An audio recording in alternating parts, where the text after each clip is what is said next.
Hello and welcome back to my channel, Fanfic Fantasy. Join us as we delve into the realms of fanfiction and fantasy, bringing you the best stories and discussions. Today, we're kicking off the fourth part of our series, What If Tenjiro Combined Demon Might with Sun Breathing? If you enjoy this video, please give it a like and subscribe for more content in the future. The author of this story is Trickster1 from AO3. All the relevant links are in the description. Feel free to say hello to the author on their profile. Now, let's dive into the fanfic. Kano's perspective. Location: forest near a small town. Is Tenjiro-sama okay? Kano heard the demon with the kanji for 6 inquire once she got out of the box that the thunder-breathing user had been carrying on her back, looking at the box that held the young demon king with some concern. I have no clue. He has been asleep for the past few weeks, almost like he did after. Hanako tried to explain uneasily before stopping after a moment. Currently, she sat next to her sister and laid next to the older Kamado. Thankfully, the last few weeks that it took for the group to reach their new mission allowed the young girl's ribs to mostly heal, though too much physical activity can still cause pain to her. Our brother spent about a year asleep the last time he was like this. Suffice to say, it's a bit disturbing to see him not acting at all, Nezuko explained, also looking at the box that contained her brother with unease. Actually, what even is our mission? Shrill only said that this mission apparently needs your skills. Genya asked Kashi, who was setting up a campfire for the group to use for the night with Inosuke.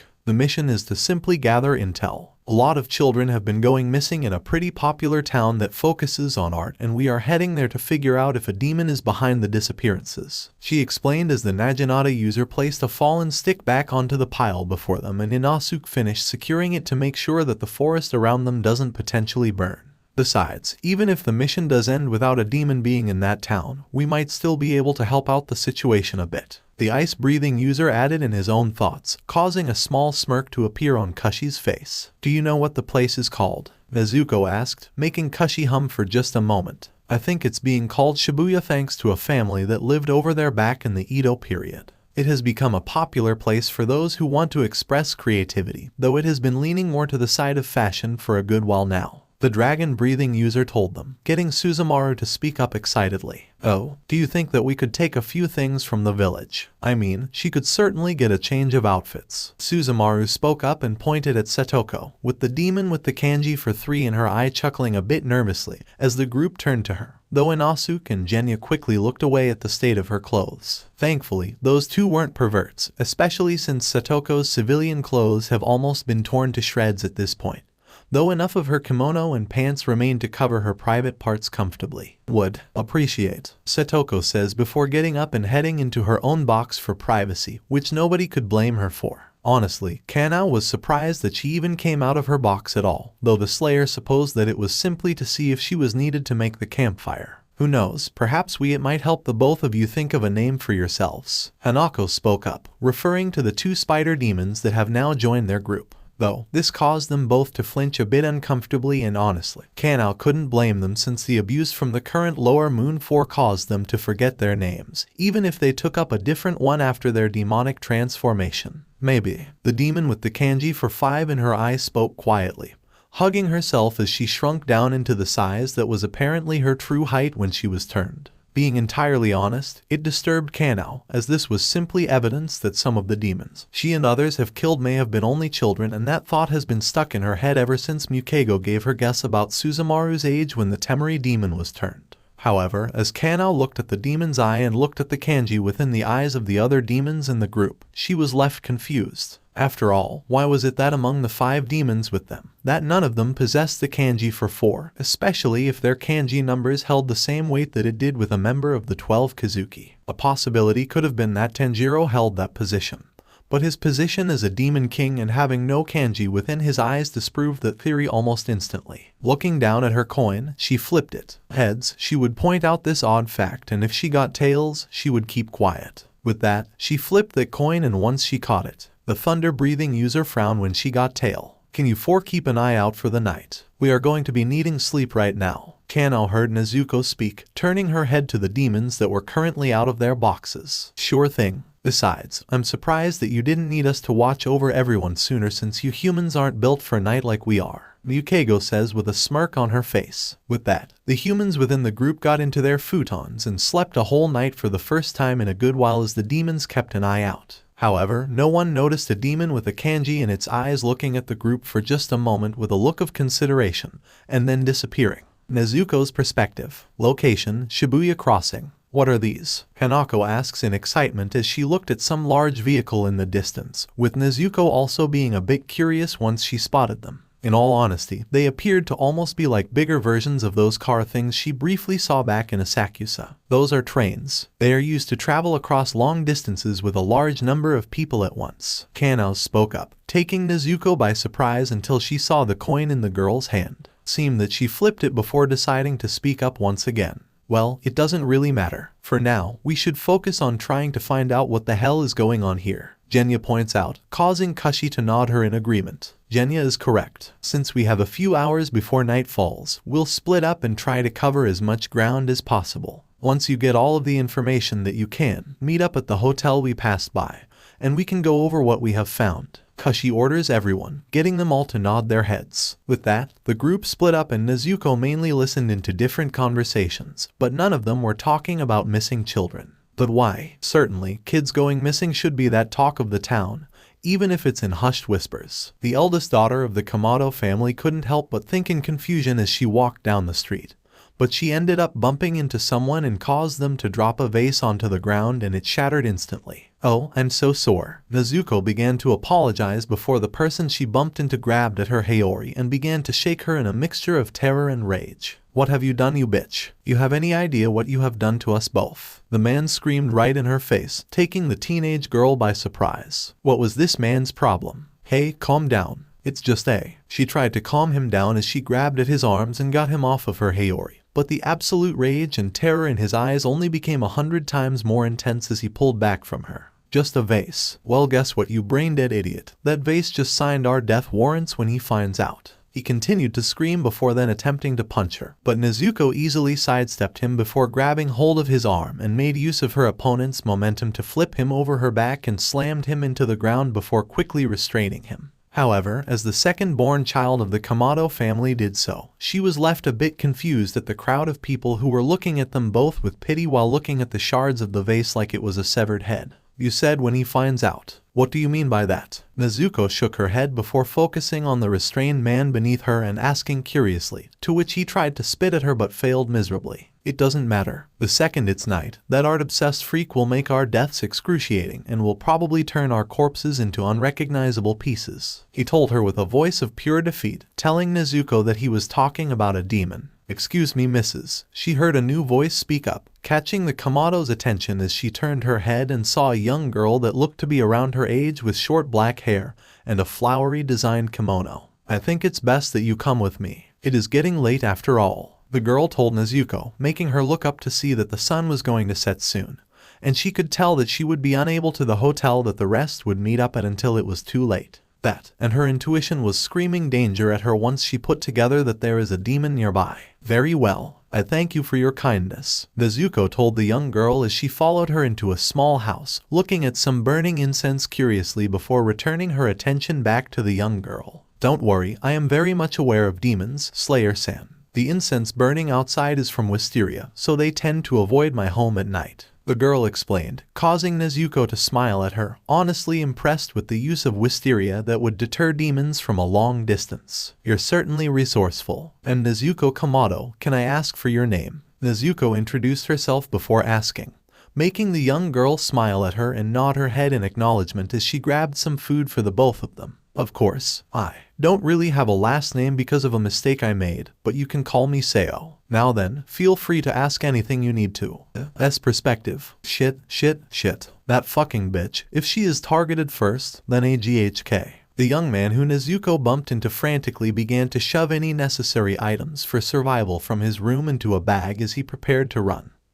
But a sudden tentacle wrapped around his throat and slammed him into a wall. You piece of shit. How dare you break one of my masterpieces? He heard a furious voice scream at him from two mouths, causing him to open his eyes and stare in absolute terror as he saw the demon before him. The demon appeared to be humanoid at most with its bizarre physiology, taking on the form of a pale white, abstracted, grotesque humanoid figure with a muscular upper torso that has no arms and resembles that of an armless statue growing from a porcelain vase, similar to a jinn, also possessing multiple infant-like hands that line its back. However, the demon's face was even more distorted, with large green mouths located where one would expect to see its eyes, and his actual eyes are located vertically from one another on his face, one eye appearing in the constantly open bottom mouth, and the other is seated at the center of his forehead. Something odd though was how the demon possessed the kanji for upper rank on its forehead eye, and the kanji for 5 in its mouth eye. I am sorry, Jayako-sama. The man tried to explain, but the tentacle around his throat began to squeeze and cut off his air supply. You don't get to make excuses, you worthless bastard. I actually thought that you would be competent in allowing me to finally get that Seo brat.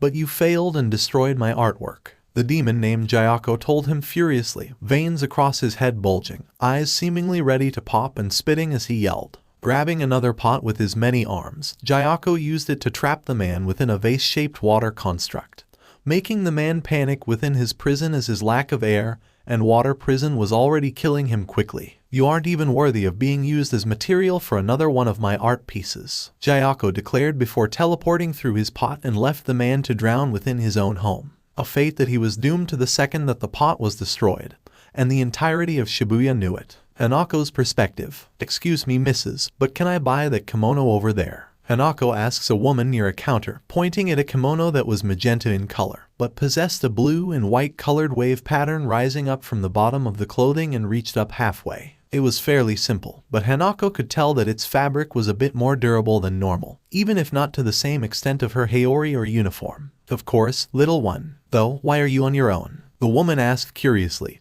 to which the young Kamado was about to mentally laugh at the question since she had the box containing Satoko, but stopped when her nose picked up on something. What is? Hold on. Is it coming from this woman? The mist-breathing user thought to herself in confusion, now becoming a bit wary of the employee. Oh, my sister's birthday is coming up and I wanted to get her a really nice gift. Hanako told the woman with what she hoped was a convincing smile. Her sense of smell was weaker than Tanjiro's and it always has been, but she could still pick up on the smell of emotions like her brother when she is close to someone, though she couldn't figure out what emotion the employee of this shop was feeling. All she did know was that the emotion was setting off her danger senses and she needed to get away as soon as possible. I see. Perhaps you can make something personally in the future. There is an artist school nearby that you could potentially learn from, and if you don't have the time, they are currently allowing people to make requests on different masterpieces for their students to make. They even stay open at night, the woman suggested, and that sent Hanako's danger senses blaring in alarm. Whoa, that's really interesting. I might see if my big sister can let me visit there sometime soon,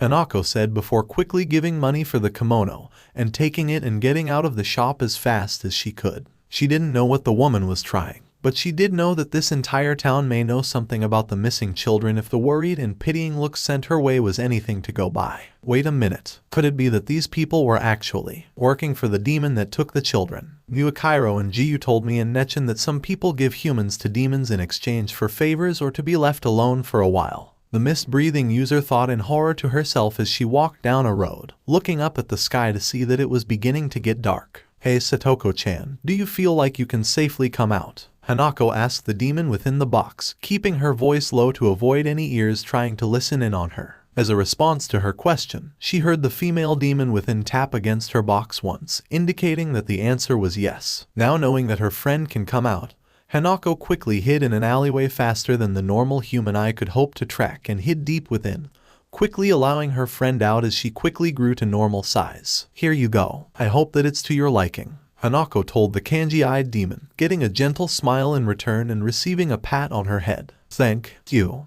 Lovely, Satoko assured her, making the young demon slayer smile a bit as she passed the kimono she bought to her friend. With that, the demon removed what little remained of her previous kimono and put on the new one, with the clothing thankfully fitting the gentle demon's true height perfectly, though Hanako made sure that nobody saw her friend as she changed. Hey, Satoko-chan, did you notice anything weird when you were in the box? The slayer asked her friend, knowing that her demonic body enhanced all of her senses above that of a human, so it was possible she heard something that Hanako didn't. Whispers. Children. Gone. Common. Culprit. Known. The demon was able to struggle out as the two left the alleyway, looking around their surroundings and saw that most of the people were already gone for the night. Being honest, it was disturbing how quickly this place almost became a ghost town within the few minutes the pair were in the alleyway. So these people are actually giving children to the demon. But why? The mist-breathing questioned in horror, unable to comprehend such cruelty towards simple kids. World. Cruel. Some humans. Worse. Satoko tried to explain through her jumbled speech but got out what she needed to before then pointing at her fangs to get her message across. I know that. But still, Hanako assured her friend but grabbed hold of the sleeves of her Haori as this reality made her uncomfortable. After all, her parents would rather suffer a million deaths than use one of their children to save their own skins, and her brother fought every single one of his cells to keep her and Nezuko safe. So the current situation was both disturbing to the young girl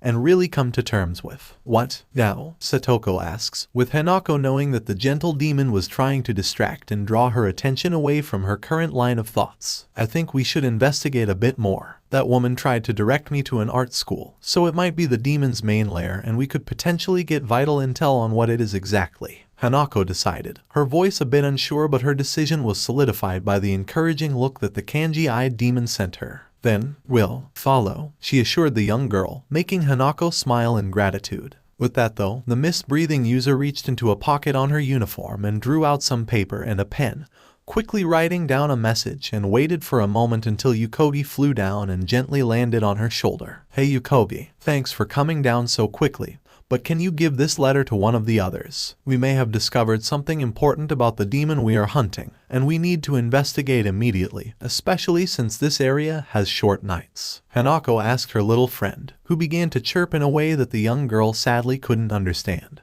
But the tone of the chirps and the little she could detect from the sparrow's scent told her that he was fine with the request. With that, Hanako gently tied the message onto the Kasugai sparrow's leg before the little guy flew off to look for one of the other team members of the squad or one of the more experienced slayers tasked with watching over the group. It took a bit, and the now seemingly empty town created a sense of dread. But the demon and slayer pair eventually found the apparent art school, and it was truly the only way to describe it. The building was surrounded by a large stone wall that allowed only one path of entry, and might possibly be around 5 times as big as the mansion where Hanako was attacked by that lower moon with the black cloud-based blood demon art, and it possessed a truly beautiful-looking white color scheme with purple outlines and the occasional flower pattern that was colored green. In fact, the colors and shape of the main were somewhat reminiscent of the many pots she saw throughout the entire town. Territory, here, presence, cruel, strong, yet, others, Satoko confirms after stiffening up for a moment and then asking just a moment after, making Hanako smile at her. Yeah, that's probably the best idea, especially since the others why. The mist-breathing user was about to agree, but she froze up in terror after taking a sniff of the air, freezing up as she did so. Sorry about the mess, though you won't be making complaints about it anytime soon. I'll even leave that girl alive as a bonus for you. When and where the demons originally came from is unknown outside of the identity of the first demon and the progenitor, Musen Kibutsuji. And Nechin. He's here. Hanako. She snapped out of her panic attack when she felt Satoko's tight grip on her shoulders, making the youngest surviving Kamado to gasp out in shock while clutching at her chest as her heart began to beat at a barely controlled pace. I'm okay, Aag. Hanako tried to say but stopped as she vomited onto the ground as she began to feel nauseous as the potent smell coming from the building completely overwhelmed the poor slayer. However, before Satoko could possibly pick up Hanako and get them both out of there and away from the potent smell of blood and death, both of their heads snapped upward when some kind of giant goldfish-like demon that possessed the size of an ushery brown bear suddenly turned around the corner and slammed its massive body into the pair, and sent them both crashing through the stone wall that surrounded the school. What the? The slayer cried out in pain before quickly standing back up, just barely jumping to the side as the fish demon slammed a giant human-like arm covered in scales onto the ground, cracking the earth from where Hanako previously stood with little issue. Blood demon art, nature's wrath root binding, Satoko declared as she used her claws to stab into the palms of her hands and allowed the blood to freely flow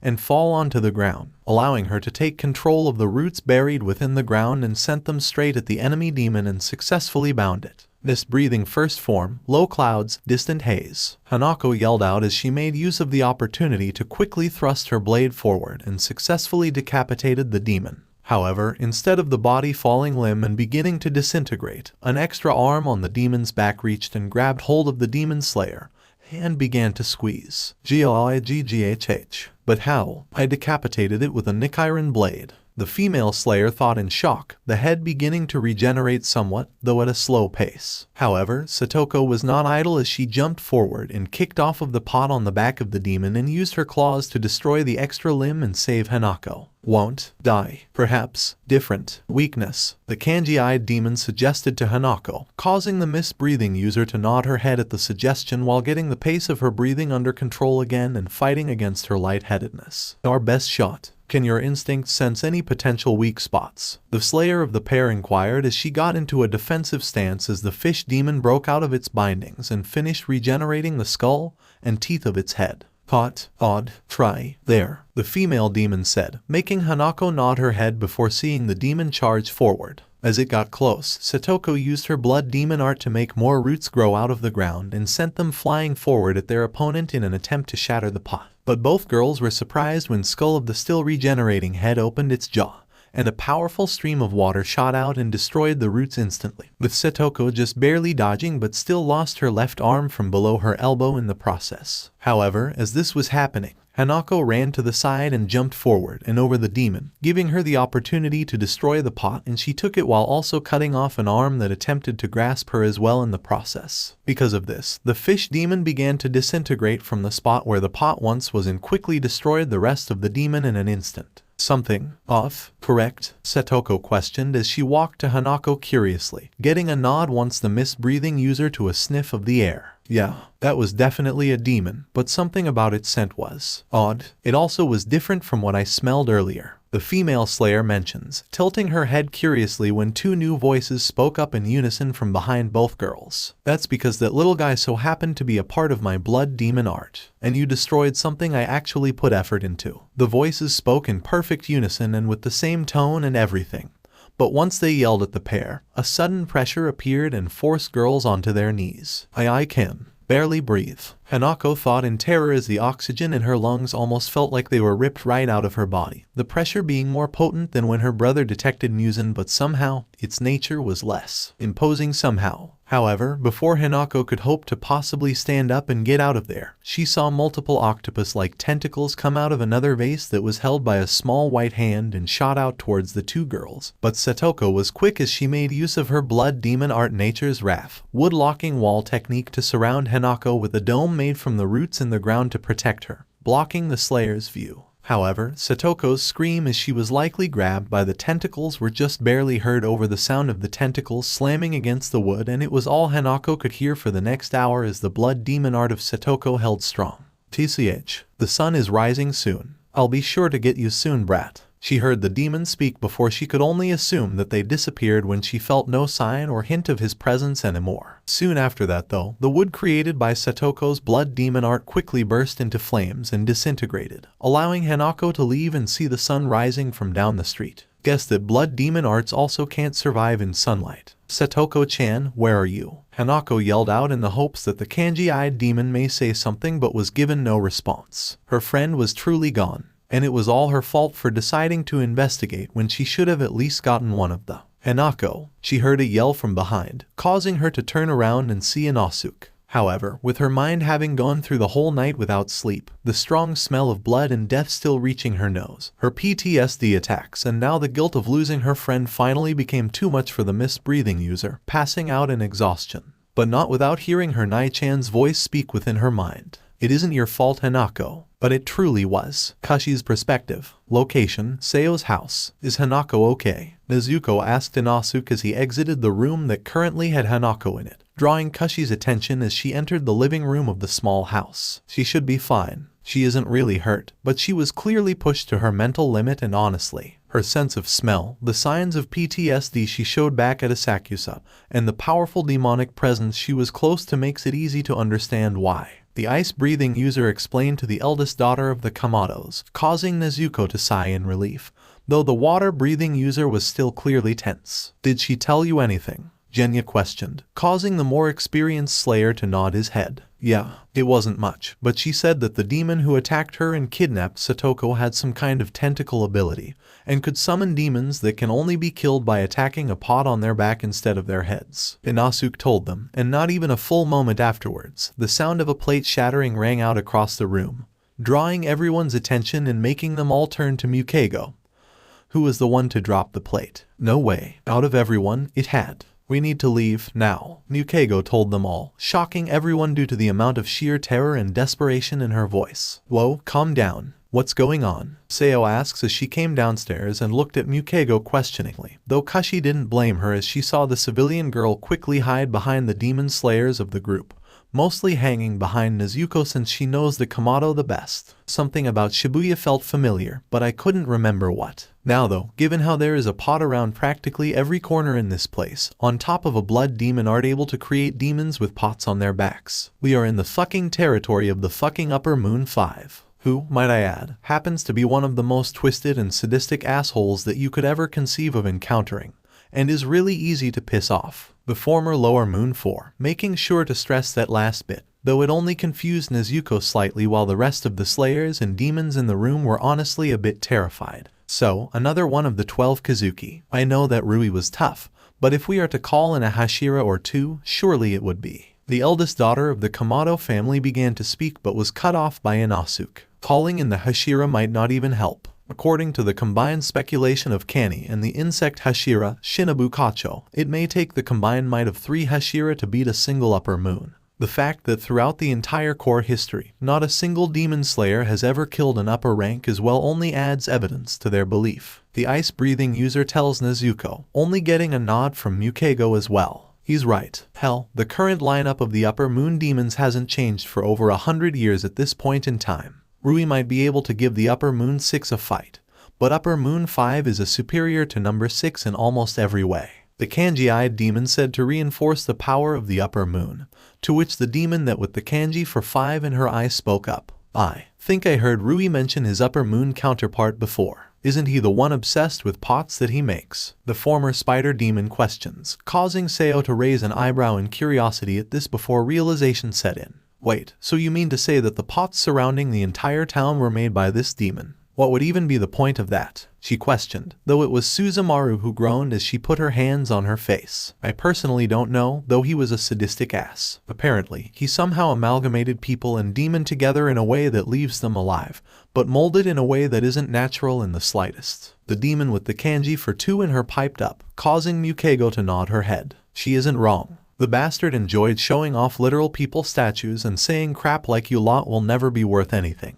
Even if I were to help you and I can give these worthless beings meaning as my masterpieces. She provided more knowledge to the demon's character, but Kashi was admittedly a bit surprised when Kanao spoke up, though it disappeared when she saw the coin in the palm of the thunder-breathing user. Is there anything solid that you know about his abilities? The Slayer questioned, causing Mukego to hum a bit before shrugging her shoulders. Can't say I know anything outside of a theme. The Upper Moon 5 is fish-like in appearance and his powers have a fish and water-based theme to them. Only thing I can say for sure is that he seems to travel through pots. The kanji-eyed demon tried to explain, but her slowing down as she explained that powers of Upper Moon 5 caused everyone to come to a horrifying realization as she got to the demon's main method of travel. If what you are saying is true, then that means he can come out of any pot that he has spread throughout the entirety of Shabuya. The demon that had been forced to act as Rui's sister states in horror, covering her mouth in shock at this horrifying reality. Which makes sense. Shabuya has a very small time frame where the sun isn't exposed to the town, so he must need another way to get around if Muzan were to summon him or to hunt down his victims. Like the missing children. Kashi looked over everything and pieced together the mystery, though she noticed how Nezuko's eyes widened in complete and utter horror for a moment.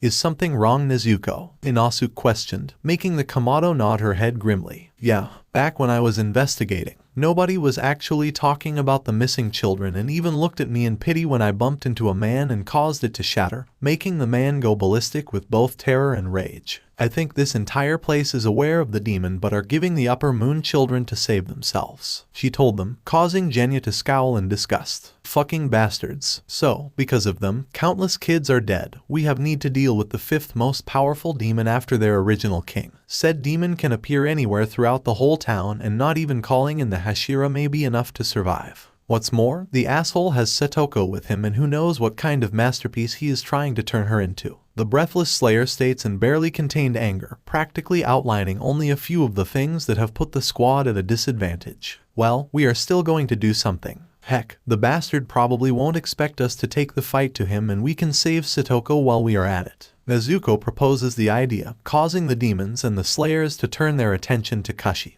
causing the teen who is pretty much the group's leader to sigh and think things over. It's certainly not the safest idea, but it is our best. Sayo, can you please look after Hanako and Tanjiro? We are going to need everyone here if we are to even survive. The dragon-breathing user questioned, causing the civilian girl to nod her head. Of course, just be safe out there and good luck, she told the group, causing them all to nod in their heads with a small smile while Kashi wrote a message requesting for the help of any Hashira that can come and sent off Shrill to deliver the message. All right you lot, into the boxes so you don't turn into ash, Genya told the demons, to which Suzumaru stuck out her tongue at him for a moment before Mukego smacked the playful demon over her head to knock her out, and they all got into their respective boxes, allowing the slayers to put a box on their back before leaving. Kage's perspective. Location, Yubayashiki House. HM. It appears that we have received a message. Kaga heard his wife, Amane, say with a bit of surprise in her voice and catching the head of the Demon Slayer Corps attention. A message at this time. Could it be that the encounter will have to take place now? The man thought to himself but kept his composure as he knew his wife was reading the letter, at least until he heard her gasp of terror, and his heart sank. Even if this wasn't concerning the eventual trial around the Kamados and the demons they are traveling with,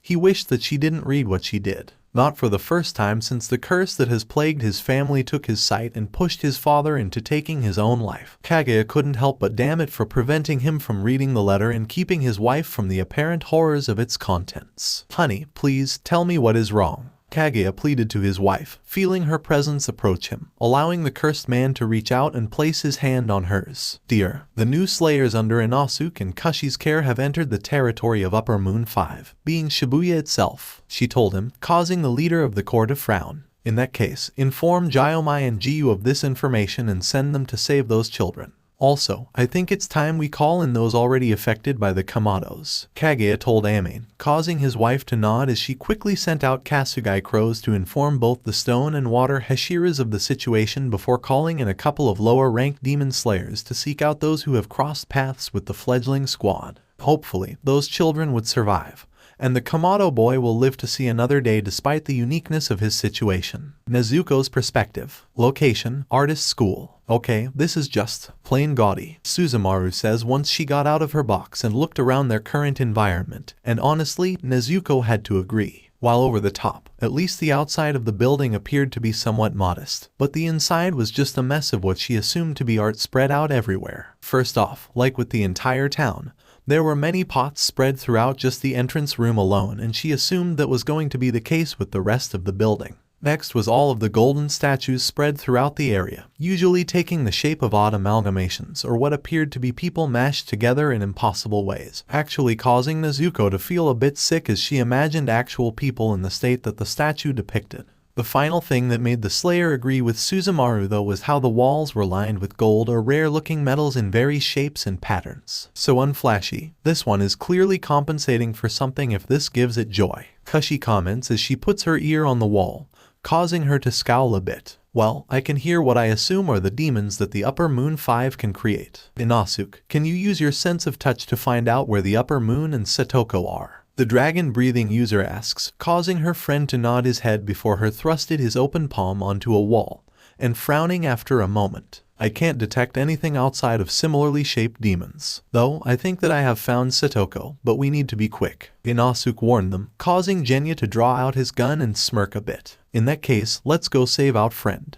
the breathless Slayer says, briefly looking over to Suzumaru curiously, and got a nod from the playful demon, who held out her arm and allowed the Slayer to eat a bit of her flesh and consumed it, allowing him to gain his own demonic form. However, as the group made their way through the building and either avoided or killed the patrolling fish-based demons within the building to try and find Satoko, Nezuko couldn't shake a feeling of dread. Hopefully her siblings are okay. Sayo's perspective. Location, home. Hey brat, get your ass out here right now. Sayo almost jumped when she heard a yell from outside, causing her to peek out of a window, and was surprised to see a small mob of people outside of her home. Is something wrong? She heard the voice of the demon slayer named Hanako question her, causing the young girl to look at the recovering fighter. Some people are outside, and given what your friends have figured out, I don't think they have good intentions. You stay here through. Sayo ordered the slayer and ran out of the room that held her and her brother's box before another word could be said, and she knew that the younger girl wouldn't be able to follow due to being delirious from just waking up and overcoming the shock that knocked her out to begin with. However, as she got to the living room of her home,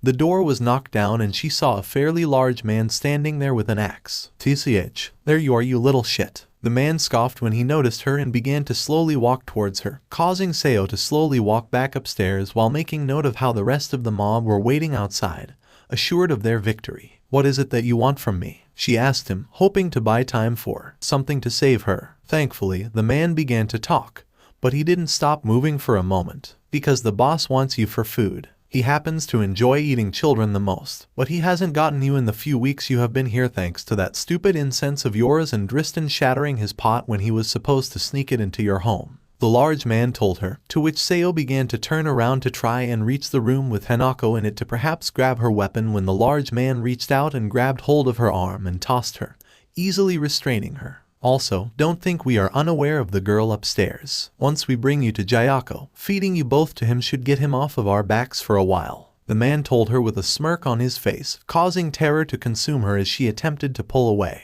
It was almost as much as the terror she felt when Jayomai saved her from that demon and she betrayed him, picturing him as the one who killed everyone when he... However, the both of them were surprised when a large explosion went off outside, sending the mob that was waiting for the man with the ace flying and knocking them all out. "The fuck?" the man called out in shock as he let go of Sayo's arm to turn around with both hands on his axe when a large figure suddenly appeared before him and struck his chest, making the man spit out blood and collapse onto the ground, unconscious. Such pitiful souls. I pray that they may one day atone for the countless lives they took. Sayo heard the figure speak, making her widen her eyes in shock at the familiar voice that she hadn't heard in 10 years. "Dad?" she asked shakily, tears welling up in her eyes as she looked up at the figure. The man was still a giant and hulking figure, but he became much more muscular than he was back when she was 4 years old and was standing at Seventwo half tall. He had the same spiky black hair and the scar running horizontally across his forehead that was gained when fighting the demon that killed the other children,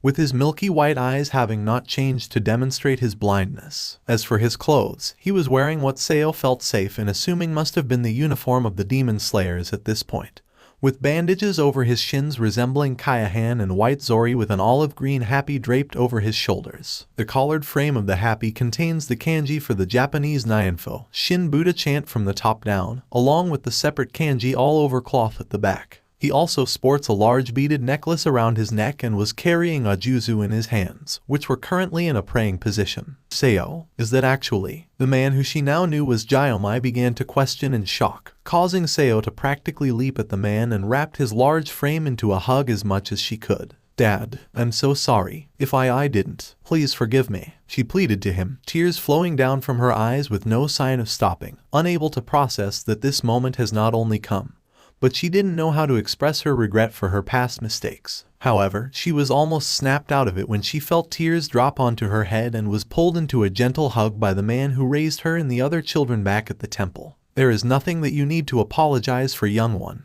You were scared and young, unable to understand how your words could be interpreted and unable to clarify what you truly meant. So let out all of your grief and allow the past to remain in the past," Jayomai assured her as his giant hand soothingly rubbed her head, causing Sayo to put her head on his shoulder as she cried nonstop in the gentle embrace of the giant of a man until eventually losing all of her energy and falling asleep. She was just happy to have her father back and to be forgiven even if she didn't deserve it. Nezuko's perspective. Location, artist's school. Bang! Out of nowhere, an explosion went off, the booming noise echoing through the corridor for a few moments, and the smoke created from the powerful explosion began to disperse and reveal 3 fish demon badly damaged, but quickly regenerating their limbs. "Now!" Inosuke yelled out to Nezuko and Kanao, causing both female slayers to charge forward as the head for their own respective demon while Genya lifted up his gun and pulled the trigger, firing a bullet that destroyed the pot on the demon that his fellow slayers weren't going for. Water-breathing second form, water wheel. Nezuko yelled out as she leapt forward and spun vertically in the air, water flowing from her blade and shattering the pot on the fish demon's back in an instant, all while the sudden sound of thunder boomed throughout the corridor, followed by a streak of yellow before stopping and revealing Kanao, showing that she had used the first form of thunder breathing to destroy the pot on her demon's back. "You two doing okay?" Kashi asks as she walked forward with a concerned look on her face. "Yeah, I also think that was the 8th one we killed since getting in," Nezuko says, breathing a bit heavily for a moment before regaining control of herself,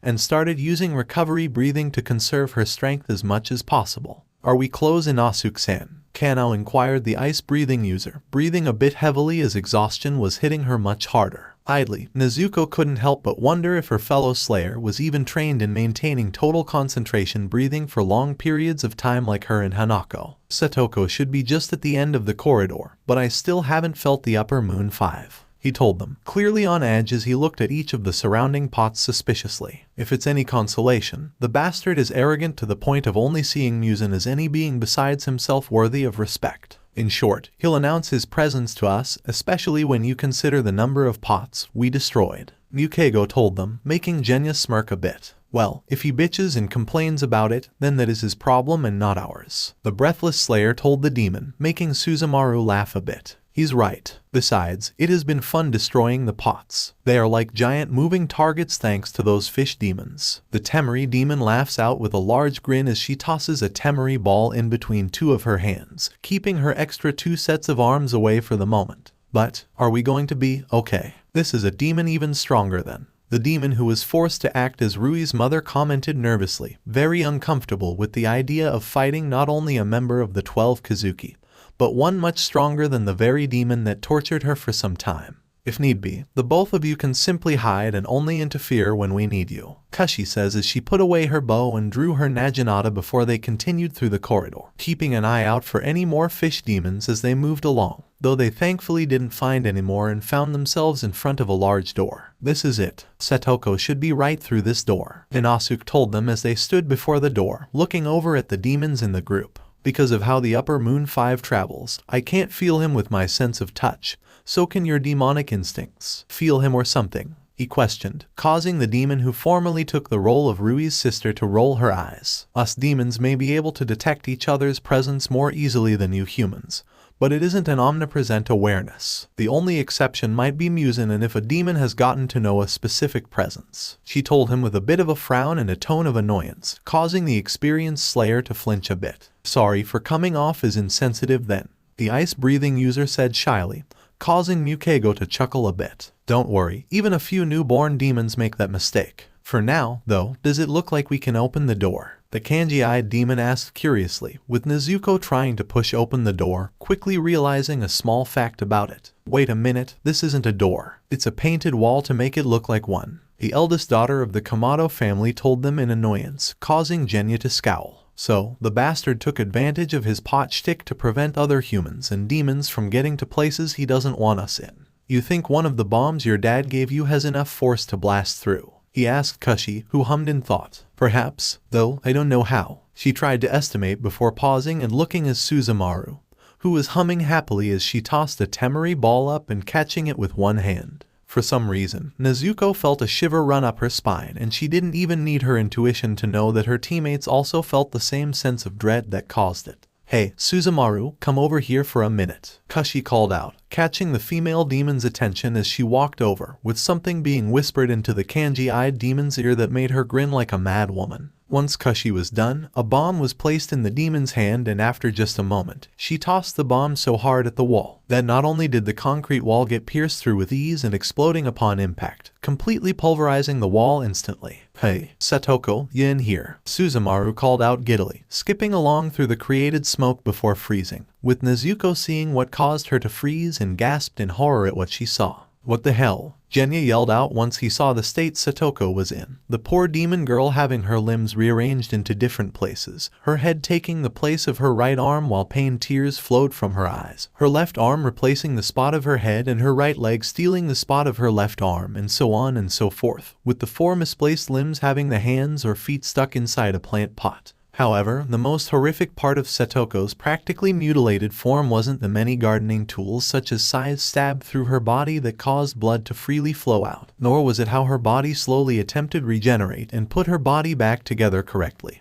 But it was the silent screams that were unable to escape thanks to a sigh that stabbed itself through her throat, and the tears flowing from her eyes. "Hang on, we'll get you," Nezuko called out to her friend and began to run forward, but stopped and fell onto the ground when a sudden demonic presence appeared from nowhere and easily overwhelmed her. And if the following thudding sounds were anything to go by, her friends were also affected to some level. "Oh, seems like I have some guests that want to have an early peek at my latest masterpiece for nature." Two copies of the same voice spoke with a sadistic glee, to which Nezuko forced herself to turn her head and saw a clearly mutated-looking demon appear from a pot near Satoko, though his misplaced eyes quickly fell on Nezuko. "You're the little brat that destroyed one of my masterpieces with that worthless scum," the demon stated with anger before disappearing into the pot he appeared to be attached to and coming out of another right next to Nezuko, using one of his many to reach out and grab the girl's throat and began to choke her. "They worked hard on that one. I may have already taken care of the other shit,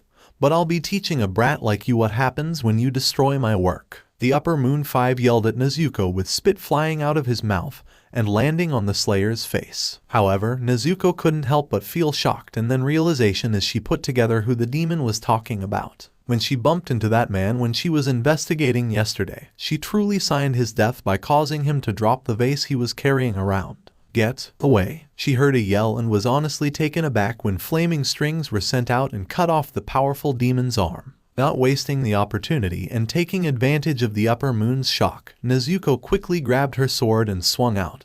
But once the blade made contact with her opponent's neck, the well-crafted weapon shattered on impact. "TCH, so you are one of the demons who turned traitor." "Oh," the Upper Moon spoke as he looked at the spider demon with the kanji for 5 in her eye, completely unfazed by the attacks as his severed arm almost instantly regenerated and replaced the limb.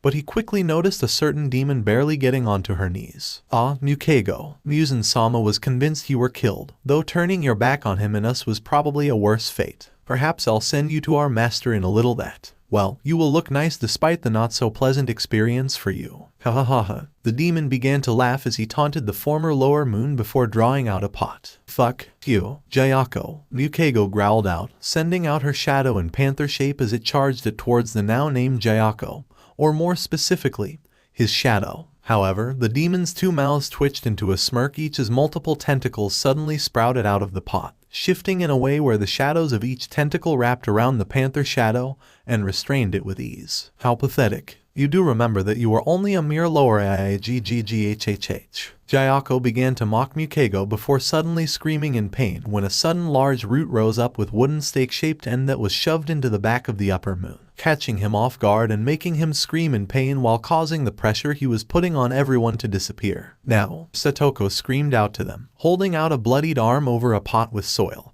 and a small plant in it that had grown and elongated so it could attack the Upper Moon, revealing that she had used her blood demon art to help. "Eat this bastard," Genya yelled out as he drew, much to Nezuko's surprise, a fully intact Nichiren wakizashi with what appeared to be veins and hardened flesh covering it, and swung forward to take Jayako's head and was able to actually cut into his neck a bit, and drew blood. Quickly standing up with the understanding that this may be their one chance to actually win, Nezuko leapt forward and swung her own blade and took the risk of using the Hinakami Kagura. Hinakami Kagura second step, clear blue sky. Nezuko yells out as she leapt up and lashed out with a 306-ditic slash, with Nezuko seeing Kanao run in and perform the fifth form of her breathing style to help. Nezuko's blade cutting into the demon's neck slightly as well, but Kanao's shattered upon contact. Ice breathing fourth form, freezing clouds, divided by dragon breathing third from dragon scale crane wings. Inosuke and Kushi got up and yelled out their techniques only a moment later as they charged forward, to which Jayako began to grunt in genuine concern and attempted to go down into his pot but froze as Mukego's shadow made contact with his while Genya bit into his shoulder to help even a small bit. With the opportunity presented, Inosuke used his technique to perform a wide slash that began to freeze Jayako's skin a bit while Kushi drew her cleavers and spun them around before swinging them both at the demon. All slayers determined to use this one chance to take the Upper Moon's head, and for a moment, it looked like it would work, until Jayako suddenly leapt out of the pot and away from the slayers, quickly slithering and hiding within the shadows of the area. You damn brats. I didn't think I would actually feel even momentarily pressured into using my true form. However, while I don't need it for you lot, I suppose that you deserve a reward. So prepare yourselves, for in a moment, you shall bear witness to my perfect, beautiful form. The upper moon told the group from the shadows, everyone grouping together and getting into a defensive circle while Nezuko was barely able to stand. This isn't good. My heart feels ready to burst out of my chest. My lungs feel like they are only a moment away from popping like a balloon, and I feel so hot. My vision is beginning to blur. We also lost out chance to win when. Wait a minute. The eldest daughter of the Kamado family thought to herself as she thought over the situation. But her intuition suddenly screeched at her and made her look up to see a small fish falling down towards the group. Get back, Nezuko cried out as she used what little strength she had to push Kanao, who was the closest person to her, out of the way while everyone else scattered just in time as the fish breathed in and began to shoot out thousands of needles.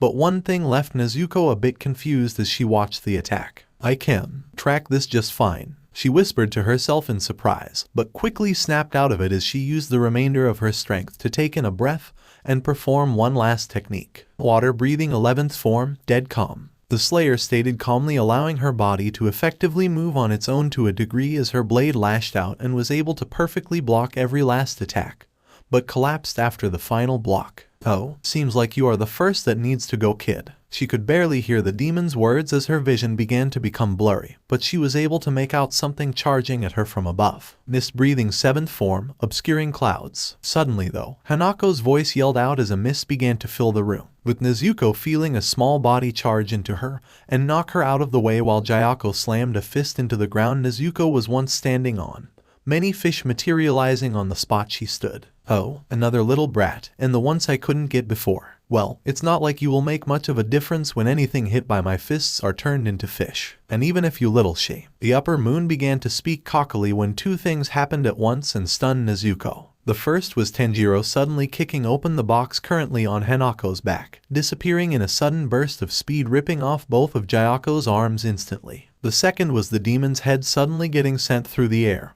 when a familiar figure appeared crouching on the ground and slashed through the upper moon's neck with ease, looking up with his one eye and instantly spotting the Kamados. Anaki, Hanako exclaimed happily, causing the water Hashira to smile at the siblings for a moment while Tanjiro immediately ran over to his sisters with a look of concern within his dark pink eyes, purposefully stomping on Gyako's severed head and crushing it as he practically teleported right in front of them. MMM, 5,000. Their brother tried to speak through his muzzle, though no one could really understand what he was trying to say outside of the fact that he was undeniably concerned about Nezuko and Hanako as he looked at them. Seeing their confusion, Tenjiro pointed over to Satoko, whose regeneration was still attempting to put her body back together correctly, and then at Nezuko and Hanako with their visible injuries. Calm down, Tenjiro. Your friend there will be fine thanks to her regeneration, and your sisters just need some time to get back. Jiyu tried to assure the demon Kamado as he approached the three siblings,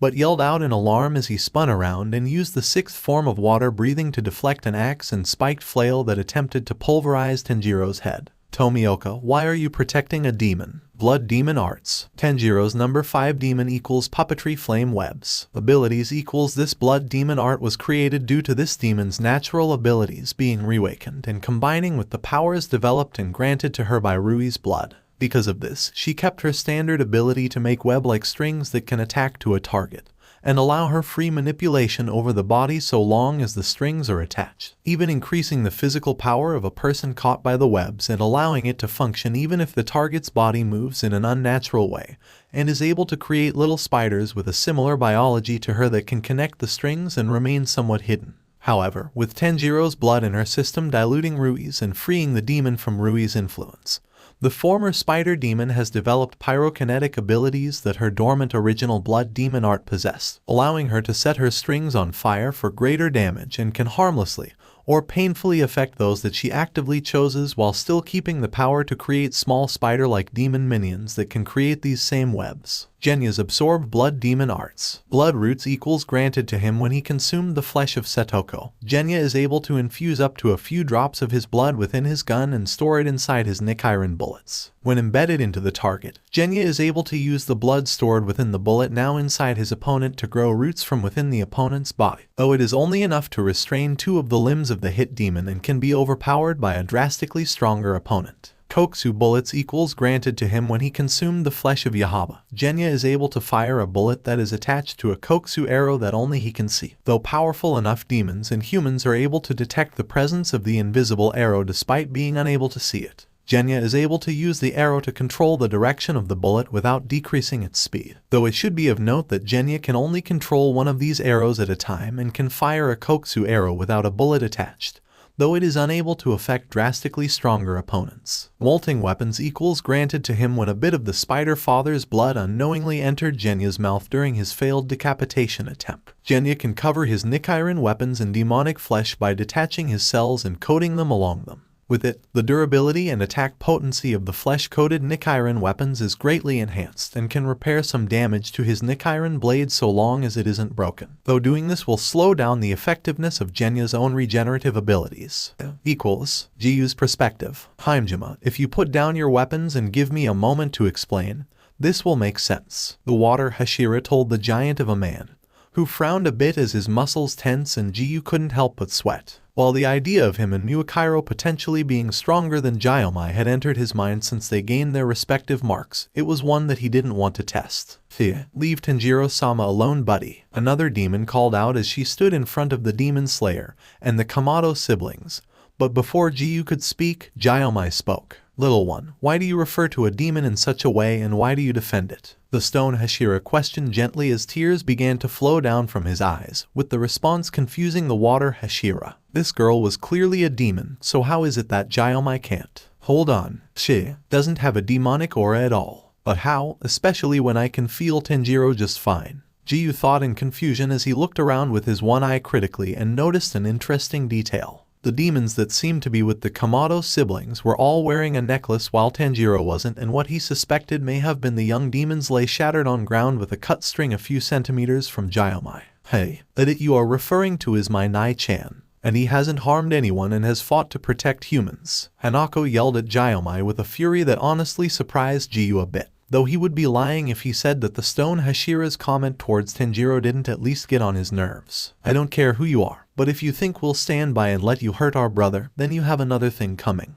Nezuko growled as the middle child of the surviving siblings forced herself to stand in front of her siblings, though Jiyu thought he saw something on the young girl's arms but shook his head and focused back on his fellow Hashira. The both of you have become obsessed with a creature that possesses your family member's face. It appears that I will need to kill. Jaiomai began to speak, and while Jiyu knew the man had good intentions as he spoke, red-hot rage began to boil beneath the surface of his skin at the threat towards the girls and demon who he has grown to see as his own little siblings. However, he didn't need to express his rage, for Tenjiro unleashed the full weight of his demonic presence on the stone Hashira, stunning the giant of a man and forcing him onto a single knee for a moment as the demon Kamado stepped forward with a threatening growl. Thankfully, everyone else was relatively okay, only tensing their muscles a bit thanks to Tenjiro's demonic aura only being directed at Jaiomai, though even Jiyu couldn't stop the cold shiver that ran up his spine as the young demon passed by him with glowing dark pink eyes, and a barely restrained bloodlust and hate consumed the entire room. GGGRRRR, Tanjiro growled through his muzzle as he grew into his actual height, biting into the bamboo as cracks began to form on it.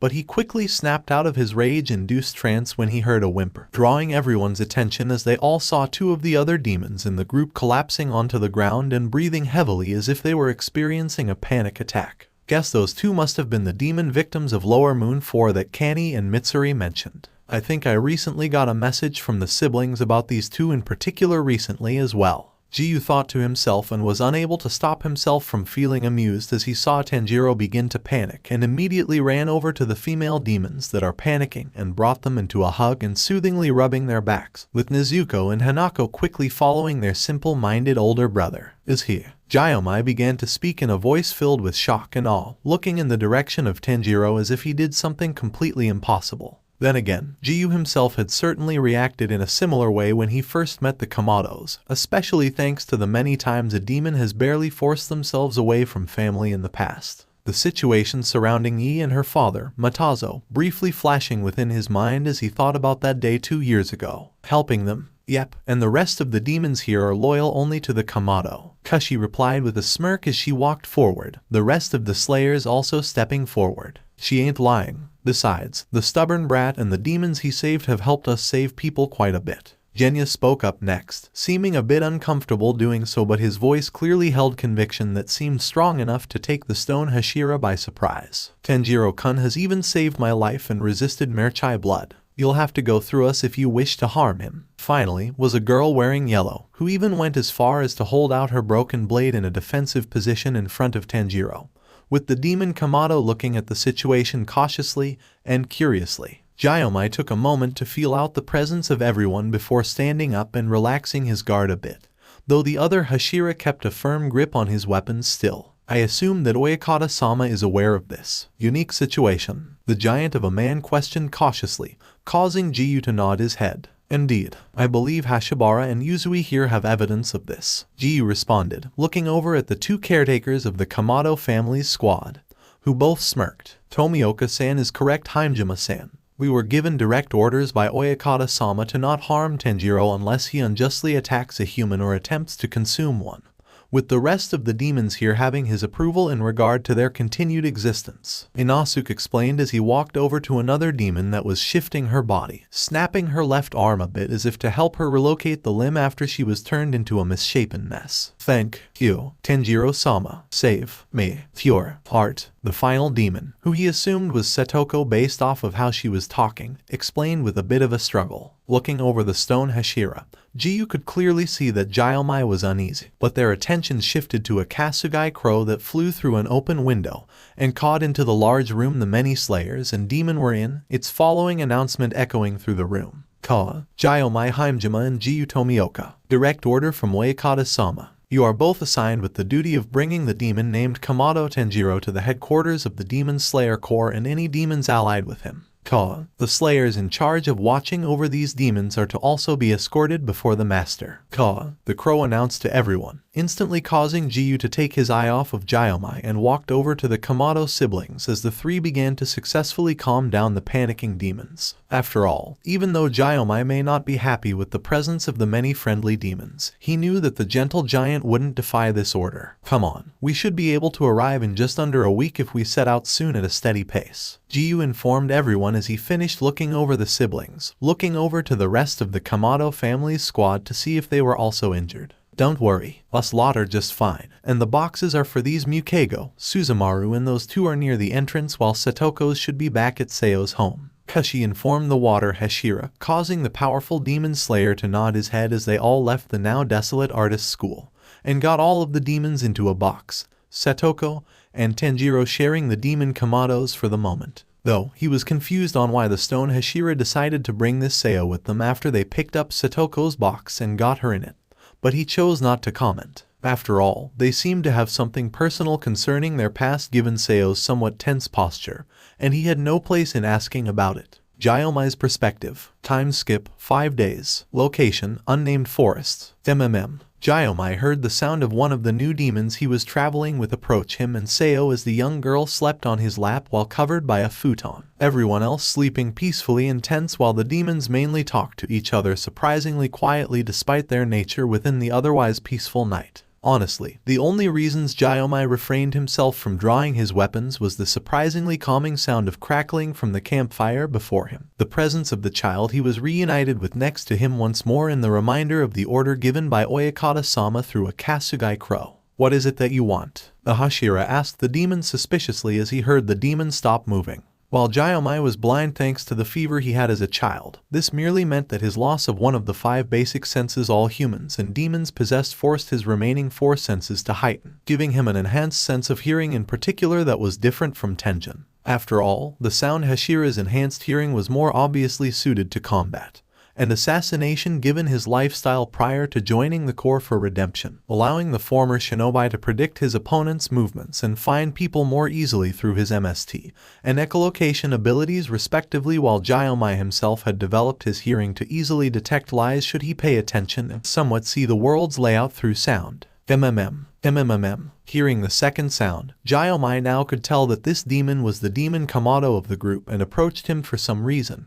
And with this mental confirmation, he could hear and feel the presence of every other demon looking at him suspiciously despite doing well to seemingly ignore the Hashira, with the exception of the demon he initially thought was a young human girl a few days ago, as she spoke up. Tenjiro-sama is asking how you know Seo. The demon who had been playing with a temeri ball with one of her fellow kanji-eyed demons explained to him, causing Gyomai to openly frown at the question, but ultimately deciding to answer. I was the one to raise Seo along with other children. Because of a demon attack though, all of the other children died with the exception of one and Seo here, he told them, deciding not to give the full context and instead gave them the summary of what happened. However, Gyomai was honestly surprised when he heard the gasps of shock coming from the demons, many of them becoming uncomfortable, and even heard tears dropping onto the ground from the male Kamado. I'm sorry to hear that our kind has caused so much pain for you. One of the two demons who he hasn't learnt the name of yet told him with a tone that was genuinely sorry, and he couldn't detect any deceit from her, as if she truly was apologetic for the actions of her kind. I want to say that if Muzan wasn't the one in charge of most demons, it wouldn't have happened. Then again, even with a much kinder demon king in charge, I doubt one of us would stop killing and eating humans, even ignoring the hunger that usually claws at us as a motivator. Gyomai now heard the voice of the one called Mukego tell him, with her choice of words catching the stone Hashira's attention. What exactly do you mean by that? I am aware that some of your kind keep their previous rationality enough to potentially leave a family member alone, and that your kind seem addicted to human flesh, but you make it sound like you have little say in the matter to both. Gyomai inquired, being a little curious to know more about these demons. While the Corps has been fighting the man-eaters for nearly as long as they have existed, there is actually very little they know outside of ways to fight demons or repel them. Well duh, Muzan shoved a curse into us when he turns a human, so he can kill us by simply desiring it or if we say his name. So even though many of our kind despise our king,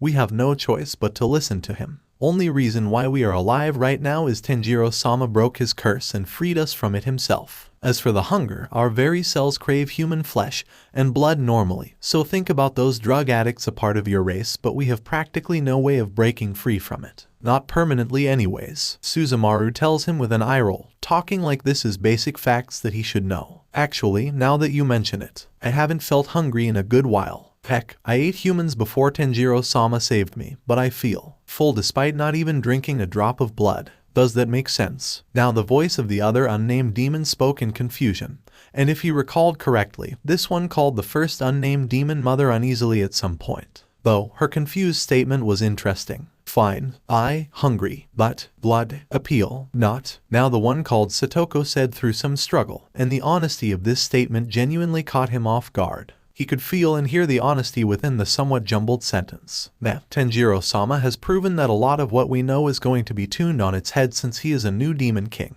Suzumaru spoke dismissively, though the title that she associates with the Kamado boy caused Gyomai to freeze up and cause him to lose focus with his enhanced hearing, and for his mind to retreat into his thoughts to process that single part of the demon girl's sentence. He had been traveling with a second demon king. Why would Oyakata-sama, Tomioka or Kashi and Inosuke allow such a thing if this new fledgling demon held even the slightest amount of potential and become a second Muzan? It was too great of a Gyomai found himself snapped out of his thoughts when he felt a small hand touch his head and rubbed it, allowing him to clearly hear the concerned sounds of the demon king known as Tenjiro Kamado. The young demon tried to communicate through his new muzzle and clearly had no intention of taking it off, though the stone Hashira could tell that the demon Kamado appeared to be trying to either reassure or encourage him in some way. Afterwards though, the Kamado appeared to grow tired as he slowly shuffled over to his box, picked up and walked over to his sister's tent, and got in while closing it. The small snoring sounds coming from the wooden object telling the gentle giant that this new demon king fell asleep within. They appear to almost be human despite their humanity being robbed. They have also revealed new information about their kind that I had never known and appear to have genuinely been victims of circumstance. Gyomai thought to himself in wonder, now listening to the other demons seemingly having fun talks while clearly keeping an eye out for hostile demons.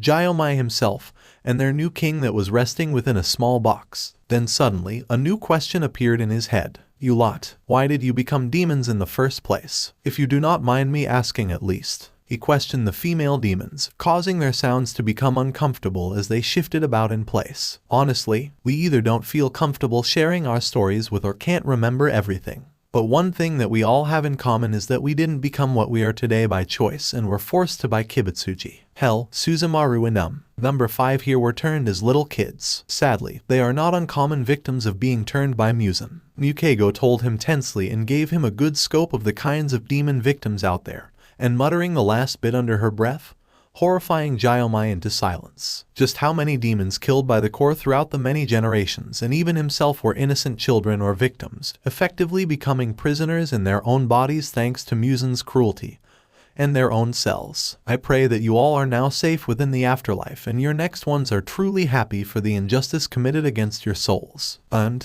I pray that these demons, who cling on to their humanity, may have a fair trial tomorrow. Gyomai thought to himself as he placed his hands together in a prayer, and began to shed tears for the demonic souls that were forced to turn as innocent youths or were left with no choice in their previous lives. He also gave a prayer for the good fortune of the demons he has been traveling with the past few days, as while he was still unsure about them. These new truths have certainly affected the stone Hashira and so has made him resolve to judge them fairly when they encounter the other Hashira. After all, he was admittedly blinded by the fact that his current traveling companions were demons until now when they are in fact people that have clung onto their humanity despite the odds or are seeking redemption for the actions they were forced to make. Hanako's perspective. Location, Demon Slayer Core HQ.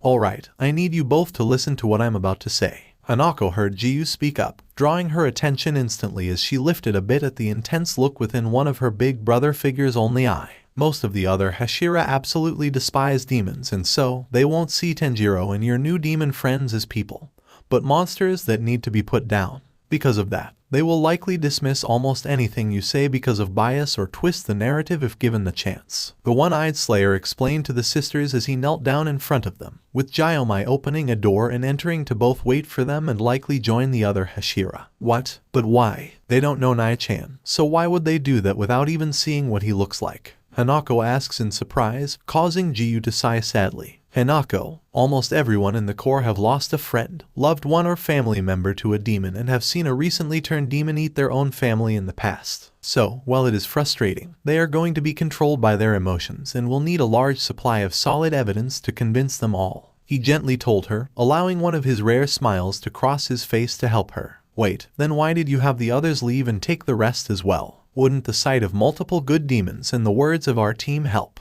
Nezuko questioned, causing the more experienced Slayer to nod his head in agreement. Which is why they need to stay away for a bit. The master has a plan for your brother's victory in this trial, so trust him and your friends when the time comes, he told them, causing the sisters to nod while Nezuko got Tenjiro's box off of her back and held it close to her chest. With that, the three walked through the door and entered an almost vacant garden with the exception of themselves, and looking ahead, she saw both Gyomai and Muakairo standing with 7 other people, though she was honestly taken by surprise when she realized that she recognized both Kani and Mitsuri-san with these people. So Tomioka, these are the little slayers that are protecting a demon. Now then, I think we can immediately get to punishing them. One of the people, who had a snake wrapped around his neck and shoulders, says coldly as he pointed at the two while the snake began to hiss as if expressing its agreement with the sentiment. I agree. Protecting a demon is a direct violation of the core rules. It would be for the best that we lop off th. Another man with yellow and red colored hair began to yell his agreement with a smile that reminded Hanako a bit of Tenjiro's before the attack, though she was quickly disgusted by the comparison since the man wanted to kill her brother despite him fighting his very cells at every moment. However, the man was cut off and every one of the people who she assumed were also Hashira were all surprised when a stone was thrown at the smiling man's head hard enough to cause it to bleed a bit. Be quiet. The master specifically said that this was a trial, so we should wait for him. Muakairo told him with a small glare as he lightly tossed another stone in the palm of his hand, earning some odd looks from the many older demon slayers, as if this wasn't normal of Muakairo. I must agree with Miyakairo-kun though, especially since I would like to see the little demon with these two. Kani spoke up next, keeping her knowledge and encounter with Tanjiro and the others a secret for now. But it earned a bit of a scoff and frown from a surprisingly short woman that looked a lot like Kani, except that her hair was not only much shorter in length, but it also turned purple near the ends while dark, purple-colored eyes. Her clothes were also very similar to Kani's, except that this person's Haori was a basic white one and she had a single white, turquoise and light purple-colored butterfly ornament fastening her flat yakai maki bun instead of Kani's two pink and green ones that were on the sides of her head. Wanasan, this is a demon we are talking about. Who knows how many people it has killed and the lives those two allowed to die as a result. The shorter woman, who was apparently Kani's sister, spoke with a clear venom and distrust in her voice, sending a distrusting glare at both the Kamado sisters and making Hanako angry. Hey, that it you are referring to is our big brother. Don't treat him as if he isn't a person. She yelled at the older girl, causing the second tallest of the gathered people to frown and cross his large arms. I'd be quiet before you make things worse for yourself, kid. You are already an unflamboyant sight as is, the man stated to them seriously,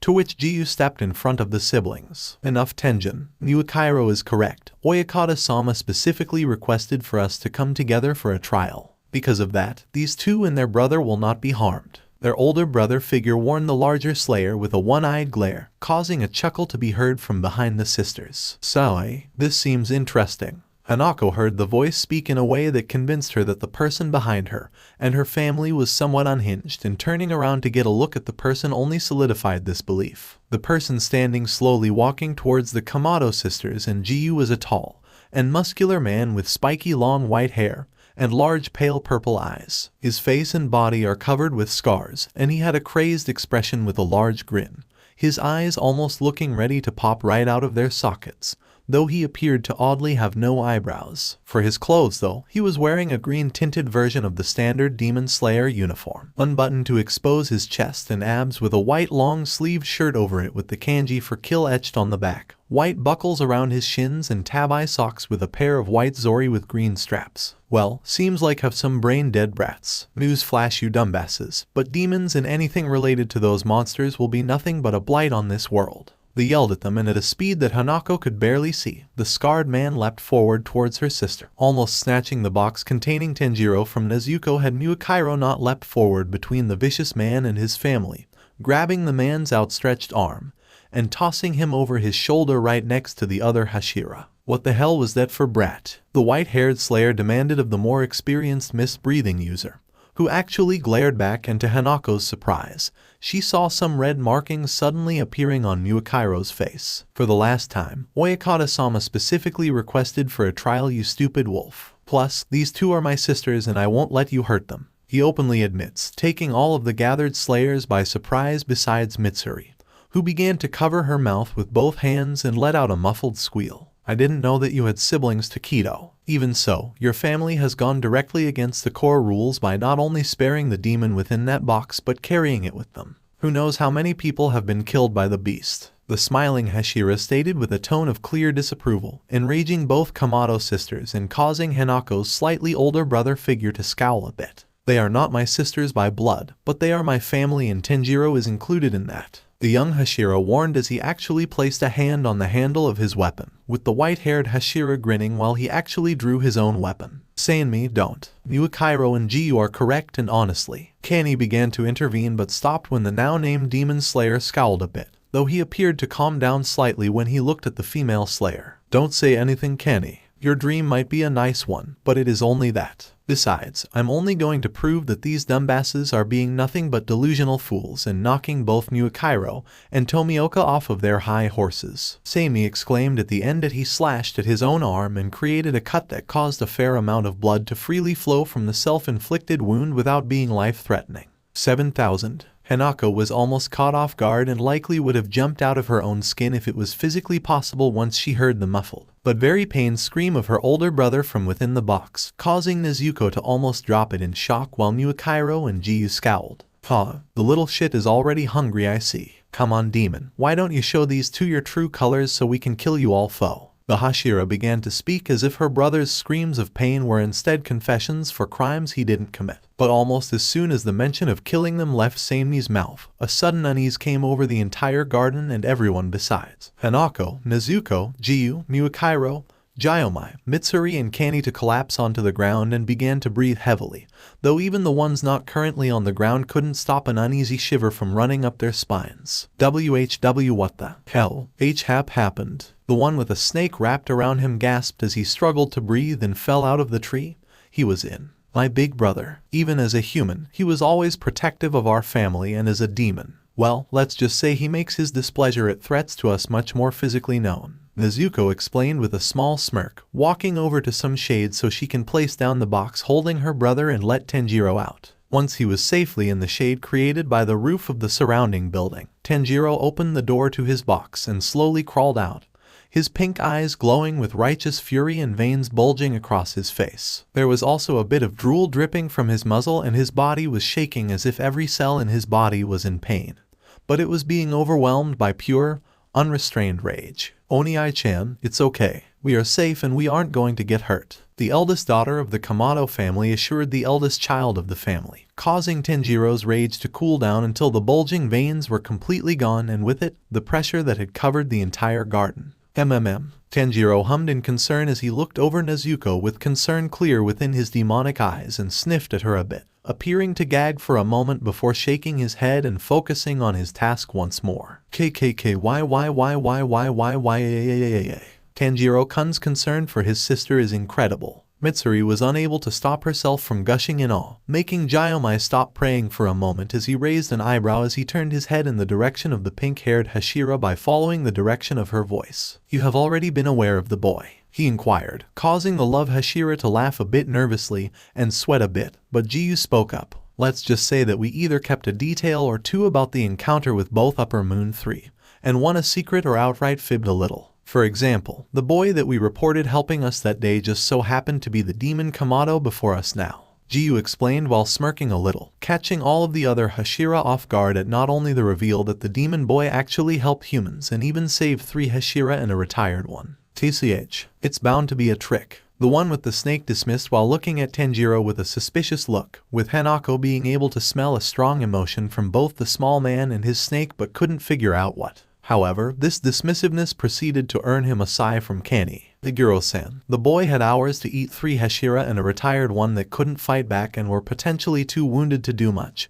even if they could do so. Shouldn't that be enough to prove that he doesn't want to hurt anyone at least? The woman questioned with an unimpressed look, causing the dual-color-eyed man to flinch a bit, though the whatever emotion he was feeling only grew in potency based off of his scent. I'll have to say this, these siblings may not be flashy, but I can admit to being impressed. The second tallest Hashira states as he actually looked over the Kamado siblings more critically and smirked a little bit. Tenjiro made a discontent muffled sound as he looked over at Muakairo, Jiyu and Hanako in concern as he looked at the sunlight that kept him away from the people he considered family. Then, his eyes lit up as if he came up with a genius plan, with his aura shifting a bit. However, this sudden shift caused long-honed instincts against demons to flare up within each Hashira, but only one acted before they could properly think. Whether or not it was because they just so happened to be the physically closest to Tanjiro at that moment or their negative feelings towards the demon Kamado prevented them from even wanting to stop could not be answered at a mere glance. But it did not the most important detail. Tanjiro. That the Nichiren blade of Seimi Shinazugawa lashed out and took off the head of Tenjiro Kamado. However, this wasn't the important detail,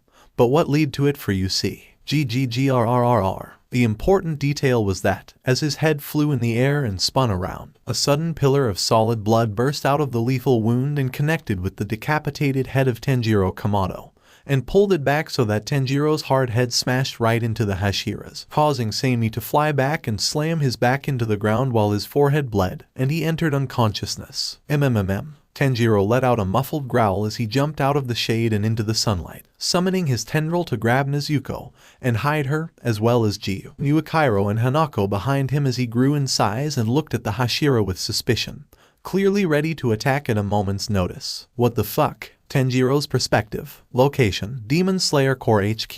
Danger. Sword people were dangerous. Mean Scar Man even attacked him when he was simply going to bring his family into the shade so that he doesn't scare them. And because of sword people, he had to break his promise, and it hurt to do that. He could smell their fear the whole time through Mean Scar Man's delicious blood. However, Tanjiro quickly grew confused when the scent of confusion momentarily replaced fear from his family, while most of the sword people seemed to be consumed by terror, while the two kind ladies he met before seemed more surprised and impressed, and the crying giant as well. But he couldn't focus on it for long as his precious Imautos grabbed him from behind and pulled him into a hug and began to make noises that he couldn't make out. The sounds were familiar, but the Mean Scar Man's blood was so hard to ignore that he was now having a difficult time truly understanding his precious family like he did all the way back to when he woke up after that monster attacked their old home. "Big brother, you scared us half to death," Hanako cried out as she held her demon sibling close in a tight hug, feeling him tense up further for a minute before he quickly positioned himself so that he held her gently in his arms while keeping a critical eye on the people that could have hurt her,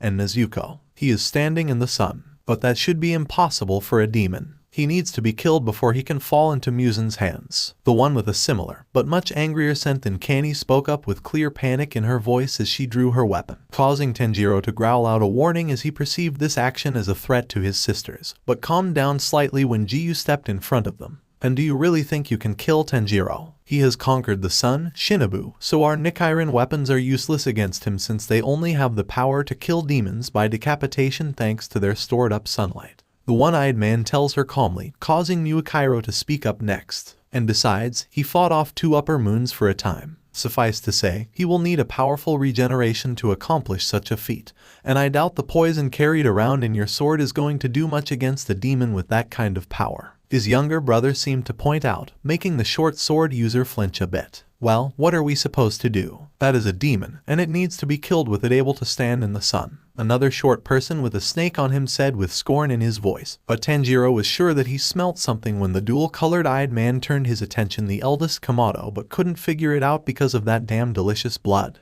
"But he hasn't done anything, Iguro-kun. Even now, he's ignoring the Merchai blood from Seimi so he can protect his sisters," kind pink and green-haired lady said, making Tanjiro even more uncomfortable with the situation. He knew that she was strong since she protected his baby sisters from the bad spider thing.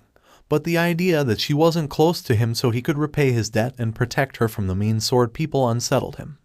What? Oh, you piece of shit," Mean Scar Man yelled out as he slowly recovered from the blow to his head and began to sit up, but was almost immediately pounced on by Mukairo as the young slayer glared down at the adult male with his weapon pointed at his neck. "Don't even try it. You're lucky that I don't take your head for trying to harm my brother," the young teen growled out but is pulled back by Kani. Now, I think Shinazugawa has learned his lesson for the time being," she states calmly, getting Mukairo to reluctantly step back, but the amnesiac boy did not put away his blade, nor did he stop glaring at the downed man as he stood back up and growled. Even so, something should be done about the demon Komodo. He had attacked Seimi only moments ago, and with him out in the sun, some kind of countermeasure must be taken. The one with hair that looked like it was on fire spoke, yelling as he dropped his smile and looked directly at Tenjiro with a glare. "Are you kidding me? Tenjiro only acted when he was attacked," Nezuko yelled out, to which the man wearing a headband crossed his arms and spoke up. "And yet he was drooling only moments before that and clearly threatened us all as well," the large man stated with a frown, but this caused Gyomai to speak up at last. "I must disagree. Despite losing his humanity, the boy only reacted when his family was threatened despite us clearly talking about his death up to that point and the smell of Merchai lingering in the air even now," the gentle giant said, but he did not stop praying as tears fell from his eyes. "So what? Demons are manipulative beasts that twist the narrative to their advantage and exploit our kind. This is clearly just another example of it out in the world." Iguro countered the gentle giant's statement, and if only for a moment, Tanjiro could clearly smell absolute terror from the snake man as he continued to watch the demon Komodo with suspicion. It appears like I have missed out on a fair bit. However, my children, I must ask that you calm down," the familiar voice of the gentle man called out to everyone, with a calming presence overcoming the area that even made Tanjiro's demonic instincts calm down a little as he turned around and saw the sickly man walk forward with his 2 kids with a similar scent to the last pair of children he saw with the man. Quickly though, everyone began to bow, including his sisters after a brief moment, which confused Tanjiro. What was the point of it and why did he feel a surge of anger and disgust when he briefly thought of copying the action? Before we begin, I wish to apologize for being late. I had to take care of a few things before I could arrive. Yubayashiki spoke calmly as he children gently guided him forward, eventually stopping their walk forward and getting the sick man to sit down. Yes, Oyakata-sama. The Hashira all spoke at once. Oyakata-sama, it is a relief to see you once more. I wish for your continued good health and happiness. Jiyu was quick to speak up after the greeting while making sure to place himself between the Kamado family and Muakairo and the remaining Hashira, causing the sickly man to chuckle lightly. I am pleased to hear all of you have returned to me once more without change within our ranks, my children, and that you are all unharmed. I also thank you for the kind words, Tomioka. The sickly man says peacefully with a calm smile on his face. Taking the potentially limited calm atmosphere, Tenjiro sniffed at the air and found it a bit easier to understand the emotions within the air now. The blood from Mean Scar Man was still messing with him, but he could now tell that everyone felt respect to the sickly man, though the fear, hate, and scorn directed at him did not change, and made it almost impossible to smell the love from his family and the support of the kind ladies. I'm sorry, master, but I must ask this now. Can you be so kind as to explain the situation surrounding the Kamado siblings and ask for permission to execute the demon with them? Seimi was quick to speak up, though his tone of voice had a great amount of respect and anger in it, though it was perfectly clear where the two separate emotions were directed. Ah yes, I apologize for keeping a secret for so long, but I have known about the Kamado siblings and the circumstances surrounding their brother. After hearing status updates on Tenjiro from Muakairo, Jiyu and Sakonji Yurikodaki for the past 2 years, and having personally met the young child myself, I have decided to accept Hanako, Nezuko, and Tenjiro. So, I must ask that you all do the same. Kaga explained calmly and with an apologetic tone of voice, taking many of the Hashira by surprise. Forgive me, master, but I must flamboyantly oppose this request. Not only can I not accept demon slayers who works alongside demons, but the demon is now too great of a threat to let go. The one wearing the headband and had a similar scent to Kushi was quick to speak up and oppose the request. I'm sorry to disappoint you, Oyakata-sama, but us demon slayers were formed to take out the monsters that have harmed us and countless others so our kind can live somewhat peacefully. A demon momentarily ignoring their instincts to not harm their family may be possible, despite how insanely rare it is, but like any other, he will eventually cave and attack them or one of our members unprovoked. It's better to stop him now before it is too late. The short woman that smelled a bit like the trees around the, what was that building owned by the old lady called again? Oh well, it likely didn't matter much, but she smelled the disgusting smell trees that he wanted to avoid, though he didn't really get a sense of danger from that smell. We are demon slayers, Oyakata-sama. Not only can I not believe in the existence of a good demon, but the brats defending the monster before us are spitting upon the very titles that we carry with pride. I must ask that the Kamado girls, Tomioka and Muakairo, for their blatant violation of our rules. The one with the snake with him spoke, with the reptile letting out a hiss that could almost be mistaken for concern had Tanjiro's nose not confirmed that the scaly animal was genuinely concerned about the short human. Master, you have my respect from the bottom of my heart, and you always will. However, I can't understand what you're thinking with this request, Oyakata-sama. Thus, I must oppose your decision with all of my strength. The one with red and yellow hair yelled out, showing his own opinion of the discussion. I have already given my thoughts, Oyakata-sama, and they have not changed in the slightest. So again, please punish these fools and allow us to kill the demon that is standing in the sun. Seimi yelled out, not changing his stance in the slightest. Are you kidding me? You exposed my brother to Merchai blood. And not only did he not attack you, but he only acted at all when you threatened us with death and cut off his head, and even then, Tanjiro's top priority was to defend us. Even Jiyu and Muakairo, your fellow Hashira, are defending us and have seen that our brother won't hurt anyone. Nezuko cried out angrily, standing up as she glared at the man, earning her a growl. Will you shut it, you stupid brat? Tomioka is nothing but a high and might bastard, and Muakairo can barely remember his own name half of the time. The man yelled as with a scowl as the veins on his face began to bulge in rage, and the insult to his family caused Tenjiro to growl in rage as not only did he allow his demonic aura to seep out again in warning because of it, but his muzzle began to crack once more from how hard the demon Kamado was biting into his muzzle. However, the yelling caused a new voice to sigh, one that Tenjiro recognized almost as soon as the sound reached his ears and instantly caused the young demon to perk up happily, even if the sounds from the person did not sound happy. So, this is the current generation of Hashira. I must admit, I am severely disappointed with the way that you are acting. The voice spoke out, its owner revealing himself as Yurikodaki as a woman with white hair wearing a salmon-colored mafuku kimono with an amber to orange at the top with flower patterns with a dark indigo haori with numerous blue butterfly patterns pushed him forward on a wheelchair. Tenjiro cried out happily as he put down Hanako and ran over to the old man, almost leaping into his arms before remembering his injured state. So he instead settled for stopping at his side and hugging him gently, causing his Oji-chan to gently rub his head. Hello Tenjiro. Sorry, but we'll talk later with the others. But for now, this old man needs to have a word with the younger generation. The old man told him gently, causing Tenjiro to nod after a moment once he put together what the sounds meant, and walked back over to his sisters and put them behind him once more. You must be Yurikodaki-san. My father actually spoke highly of you a few years ago during his time as a Hashira. The one with hair that looked like it was on fire spoke up with surprised recognition in his voice. Oh, so you are one of Shinjiro's boys. You certainly look like a Rengoku at least. Well, that matters little at the moment, especially given your lack of trust to those among your ranks. Yurikodaki spoke with some surprise in his voice, but quickly turned his attention back to the topic he wished to discuss. And what exactly do you mean by that? The second tallest out of everyone there questioned with a slight edge to his tone, making Yurikodaki's scent become even more upset. The fact that you have such little faith in my student and Muakairo. Admittedly, the Hashira don't need to get along for the core and each other to survive, but your trust in each other's judgment should be solid and not venomous as I have now witnessed. It also explains a few things about Jiyu though. The retired water Hashira spoke before whispering quietly to himself at the end, causing Seimi to scowl at the words that were clearly spoken. So what? You mean to say that your generation would allow each other a pet demon if? The Hashira began to yell but cut himself off when the former slayer let out a sudden but strong burst of power. Do not call Tenjiro a pet, boy. And while you are correct that my generation certainly would be holding a trial at least like you all are now, we trusted each other without fail. So, let's say that I alone was vouching for Tanjiro's continued existence and my old comrades were in your places at this very moment.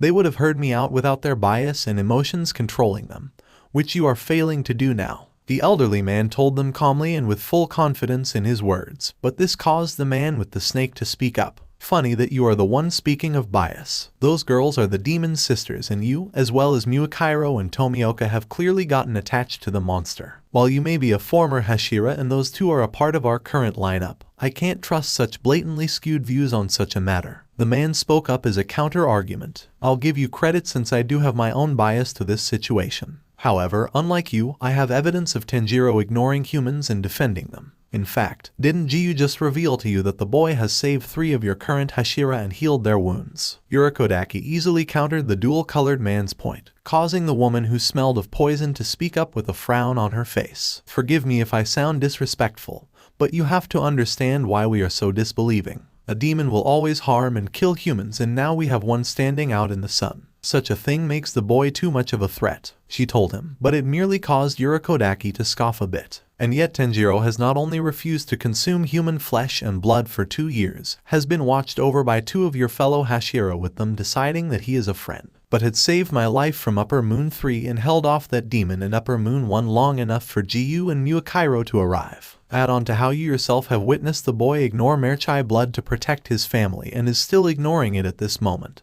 And that should be proof enough that he is a good person at the very least, he stated, causing the short woman to flinch since she couldn't argue against those truths. Even so, you can't expect us to accept this without some kind of countermeasure and a punishment ready in the scenario, or rather the inevitability that the demon brat eats someone. I'll admit that he may be the one flamboyant demon in existence for fighting his hunger for so long, and I might have cautiously allowed this with your arguments, but a demon immune to the sun is also immune to our weapons and needs to be dealt with before it can harm anyone. The man with a headband stated with a frown and crossed arms, drawing Yurikodaki's attention. Outside of you saying that Tenjiro eating someone is inevitable, you bring up a fair point, which is the reason why, in the unlikely scenario that the boy does, we will not fight against his execution and myself, Jiyu, Muakairo, Nezuko, and Hanako will slit our bellies and commit seppuku to atone. The man told them with complete confidence in his words, catching the Hashira that desires Tanjiro's demise off guard and making them look at the Kamado siblings and both Muakairo and Jiyu, who nodded in agreement. However, none of them noticed Tenjiro tensing and the fire that seemed to ignite momentarily within his almost glazed-over pink eyes. TCH, so what if an old fossil like you and those dumbasses will commit seppuku? If you all want to, then you can rot for all I care. It doesn't mean a damn thing when that thing eats someone. Sanmi yelled out with a scowl, causing the one with fire-like hair to speak up after he finished eyeing Tenjiro. I'm afraid that Shinazugawa is correct. Oyakata-sama, while I can somewhat understand your desire for this demon to continue living and the arguments presented, the death of any humans he consumes will be irreversible. The dead can never come back, no matter how much we may wish it. The Rengoku yelled out passionately, causing Kaguya to hum in thought for a moment. That is correct. None of us can truly guarantee or confirm that young Tenjiro will never attack and consume a human. However, you cannot prove that he will attack humans, the leader of the corps told them, taking the Hashira off guard with the counter-argument. Up until now, Jiyu, Muakairo, Sakonji, Nezuko and Hanako have been telling us nothing but truths from their respective experiences with our new demonic friend for the last 2 years, both in a calm environment,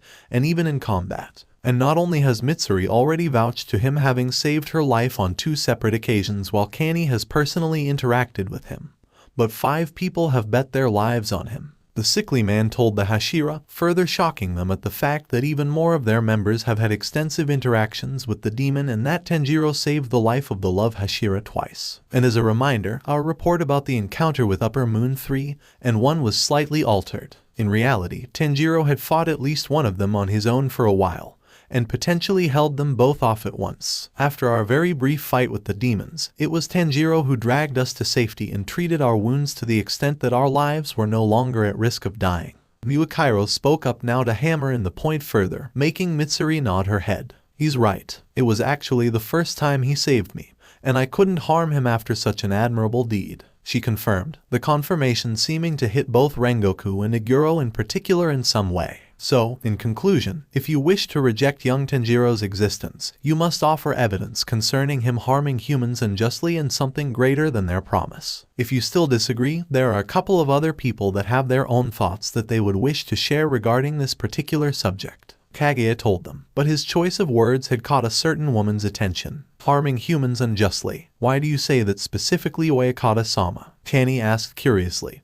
But before the master of the corps could speak, the Wind Hashira acted quickly with an accusation. So, the piece of shit has attacked humans. Oyakata-sama, that should be reason enough to kill the monster. Sanmi yelled out, but this caused Hanako to speak up as she stood up and glared at the man. My brother hasn't harmed a human. Even when he was being turned, he kept me safe from the cold after. She furiously opposed the twisting of the narrative but froze up and began to shake and breath heavily as her mind wandered back to that night 2 years ago. Seeing this, Tenjiro and Nezuko quickly hugged their little sister, and despite the possibility of coming off as rude, the 2 Hashira and retired water Hashira of the formed family quickly got to her and formed a group hug. However, Tanjiro was a bit confused as to why he could smell one of the still kneeling Hashira seemed to become uncomfortable once him and his family began to hug. I shall get into my choice in words in a moment, you two. However, I have a couple of people gathered that have their own experiences with the Kamado family, and they can give their opinions without bias. But before that, you young ones may come out now. Kaguya spoke up once again, turning his head a little to make his voice clearer to whoever he may be addressing.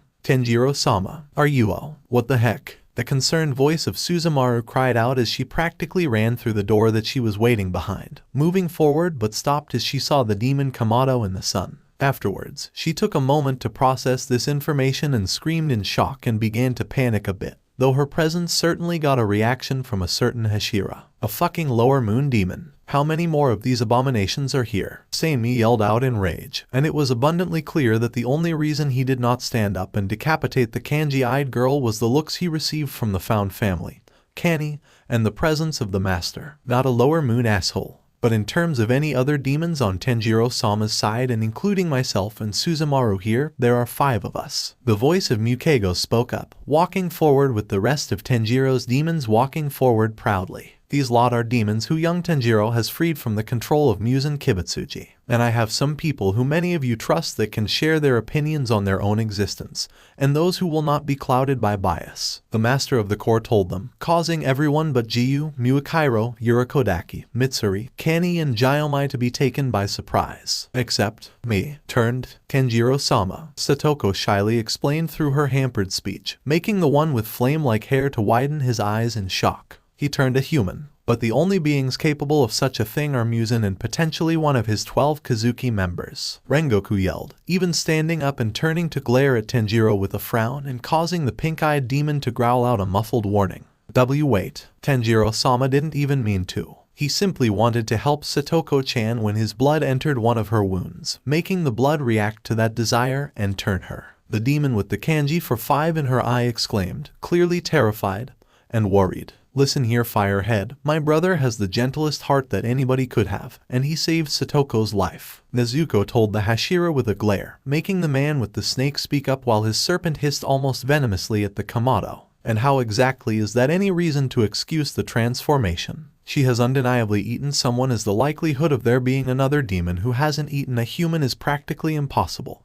And as for the others, they clearly have the aura of demons that have consumed innocent lives and have been alive for a while. So, at the very least, if I should somehow genuinely believe your claims about your brother, those 5 should be killed immediately. Tenjiro stated without a bit of compassion directed towards the demons, but this caused Jiyu to speak up. Not exactly. While the letters sent to me and Muakairo confirmed that 4 of the demons have eaten humans, we have given those with a questionable past a second chance should they desire it. The water Hashira argued gently, hesitating for a moment as he looked over the second largest person in the area, who flinched a bit at the accurate assessment. It is true, so long as someone is able to keep an eye on them like we would with a member with a questionable past, I see no reason as to why they can't be given a second chance since they took the opportunity. Kani spoke up cheerfully, expressing her own agreement to the idea. While it may seem hypocritical for me to say this, I don't think that is a good idea. I know that I normally support those who wish to change and have demonstrated the flamboyant desire for it. But this is far riskier. After all, demons are undeniably addicted to human flesh and blood. The headband-wearing man states, causing Jayomai to speak up once more. But can they be blamed for it? According to those poor souls, the desire to consume humans is built into their cells, and they were under constant watch and threat from their progenitor after being turned against their will and stripped away of their memories of the past. So shouldn't the fact that after tasting human flesh, that these victims of circumstance should be allowed the opportunity to atone for denying their very selves and taking the first opportunity they had to leave Kibutsuji? The praying man questioned, thought this made the woman who smelled like poison to perk up. Alright, let's say that I believe their word about practically having no choice but to eat humans because of their body structure, and their king for even a moment. How exactly did you lot apparently escape Muzan? The short woman questioned suspiciously, making the kanji-eyed demon with the number 6 in her eye to talk. Tenjiro-sama's blood. To make a long story short, he was somehow turned into a new demon king when exposed to Muzan's blood and can create his own demons separate from our previous asshole of a king and take them away should we agree to it and given his own blood. She explained nonchalantly, making the man with the snake frown. All you just did was give us even more of a reason to kill this brat.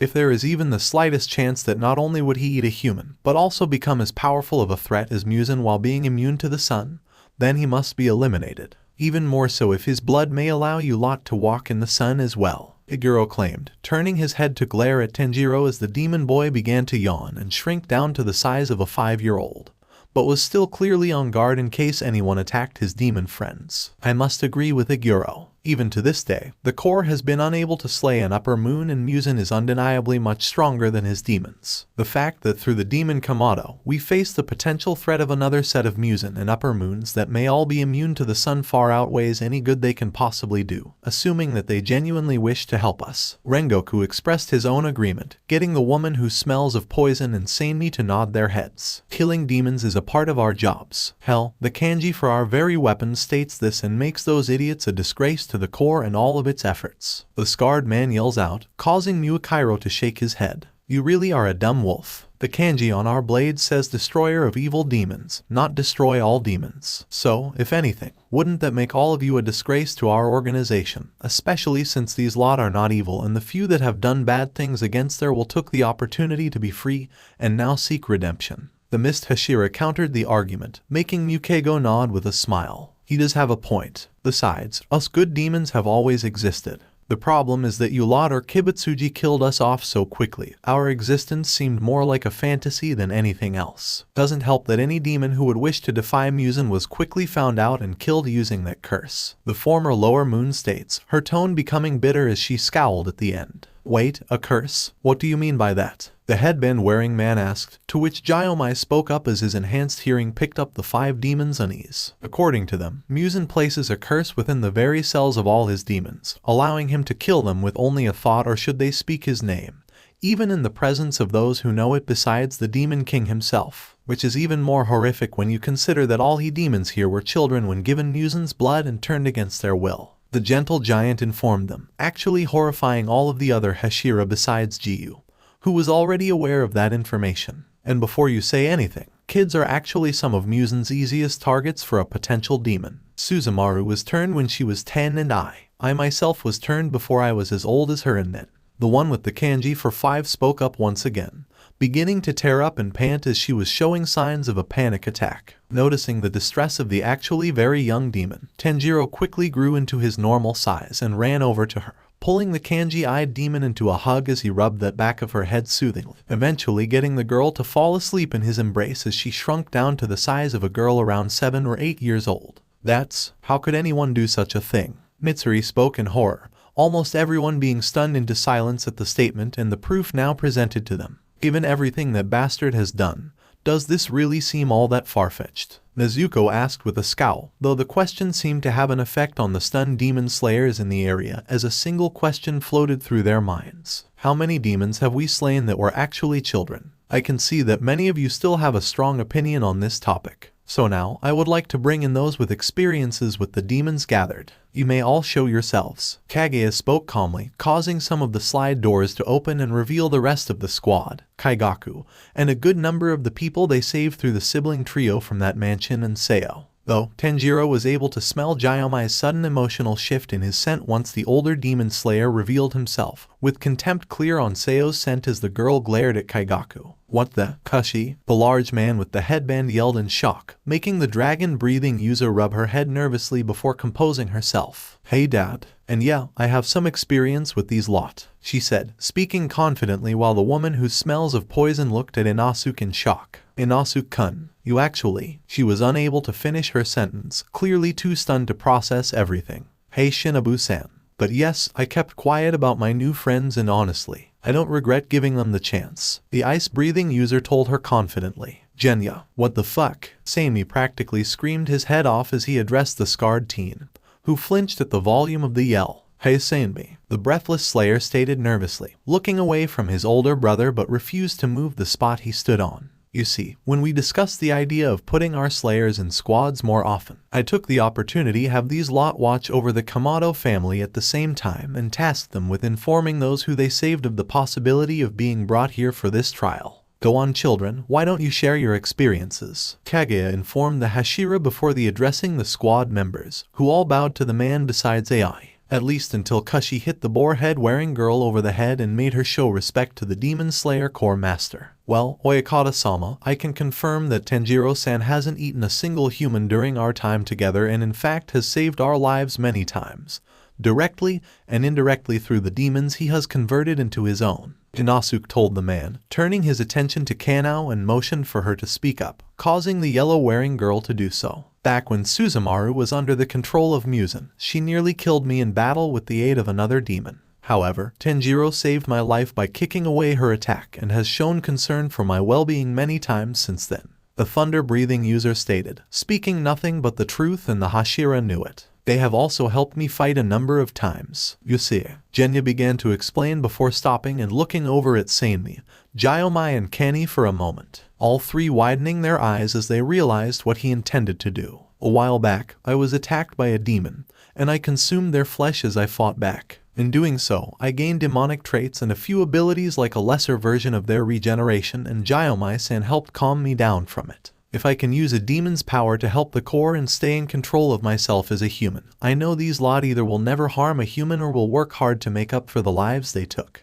The young Shinazugawa spoke confidently, shocking everyone that was unaware of this power and allowing Kashi to continue. I have observed the demons within our group the whole time, and honestly, I can confidently say that they are some of the most flamboyant people I know. They have proven to help us many times, and I am willing to trust them with my life," the former Kanachi said, taking the man who was now clearly her adoptive father off guard. "Hell yeah. They are like wolves, considering that if they consider you a part of their pack and are ferociously protective." Aoi spoke confidently, getting a few odd looks from those who haven't met her before. "Well, we haven't had as much experience with this group as them, but I can confidently say they are good people. The demon boy actually ran into me when I was trapped in a mansion with other demons because of my rare blood, which is apparently called merchai. He was admittedly drooling when he came across me, but he ran away before I could even do a thing, and I now know it was to keep me safe." One of the people who the squad helped, Kiyoshi, told everyone, getting one of his little siblings to speak up next. "Not only that, but the other demons kept us company within boxes that they were in while we were waiting for our brother to be saved,"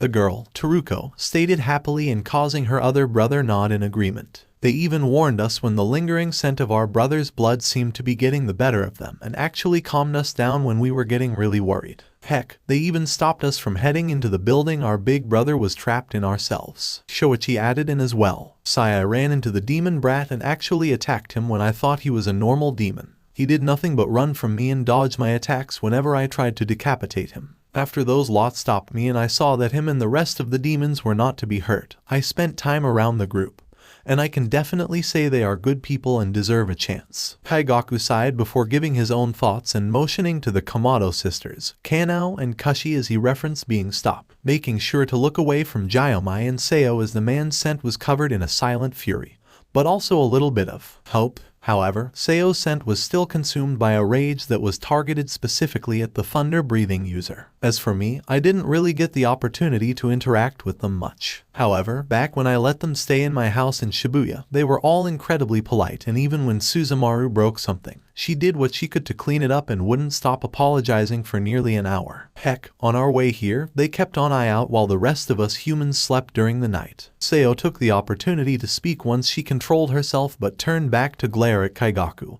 and making the Slayer flinch back at the look. "Now then, I do think that you should think over the thoughts of our guests here. If there is anything else you may wish to share, I suggest you do so now," Kaga told the Hashira before addressing the humans and demons next to him, actually causing Mukego to speak up. "Yes, actually, if I'm correct, none of you even know a single detail about Kibutsuji's appearance, correct?" the former Lower Moon inquired, causing Rengoku to respond. "What of it, demon?" the Hashira questioned with a frown, telling everyone what they needed to know in that moment. "As much as I'm not proud of it, I was a previous Lower Moon 4. Suzumaru was a demon notable enough to be given minimal missions by Muzan, and Tanjiro-sama was turned by the other demon king. I'll let you do the math from there," she states with a small smirk, and the Hashira only needed a moment to put together what she was talking. "The fuck? You two had those brats this whole time and never shared such important intel. I should kill you both right now," Seimi accused as he stood up, making Tenjiro get between the scarred man and his family. The glare the demon gave almost as much of a suffocating presence as his brief flare of demonic power. After seeing that the man wouldn't try anything for now, Tenjiro then turned his attention to Hanako,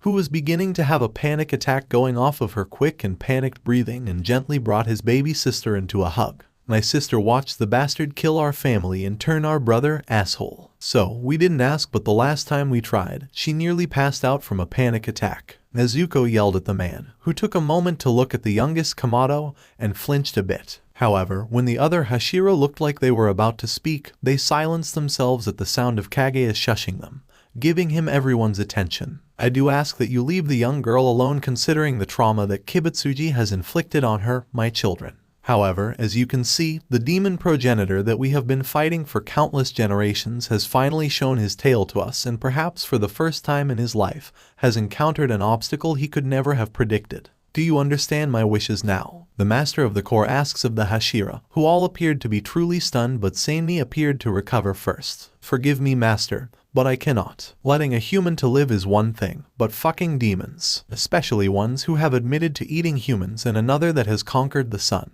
well, let me prove to you that they only deserve death right now," Seimi yelled as he lifted up and showed off his still cut and bleeding arm to Tenjiro's demons.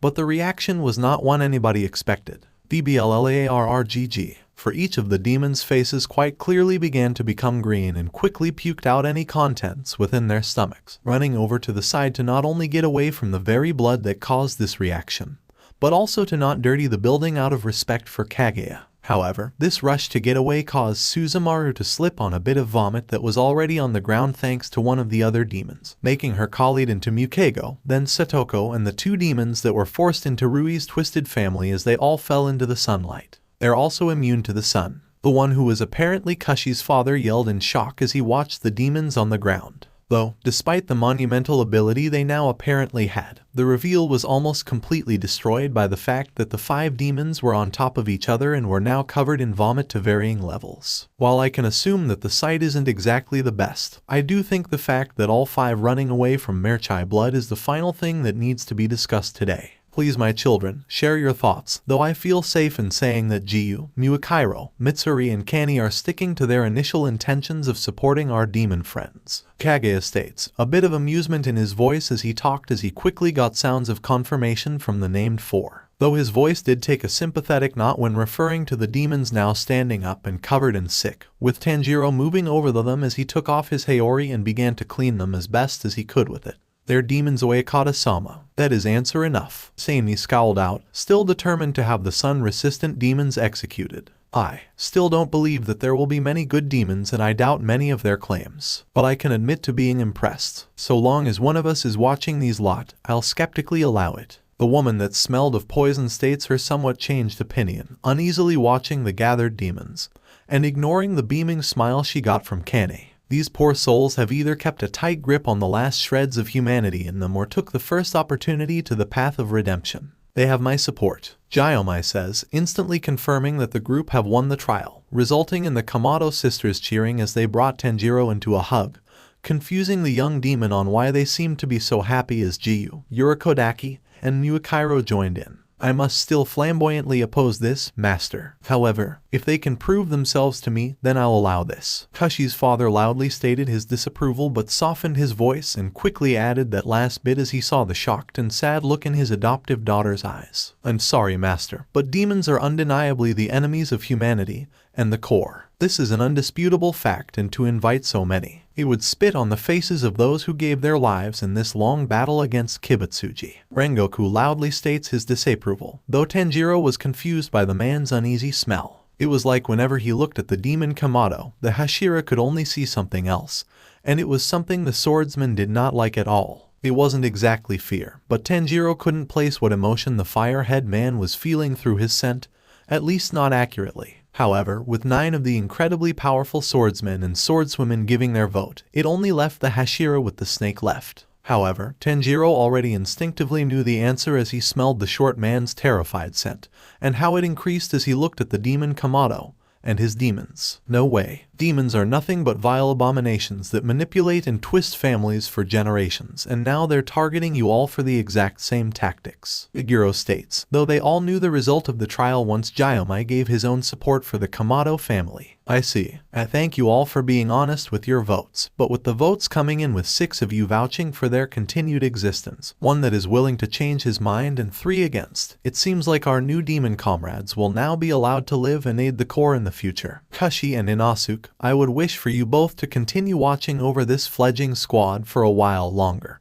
and to keep me updated whenever Tenjiro converts demons or humans into his own, as he has my permission to do so. However, in the case of a human, he will only be allowed to if they give the young boy permission, Kaga told them, taking everyone by surprise with the request and permission for future demons and humans to be turned by Tanjiro. Of course, Oekata-sama, both experienced slayers say as they bowed to him in respect, though Tanjiro quickly shifted his attention from them as he noticed Kanao smiling at him. Why was the coin girl happy? Excuse, Oekata. The voice of Satoko spoke up, struggling to speak properly once again, but succeeded in gaining the man's attention. What is it, young one? The master of the core asked gently, successfully making the demon girl relax a bit. Others, here, won't, happy, okay, protect, selves. The girl was able to get out, causing the sickly man to nod his head with a small smile. I am aware of that, child. And yes, should you be attacked first, you will be allowed to fight back and defend yourselves. Though, I ask that you either restrain any slayers that attempt to kill you or knock them out so that they can be properly punished. he confirmed, making the demon with the kanji for 3 in her eye to nod with a small smile, happy to know she can protect herself and her new friends from unearned attacks or assaults still. Now then, while it is a week early,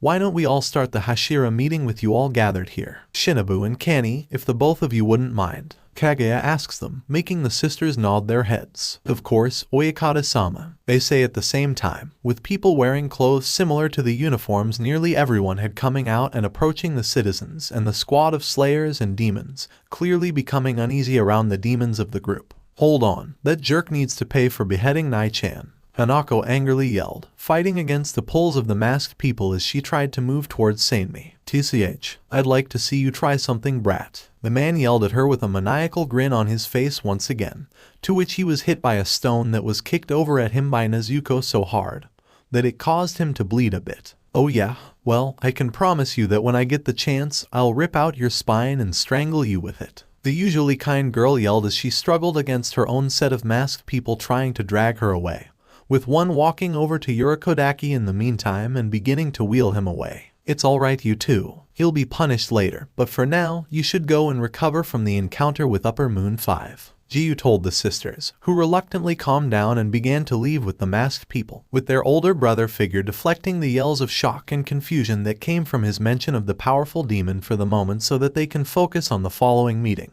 Oh, one last thing, Nezuko, Hanako. The master called out to the Kamado siblings, drawing their attention as they stopped following the masked people who were leading the rest of their team and wheeling Yurikodaki along with the group so they can listen to the man. The next time you see her, please give Tameo-san my regards. Nezuko's perspective. I'll admit, that was more chaotic than I was initially anticipating, Yurikodaki said as he was wheeled along with the group, causing Genya to sigh a bit. I mean, we do have a sun-immune demon king with us right now. It was bound to get chaotic since a second demon king and demons immune to the sun were thought to be impossible until now. Also, I want to apologize for how my brother acted back there, the scarred boy said with a nervous frown and rubbing the back of his head. Wait, that scarred jerk is your brother, Suzumaru shouted in surprise, completely oblivious to how her yell made a Kakashi that was walking somewhat close to her jump away from her in fright and kept a greater distance. Nezuko also didn't notice the way both of her siblings scrunched up their noses in disgust as they looked at that Kakashi in disgust. Hey, Sanmi is a good guy.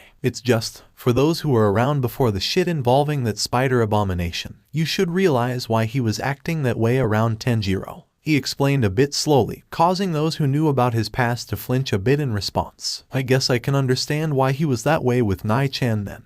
Hanako spoke up, clearly not being comfortable given the situation with the eldest Shinazugawa. Look, I can understand where your brother is coming from, especially since he has likely seen a lot of demons hurt their former families. But just because of that experience, it doesn't give him the right to decapitate my brother when he was doing nothing. Nezuko was quick to speak up and express her own thoughts on the situation. Just because she can understand why he acted that way did not mean that she was going to forgive him easily, or any of the other Hashira that were trying to kill Tenjiro at the end. The ones that changed their minds she'll keep an eye on, but they were better off than Genya's brother, Kashi's dad, the snake man and the one with fire-looking hair. Actually, are any of you humans hurt? After all, we had to survive a battle against an upper moon and you can't regenerate like us. The demon who was forced to play the role of Rui's mother asks curiously, purposefully ignoring the shocked looks the Kakashi sent their way. Yeah, we should be thankful that Fish Noodle was so arrogant, otherwise I don't think we would be here, Inosuke told her, causing Kashi to nod her head before looking at Nezuko with a smirk. Which reminds me, you did a great job at defending against those needles he shot Nezuko. It was quite the flamboyant accomplishment, the dragon-breathing user told the younger girl, causing the second oldest of the Kamado siblings to blush in embarrassment. Thanks, but I'm not sure how I did it. I mean, my heart felt like it was going to burst out of my chest and I felt so hot that I felt lightheaded. But for a brief moment, I felt 100 times stronger than I ever thought possible. The female water-breathing tried to explain, not noticing the look sent to her by Yurikodaki, or Tanjiro looking at the elderly man in confusion due to smelling something in his scent. Hey, surviving against an upper moon is insane. After all, I don't think a slayer ever killed an upper rank until now that their members only changed due to a stronger demon replacing a previous upper rank. Yukeigo shared the little bit of information to improve Nezuko's mood, causing Yurikodaki to speak up. No, your friend is correct. While the Demon Slayer Corps may have been unable to kill an upper moon until Jiyu accomplished this feat, Hashira and on a rare occasion, Lower-ranked slayers have survived encounters with the demons. That experience alone is equal to 5 years' worth of training on its own, so you are all stronger than you were 6 days ago, and aren't the same people as before. The former water Hashira explained to the slayers, cheering them all up just before Nezuko saw the butterfly estate and saw the boy who she briefly interacted with when she visited Oji-chan waiting outside. If she remembered correctly, he was named Zenitsu. Oh, you are all the ones that one-sama sent. Come on and so we can have a look at any injuries you all may have. The boy explained as he motioned for the group to follow, and the Kakashi took the opportunity to run the moment they no longer needed to stay, with the boy now guiding the group, clearly keeping his distance from the demons. Tenjiro made muffled sounds the moment he heard about injuries, drawing everyone's attention as he walked over and carefully picked up Hanako. Oh, Nai-chan, what are you doing? Hanako yelled out in pain, making Tenjiro let out a concerned whining sound, but looked at Zenitsu and motioned his head to Hanako and walked over to the clearly scared teen.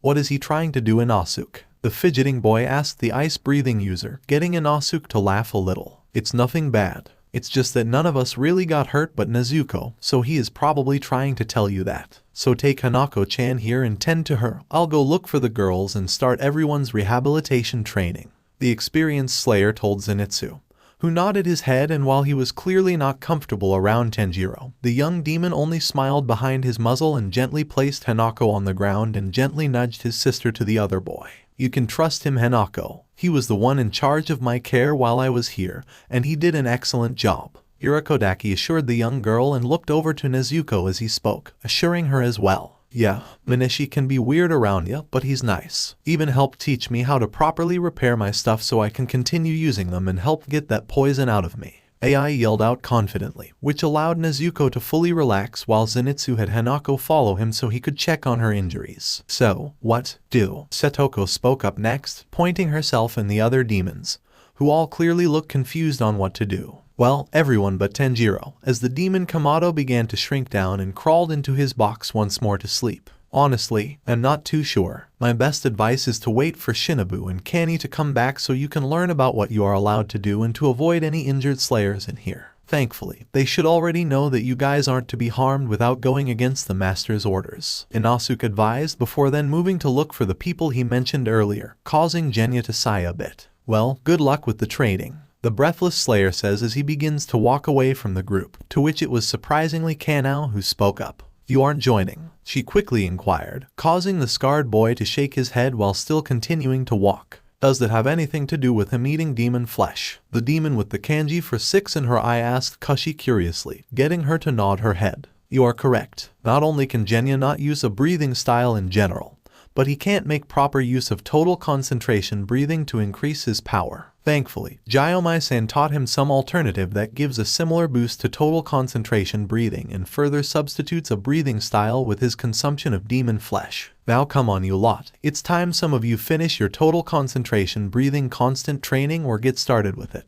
The former shinobi explained with a shrug before beginning to walk after Inosuke, and everyone began to follow. Look, I know a lot of you may want to go out into the sun more, but can you not do so for a bit? I just don't want any of you to potentially get hurt since we don't know how this sun immunity thing works. Nezuko quickly asked the demons of the group, making Suzumaru whine a bit. But I want to play in the sun again and I now have the chance, she said sadly, quickly sitting on the ground with a pout. As much as I want to, I think Nezuko is right. I mean, I can't be the only one that has a feeling of something being wrong when I was walking in the sun. Nukego spoke up next, making the good demons look at each other. Me, too. Better prepare if goes wrong. Satoko was quick to express her own feeling, to which everyone begins to nod their heads in agreement. I'm proud to see that you are still a caring person, Nezuko. Now go after the others. I'll look after your new friends and your brother. Urakodaki urged her, causing the girl to grin a bit as she quickly gave her grandfather figure a hug and then ran after the others. Hanako's perspective. Time skip, 3 months. I win. Hanako yelled out in victory as she was able to grab hold of a cup of medical water and put it on Zenitsu's head since he kept on doing so for her, who smiled at her and clapped his hands in congratulation. You did really well, Hanako-chan. It took everyone else nearly a month to beat me in both the reflex and full body tag training. Yet you did so in only a few weeks once your ribs were fully healed. The boy praised her, causing the youngest surviving Kamado to rub the back of her head in embarrassment from the praise. I just had a lot of advantages compared to everyone else when they started, the mist-breathing user stated, to which she heard some footsteps heading to her and saw Tenjiro tackle her into a hug. Her older brother cheered, lifting her up into the air for a bit before placing her down on the ground. And based off of what he just did, Hanako clearly knew that her brother was proud of her. Tanjiro, can you help us please? The yell of Kyo gained the attention of the demon Kamado, who nodded his head with a smile clear on his face despite the muzzle he was wearing, and followed the little girl and Sumi and Naho out of the room. You know, when I got told about multiple good demons, I couldn't believe it after seeing what they do to so many people. But your brother and the demons that follow him are really something. Zenitsu comments to Hanako, who couldn't help but laugh a little. Yeah, Nai-chan has always been super kind to the point where you would need to hurt our family for him to get slightly angry and hold on to it. It actually makes me happy to see him like this again after we have been fighting so much. The young girl comments with a small smile,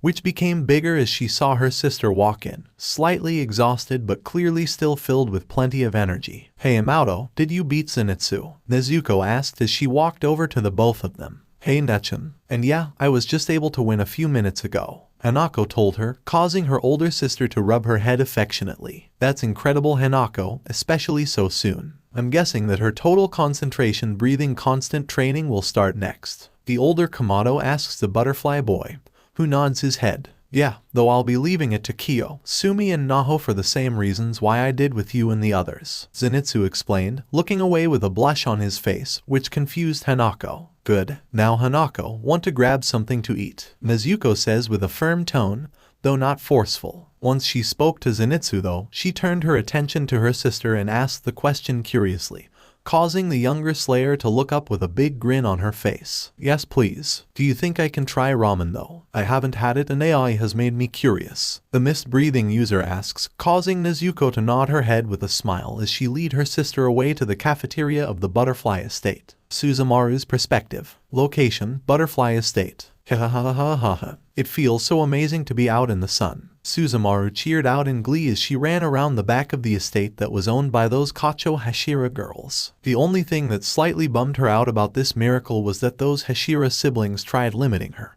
and the other demons that served Tanjiro-sama inside because they apparently felt uncomfortable in the sunlight compared to her mask and tried taking their blood. Now, despite Suzumaru's natural childish nature, she did understand to some extent why those siblings were doing that. Some distant, foggy part of her mind could recall how a human's skin could apparently experience bad things in some way if exposed to too much sunlight or something of the like, and will turn more and more pale when away from a light source. But she was a demon. Even if her regeneration was just on par with a lower moon, even newly turned demons were subconsciously aware of the state of their cells when healing from an injury of any kind. So what is there to be afraid of?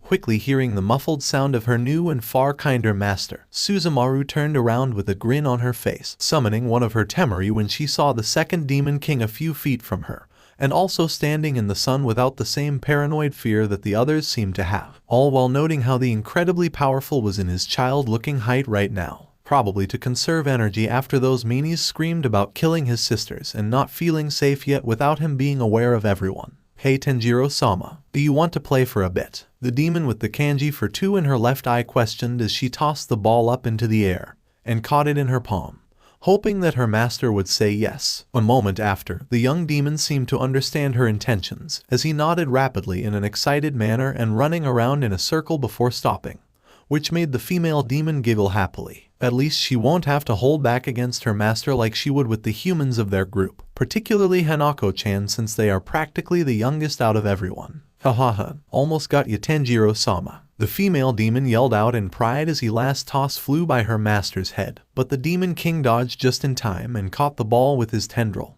making sure nothing was broken as best as he could for that older Kacho girl. So, you are some of the demons that are apparently good. Suddenly, Suzumaru heard a voice filled absolutely with venom speak as multiple pairs of footsteps approached the playing demons, causing the temeri demon to turn around and look at 5 average-looking people wearing the core uniforms and swords sheathed at their hips. Yeah, what's up? Suzumaru questioned with a bit of a glare and tensed her body a bit, not needing their answer to know what these idiots were after. Tenjiro also quickly caught on, initially looking confused on why the humans were talking to the pair, but a single sniff of the air, and detecting his demon's tenseness was all the second Demon King needed to know what the atmosphere meant. Simple, we're here to get rid of you freaks. I don't know what kind of blood demon art you placed on the Hashira and the Master, but we'll free them and get paid a lot of money for rescuing the core from you abominations. The one that appeared to be the leader said with a smug and greed-filled smile, getting cheers from his lackeys to show their agreement, which only filled Suzumaru with disgust. Sure, demons by nature were more violent, many of them drawing out a human and other demons suffering when consuming them. But Suzumaru was sure that 70% of it at least was because of Kibutsuji,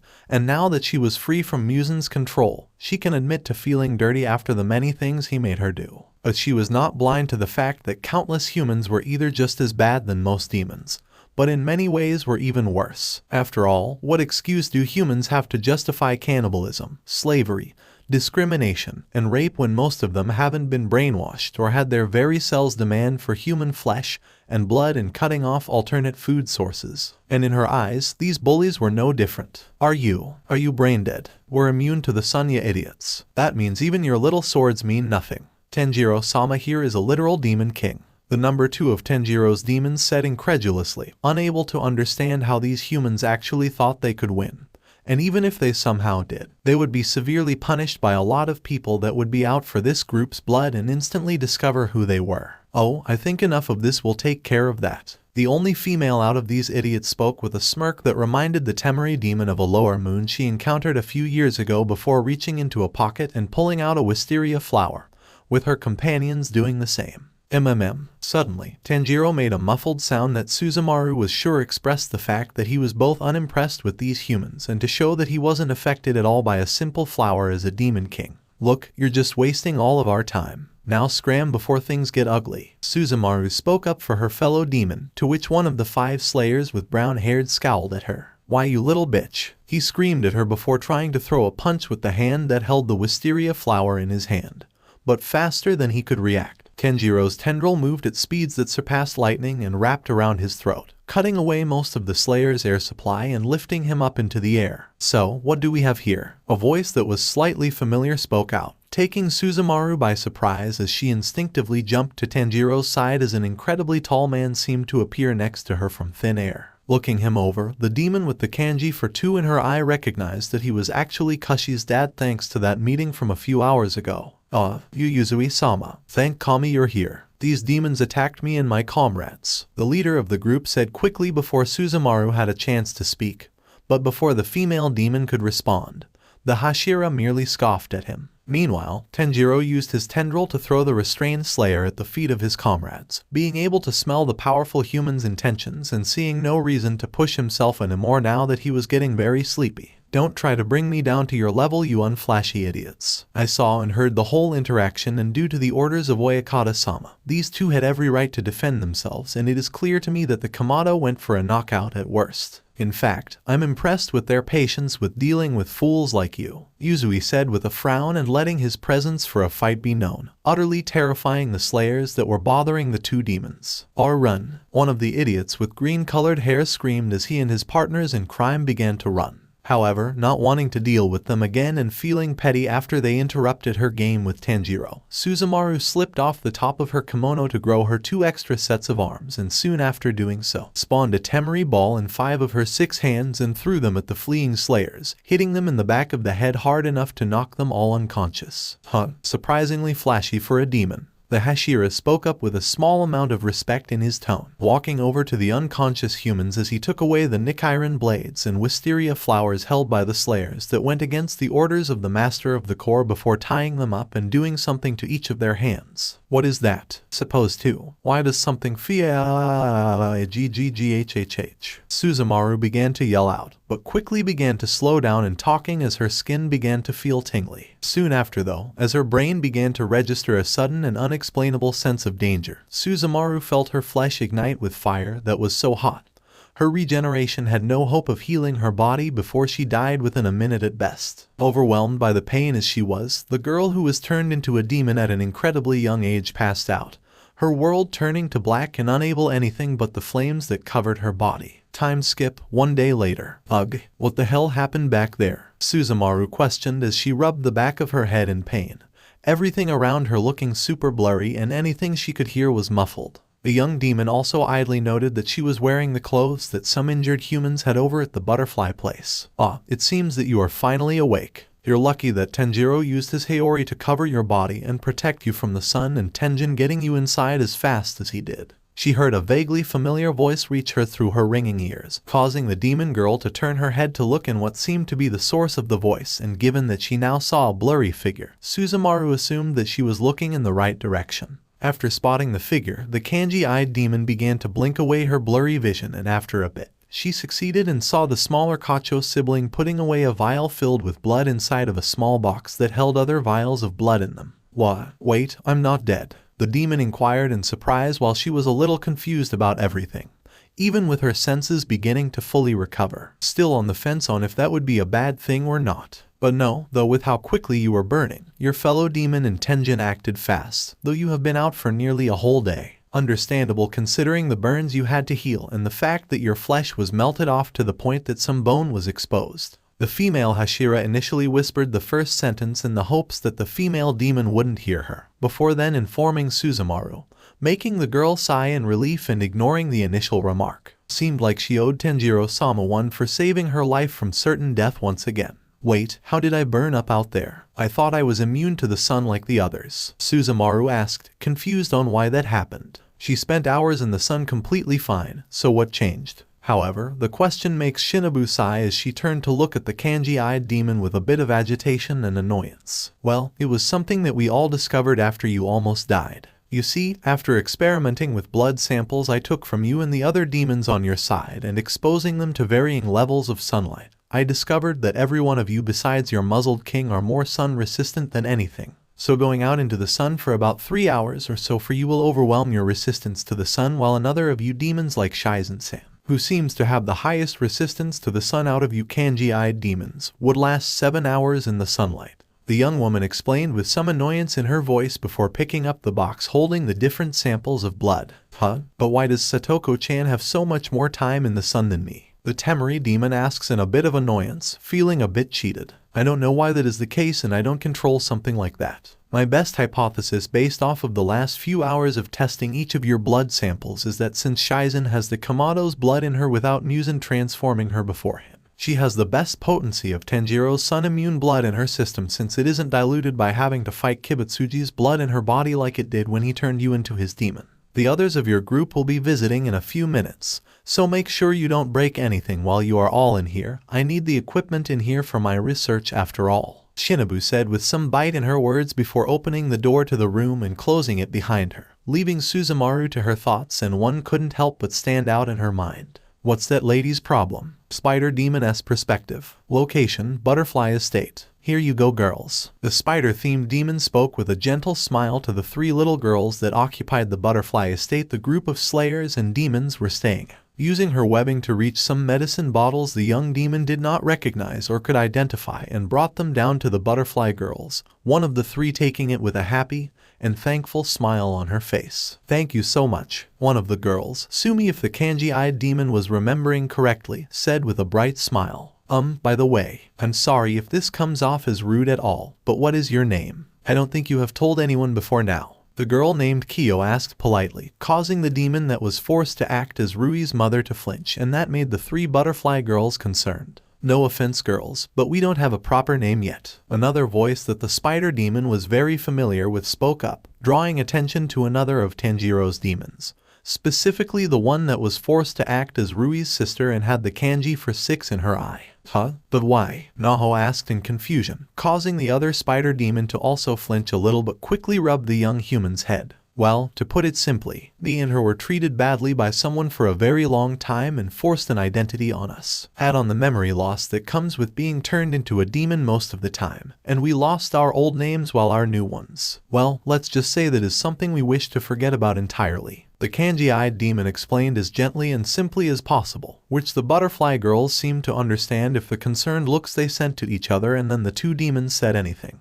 "Hey you 3. Don't worry about us. Besides, didn't you need that to help one of the slayers still recovering here?" Tenjiro's number 5 demon reminded the girls, making them widen their eyes, remembering what they were doing up to now. "Oh yeah, sorry, but we got to get going." Hopefully, we can help you both get a name later. Sumi promises the two demons as she and the other two butterfly girls ran off to one of the rooms that currently house a batch of injured slayers or the still recovering Hanako. Hey, I don't know how to. The lower-ranked demon began to speak nervously, but was stopped when the demon forced to act as Rui's mother cut her off. Save it. I already know what you are going to say and I don't forgive you. The demon with the kanji for 5 in her eye responded coldly, making the other spider-themed demon flinch, making her feel a little bit bad, and so she continued. I know why you didn't do anything when the rest of that fake family and especially Rui were upset, but you didn't need to join in.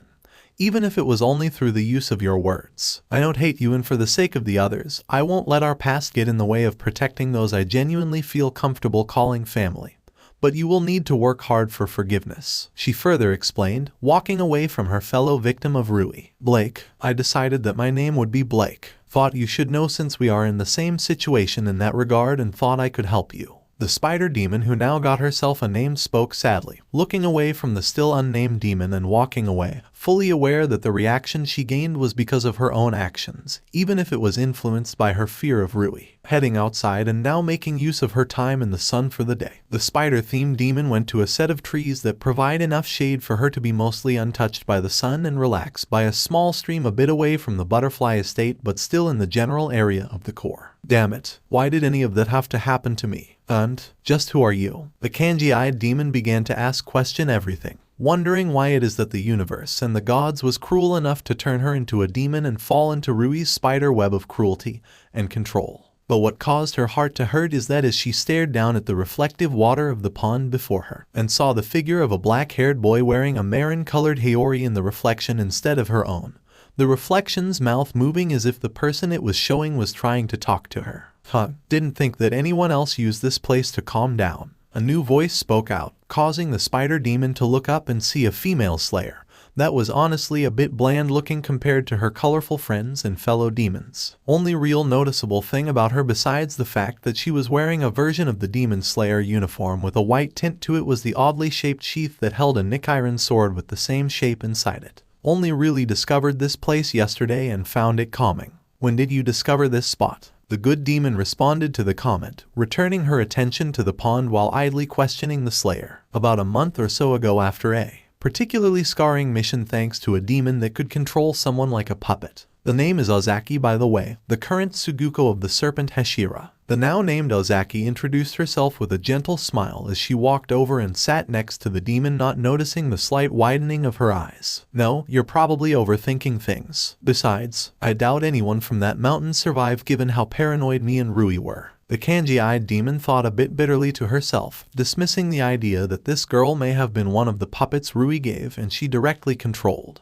Don't have a name. Can't remember my human one, and the identity I used up until Tenjiro-sama gave me his blood was not only forced on me, but it led to a lot of bad things in all honesty, she explained to the Tsuguko of one of those cruel Hashira, not wanting to go into much detail, especially after the brief talk she had with Dao Blake. I'm sorry to hear that. But hey, at least you are away from the one who did that to you and you are now surrounded by friends. Even if some idiots decided to go against Oyakata-sama's wishes and attack you here, I do apologize for the actions of my kuhai, even if they are no longer my kuhai now that I remember their expulsion from the core. But hey, if you need some help coming up with a name for yourself, I'm more than willing to help out. Ozaki points out and weakly chuckles at the end, actually earning a snort of amusement from the demon. Thanks for the offer and sentiment. But, why are you being so kind to me? I'm still a demon and I am willing to admit that I was one that both ate and killed people plenty of time in my handful of years as a demon. The kanji-eyed demon questioned and then confessed to her past wrongdoings, to which the slayer merely shrugged her shoulders. Well, most of the Hashira and the master approve of you and your little group and I trust their judgment.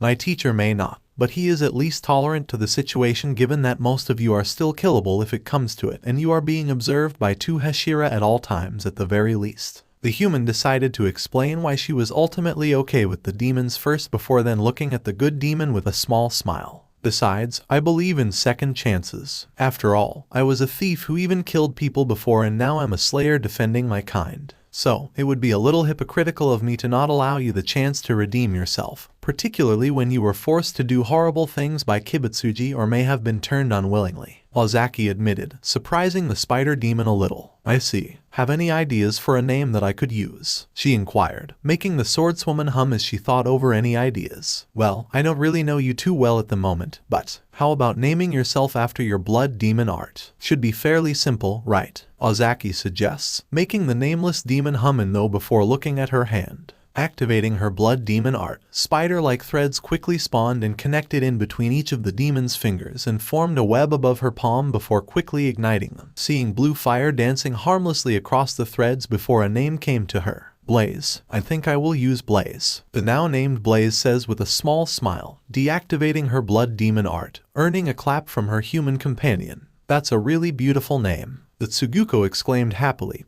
clapping her hands a little bit and genuinely earning a laugh from Blaze. Hahaha, thank you Ozaki-chan. Hey, is it okay if we can meet up back here and talk again in the future? Blaze questioned the Slayer, who nodded her head happily. Sure thing Blaze. Though, I should probably get going before I'm late for my training session with my teacher. Still got a long way to go before I'll properly be able to use serpent breathing at its full potential like he can. Ozaki agreed before telling her that she needed to leave, shivering a little bit at the thought of her Hashira teacher. Seemed like he was just as terrifying as a teacher as he was back at the trial. Sure thing, and I hope that you do well in your training. The kanji-eyed demon said with a small smile before standing up once more, Ozaki doing the same. Then it is a deal, the serpent-breathing user says as they both shook hands and walk away to their respective destinations, Blaze to the butterfly estate, and Ozaki to her the serpent Hashira's own estate. But as the kanji-eyed demon approached the estate owned by two Hashira, Blaze still couldn't help but wonder who the human she saw in the reflection of the pond was in.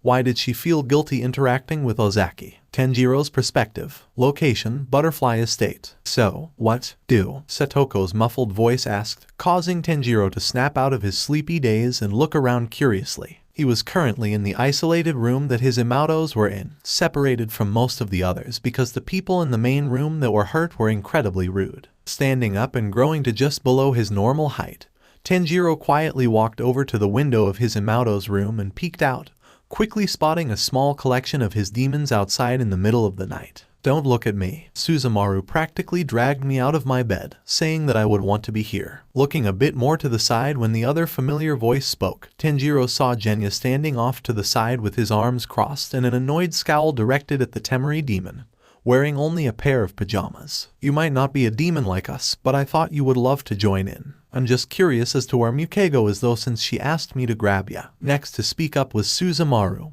looking around the area with a raised eyebrow. Don't worry, I'm here now. And hey Genya. The former Lower Moon spoke as she walked over to the gathered group, drawing the attention of the watching Demon King, the group of demons and the human capable of gaining demonic traits. So, considering the fact that Blake and myself didn't start this, on top of Satoko-chan being confused and Suzumaru dragging Genya here, you were the one to gather us all up. The next to speak was Blaze, who was lying on top of a giant web she created in between two trees, making an educated assumption. Yeah, it's mainly something I have been thinking about and I kind of need to know if it is anything you all have noticed. And since you become a pseudo-demon by eating demon flesh, you showing up is actually perfect Genya. Mukego answered, making everyone curious while a part of Tenjiro grew ever so slightly agitated. Not in a rageful manner, but more concerned. It wasn't something the demon Kamado could put into words, and idly he knew it wasn't something his past human identity would be able to either. Wait, are you talking about the change we felt like we were both experiencing? Blake now spoke up in surprise, causing Genya to raise an eyebrow in curiosity while Tenjiro began to feel something odd in his chest. The hell are you talking about? The breathless demon slayer questioned, causing the demon with the kanji for 6 in her eye to sigh a bit. Well, to put this bluntly, I was a coward before Tenjiro-sama, to the point where I got people hurt or did nothing to help others for my own benefit. Hell, I wouldn't be surprised at this point if that was a trait of mine that persisted from my human life. The female demon explained, even yelling a bit in frustration towards herself. Taking a moment to take in a deep breath to calm down, she continued. But ever since I gained Tenjiro-sama's blood, I felt stronger. Not just physically, but emotionally, I guess. All I can say is that before Tenjiro-sama saved me, I know without a shadow of a doubt that I would have begged Upper Moon 5 to spare me at any point before that. The latest of the kanji-eyed demons admits shamefully, noticeably looking away from Blaze while doing so. And it ain't just Blake. Back while I was one of Musen's demons, I was a coward that would hide away from a slayer whose presence felt close to the level of a lower moon, even when that presence is more along the lines of a lower moon 6. Yet ever since getting Tenjiro-sama's blood, I have been much more confident and loyal, being snarky towards Gako despite the horrible position we were all in, even though upper moons had been far more dangerous than Hashira who so many eras. Mukego adds on, making the other demons look surprised and look thoughtful while Genya's eyes took on a look of slight recognition. Now that you mention it, I think I understand what you mean. I certainly wouldn't have wanted to fight a Hashira or even a proper lower moon just a couple of months ago. But ever since getting Tenjiro-sama's blood, well, you all have seen me working through my fear to help against Rui and Gako in what little way I could. Suzumaru spoke up a bit shyly, looking at her left wrist to see her veins through the skin with a thoughtful look. Even me never fought before, but pushed to help feel in veins, thought it knew nature, hierarchical. Now, Satoko then shares her own feeling through her broken speech, causing Genya to sigh. Well, seems like you all are experiencing a sort of reversal of when I discovered my own abilities, the young Shinazugawa said, drawing attention to himself as a result. Seeing the looks, the human continued on. Long story short, a bit before the final selection, I was attacked by a demon and I consumed some of its flesh, which allowed me to discover my ability to gain demonic traits and later on learn about me gaining a version of their blood demon arts when used with my gun or wakizashi when this insane group was formed. Anyways, when that happened for the first time, I was consumed by so much rage that I barely could control myself and Hajime-sama found me in that state. The Slayer continued on before flinching a bit as he got to that part of his story, clearly not looking back on that part fondly. Let's just say that he mistook me for a demon initially and I only lived since he knocked me out first instead of going for an immediate decapitation. Suffice to say, Nemi wasn't too happy when he eventually learned about what happened. Anyways, the point is that when I first ate a demon's flesh, I felt something making me more aggressive.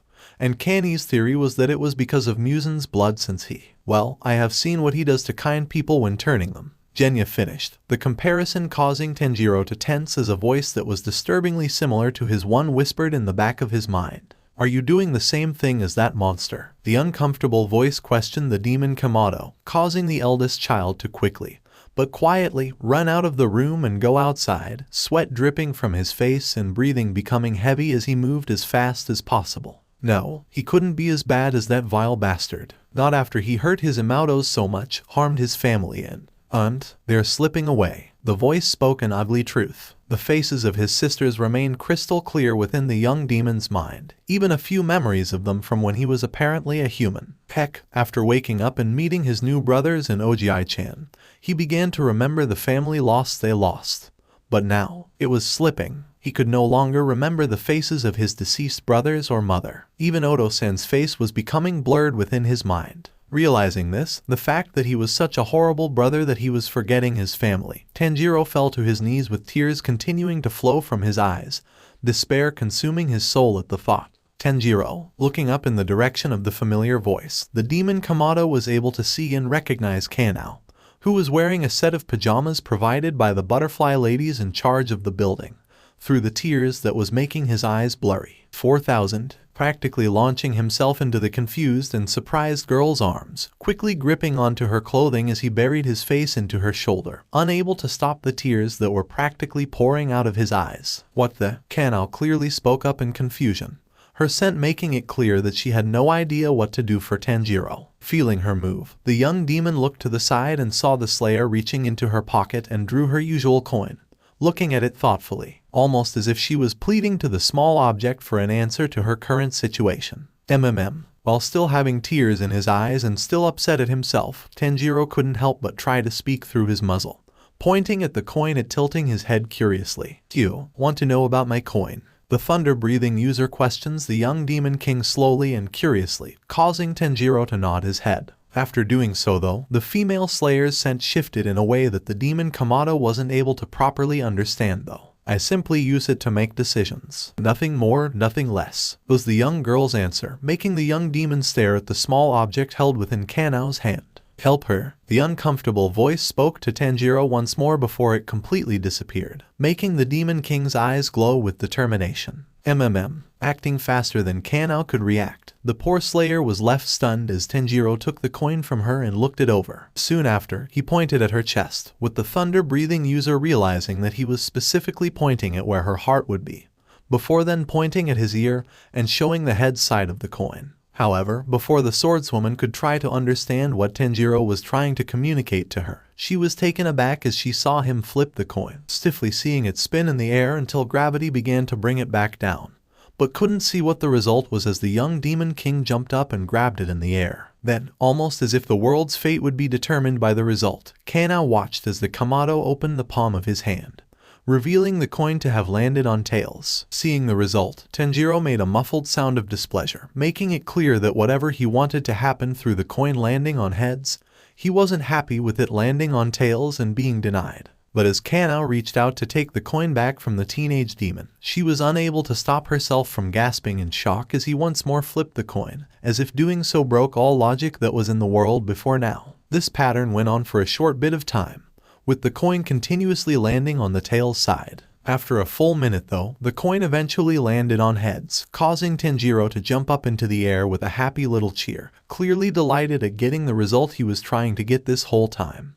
What were you doing? Kanao finally questioned, completely out of her element, even as the second Demon King returned her coin and placed it in the Slayer's hand. Seeing that he didn't understand his message, Tanjiro hesitantly reached up to his muzzle, hesitating for a moment before pulling it away from his mouth for a moment, and began to speak. Listen, to, heart, were the three simple words that left Tanjiro's lips while he had a gentle smile on his face before putting the muzzle back on, turning away to return to his sleeping sisters, feeling a little better as he genuinely helped someone. Not noticing Kanao staring at his back with eyes that were wide with both shock and wonder, nor the blush on her face. Nezuko's perspective. Location, Mugen train station. What kind of beast is that? The voice of AI yelled out as the group arrived at something called a train station, looking at a large metal thing that Nezuko was left stunned by. It wasn't like when the recently made Slayers first visited Asakusa, but this Mugen train was something the country girl would have been unable to imagine only 2 years ago. It's a train, similar to one I mentioned to you back while we were training at the Butterfly Estate AI-san.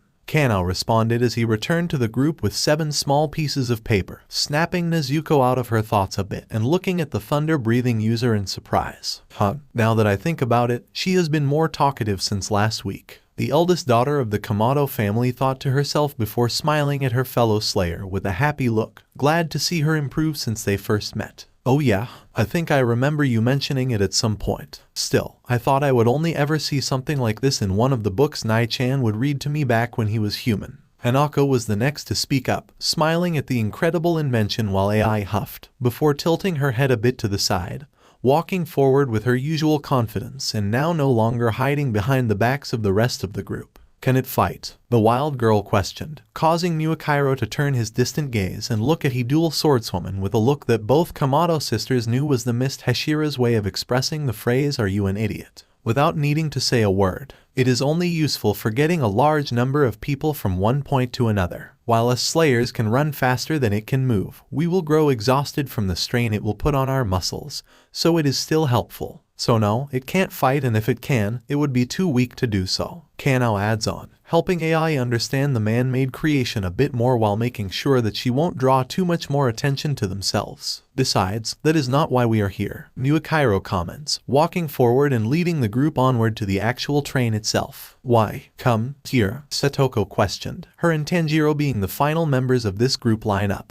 And speaking of the young Demon King, he was walking outside of the box by Hanako's side, allowing himself to be pulled along by his baby sister while glaring at everything around them, as if the very environment was a threat. Well, me and Hanako effectively have a second breathing style that we can't use much based off of our family's Kagura dance. I asked if Muakairo and Jiyu if they could check with others about it when they told us one of the Hashira, Kyojiro Rengoku, who is the flame Hashira and how his style seems close to the Hinakami Kagura. Though, they never let us meet the man until today. Nezuko answered the demon with the kanji for 3 in their eye, making Muakairo speak up. That's because he would have slain your brother simply because of the core rules. He won't try anything so long as he and his demons don't unjustly attack because of Oyakata-sama's orders. But we still kept you all away from him since he was one of the Hashira that stood firmly in killing Tenjiro. the Mist Hashira answered, making both Kamado sisters freeze up before looking each other and frowning. Already the Flame Hashira is not seen kindly by the two, even if they could understand why he wasn't exactly happy when initially learning about their brother. However, both Hanako and Nezuko snapped out of their thoughts when Tenjiro made a noise through his muzzle, lightly tightening his hold on Hanako's hand a bit and reaching out his arm to pat Nezuko's head, making the youngest sibling of the three to giggle. "Thanks, Nai-chan. We'll be okay with you and Aniki here," Hanako told her demon brother, making Ai jump forward proudly. "And don't forget about me. With the Queen of the Mountains here, nothing will be able to harm this pack." The wild girl yells out with a clearly toothy and wide grin beneath her mask, making Hanako giggle once more while Nezuko shakes her head fondly at her friend's antics. "Come on before you draw attention to us. After all, time is precious," Muikairo ordered, causing the group to focus on him and straighten up as they followed him onto the train. "Where, fire, man?" Satoko questions as they walk down one of the cars that made up the train, occasionally drawing odd looks from the civilians because of Ai's appearance and the muzzle in Tenjiro's mouth, but they were mostly ignored thankfully. "Look for the man like an owl," was all Muikairo said in response to the demon's question. Tenjiro jumped in surprise and almost fell over when everyone heard a loud yell upon entering another one of the train's cars. "Tasty," the voice that Nezuko vaguely recalled from the trial yelled out, repeating the word many times as the group saw the Flame Hashira's distinct fire-like hair in the distance, sitting down on one of the train's seats. However, as the group approached the man, they saw him turn his head with a fierce glare, ready to move at a moment's notice and draw the Nichiren blade he had hidden within his Haori, causing Muikairo to glare in return as Nezuko witnessed as a set of red-colored patterns appear on the young teen's cheeks and another on the left side of his forehead, while his own hand shot the handle of his own sword. Thankfully, this current exchange was going unnoticed by the civilians on the train since the group were near the end of the car's left side, while everyone else was more on the other side. Grabbing the handle of her own hidden blade and feeling everyone in the group tense up, Nezuko sized up this swordsman in case he actually tried attacking her brother or Satoko. The Hashira was a young adult male standing at 510 tall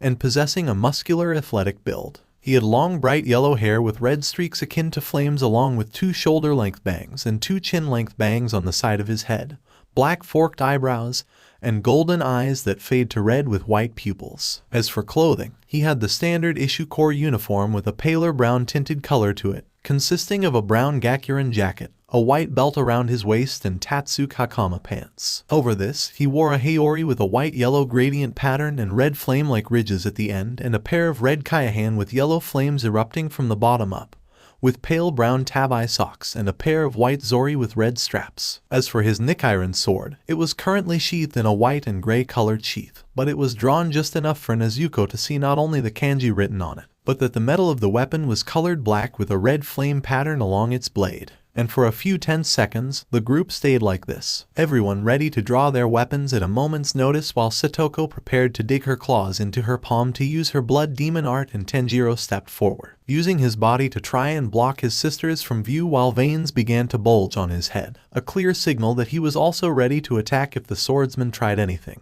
"I must admit, I did not anticipate this scenario. Especially you being here, Takedo," Rengoku said, taking a moment to make his body less tense while letting go of the handle of his concealed weapon, crossing his arms over his chest while gaining a large smile on his face. "I only came to make sure you didn't do anything to my family, fireman," the younger Hashira says as he lets go of his own weapon, the markings that had been on his face a few seconds ago fading away, and leaving no trace that they were there, with the Flame Hashira flinching at the comment so minutely that Nezuko almost missed the action. "We promise you that we will not hinder you mission," Kano spoke up, bowing to the young adult. "Given your glowing reviews from Kashi and Inosuke, then I know that you will be able to uphold that promise," the tall swordsman says, his face briefly shifting once more to Satoko and Tanjiro while his smile became a little more strained, making Nezuko glare at him. "That applies to all of Rengoku-san, especially when a few of us may not even be here without my brother's presence," the water-breathing user says with a strained smile and a bulging vein on her head, not allowing her friend and brother to be hated for something they never asked for and were defying their very instincts to continue being good people. She already dealt with assholes slandering her siblings' names in the past, and she wasn't about to tolerate it now, particularly from a man with the influence to do irreparable damage to Tenjiro, and the rest if blinded by his own biases. Rengoku-san, we came here to ask you about something, Hanako said, trying to step forward, but was stopped as Tanjiro put himself in front of her, still attempting to hide his youngest sister from view. Seemed like their brother remembered how this slayer wasn't exactly kind to any of them just under a month ago. Oh, what is it, Kamado? The flame Hashira asks, shifting his attention to the youngest in the whole group, while looking at Tanjiro's actions curiously and critically, likely searching for any signs of attack and thus the ability to draw his sword and strike. Simply put, our family seems to have had a breathing style passed down through the generations that we called the Hinakami Kagura. We can use it, though not as easily as when we used mist or water breathing. But it and the god we prayed to with the Kagura was related to fire. Kind of like your fire breathing. So, we were hoping that you may know something about it. Hanako continued on, briefly glaring at the man for looking at Tenjiro as if waiting for him to suddenly attack, which regained the swordsman's attention as he briefly frowned before nodding. Well, I can't say I have heard about a Hinakami Kagura before, but it may be connected to something that always stood out to me about my family's breathing techniques. Rengoku says thoughtfully before he sat back down on his seat while everyone else began to sit down as well. With Miraculous sitting by his fellow Hashira and everyone else sat down on the opposite seat or the ones on the right side of the train car. What mean? Satoko asks, briefly causing the human to tense before making himself relax again, his smile being a little strained. Simply put, my ancestors apparently took my family's style being referred to as fire breathing, especially in kanji form, as an insult of some kind. It is something I do not understand myself, but in the olden days, dating back to the Sengoku era, there was a brief mention of a slayer that sparred a demon and he was disgraced in the eyes of the core, only being spared from committing seppuku due to the kindness of the Yubayashiki leader of that era. Records of the man was all but erased. Only vague mentions of him exist in the records of demon slaying that have been passed down by my ancestors. The Hashira answered the question, and despite his distrust of the female demon, it was clear that he was at least trying to be respectful and fair now. I think I heard of rumors about such a thing from the cultivator that trained me. According to those rumors, he completely disappeared from the face of the continent after his disgrace. Kanao, surprisingly, spoke up, widening her eyes a bit at that information. Indeed,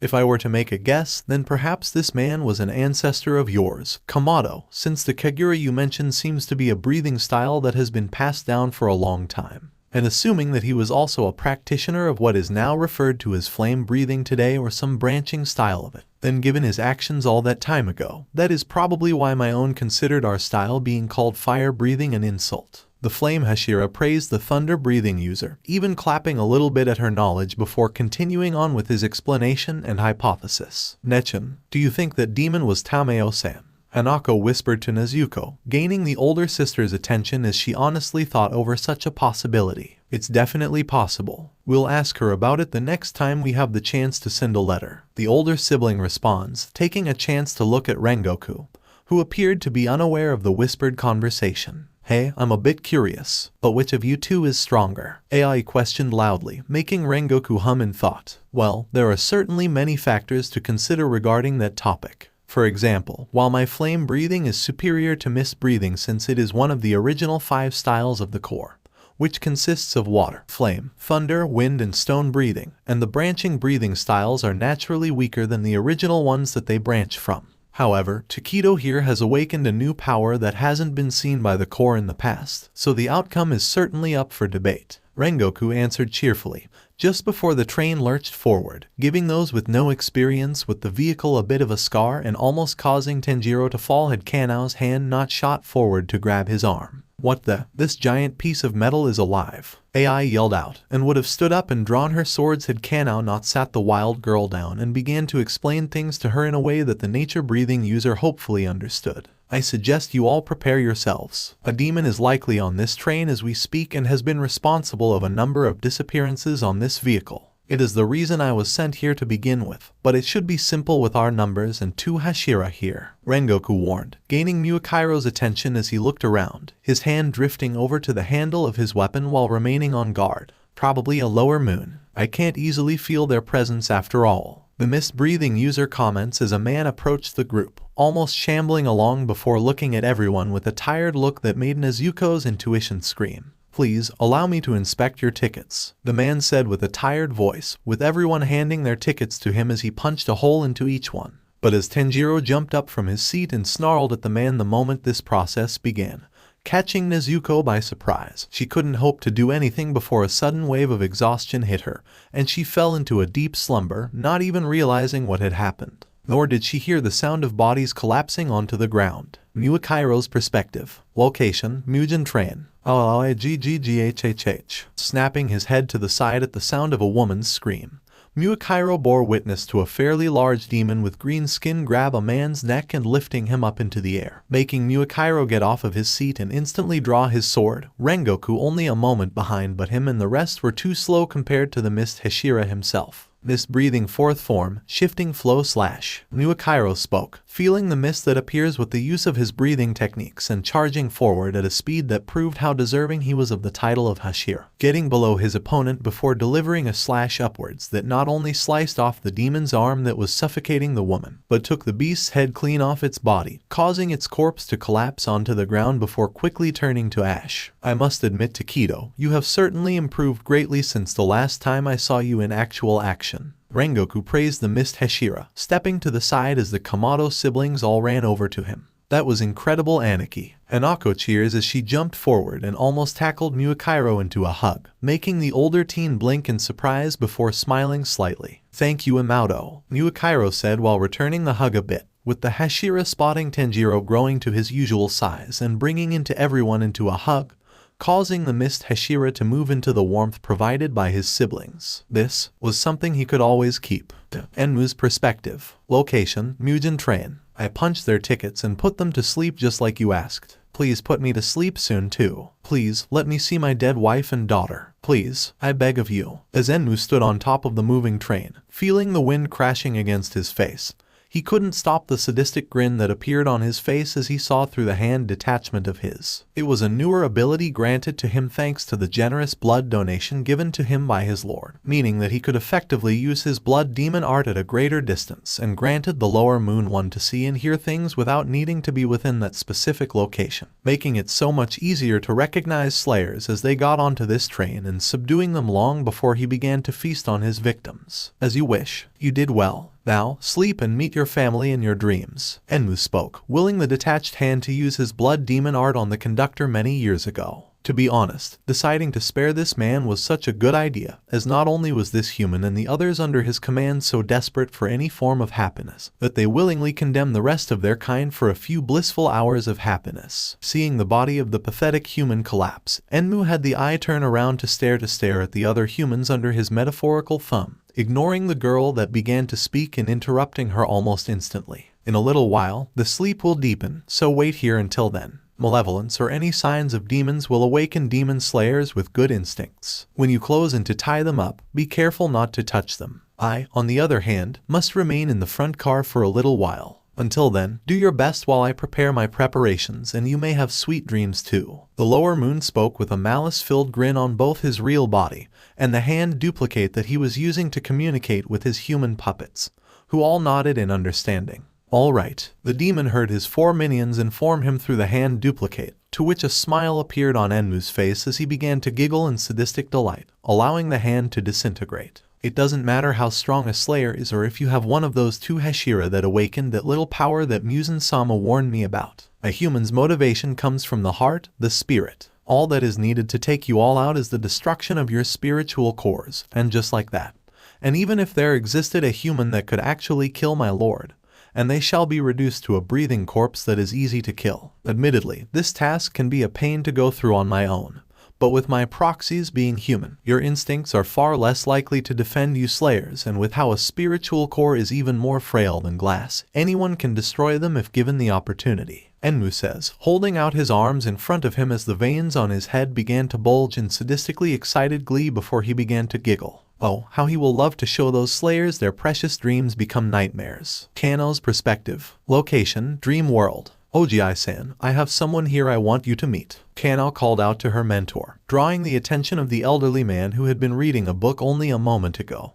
But he certainly didn't mind the distraction, with the large grin that appeared on his face was anything to go by. Kanao, it has been a few months since I last saw you. You must be working incredibly hard as an official member of the Corps if you only sent me a couple letters dure. I suppose that this is the demon boy you mentioned. Her teacher and grandfather figure, who was named Jigoro Kiwajima, said with a wide grin, standing up as he put down his book and walking over to his student before noticing Tenjiro standing behind her. The little demon tilting his head to look at the man curiously before taking a sniff of the air. Tenjiro hummed out cheerfully, closing his eyes to try and show off the smile beneath the bamboo muzzle he stubbornly keeps on himself. He is, and he has been helping me a lot, Kanao confirmed, feeling a little tense. This was the man who practically raised her and did his best to undo the scarring that was left by her abusive family, even confronting them himself and having them arrested for child abuse, child murder, partaking in slavery, and potentially even taking part in brainwashing based on how reliant Kanao had been on the words of other people to do a thing. But Tenjiro saved her life and has even helped her follow her heart a bit. She didn't want to choose between them. Well, I trust your judgment, and after you sent those letters, I got in contact with Yurakodaki, who explained things a bit more to me. I'll give him a fair chance, so if I react negatively to him when the Kamado boy does nothing wrong, then I apologize ahead of time, Jigoro said, forcing himself to relax while Kanao smiled in relief, looking down at Tenjiro as he raised his hand to grab her hand and squeezed it to provide comfort. Thank you, Tenjiro-kun. Oji-san, could we have some ramyun? The journey to here was long and I am honestly thirsty. The younger thunder-breathing user asks, causing the retired thunder rumble Hashira to blink in surprise at her making an active request without the guidance of someone else to influence her before smiling and laughing. Hahaha, of course, my granddaughter deserves her favorite drink after all of the hard work she has done after all, the swordsman cultivator says before beginning to walk to the house that Kanao spent most of her life in, with said girl, and the demon who helped open her heart walking after the man. And as time flew by and the day came to an end, Kanao hoped that she could experience this day, every day. AI's perspective. Location, Dream World. Come on pack, we have a demon to slay, AI yelled, jumping down onto the ground, with Kentaro following along the fastest out of her friends. The wolf cub stretching a little since he had been stuck in that box until the group all entered the cave they were in. Tenjiro-sama, Sana cried out. The wolf girl who had the most traits of their animal out of anyone in the pack ran forward and picked up Kentaro before nuzzling into him, with the tiny wolf returning the action while his tail began to wag at light speed in his happiness. Hold up, none of us can keep up that speed like you two or AI-chan, Nahoka cried out, making Kentaro perk up as he saw his little sister running over to them, with him jumping out of Sana's arm and catching the bunny girl when she leapt into his waiting arms, holding her close when she did so. So AI, do you feel the demon anywhere? Bazuko questioned the boar head-wearing girl, making AI laugh out loud as she grinned at the otter girl. I don't need to. The beast is nearby, so I don't even need to use the sixth form to detect it, but it must be strong for that to happen. Where is Como anyways? The leader of the group questioned, her attention quickly taken when she felt Kentaro pulling her arm a little before pointing upwards. AI following the direction, and seeing Como flying up in the air. I'm here, AI-san. The owl girl spoke, keeping as quiet as she usually did while her wings flapped in the air, and she looked around the cave with her incredible eyesight. Suddenly, the gathered group were taken by surprise when the lion boy, Mui, was sent flying out from beneath the ground before landing on his feet. The other member of the Komoda family landing on his feet and glaring at the creature called a train soon crawled out of the hole made. The massive beast staring down at the lion boy with a single glowing red eye that shone on the group. A row of sharp teeth being shown as the beast grinned and drooled and had 8 long, armored spider-like legs that shockingly held up the vile abomination's weight. Anaki, Nahoka yelled in surprise, jumping put of her brother's arms while everyone got ready to fight, drawing the attention of the train and Mui, who widened his eyes in surprise before shaking his head and focusing on the current threat. But he clearly was more determined to win now that they were here. Alright everyone, let's go. AI yelled as she drew her serrated swords and charged forward with her pack right behind her, determined to win and help the additional family of her pack members. And these days were undoubtedly the best in her life. Satoko's perspective. Location, Dream World. Kazumi-kun, Satoko yells out happily, running with the warmth of the sun on her skin as she leapt into her fiancé's arms,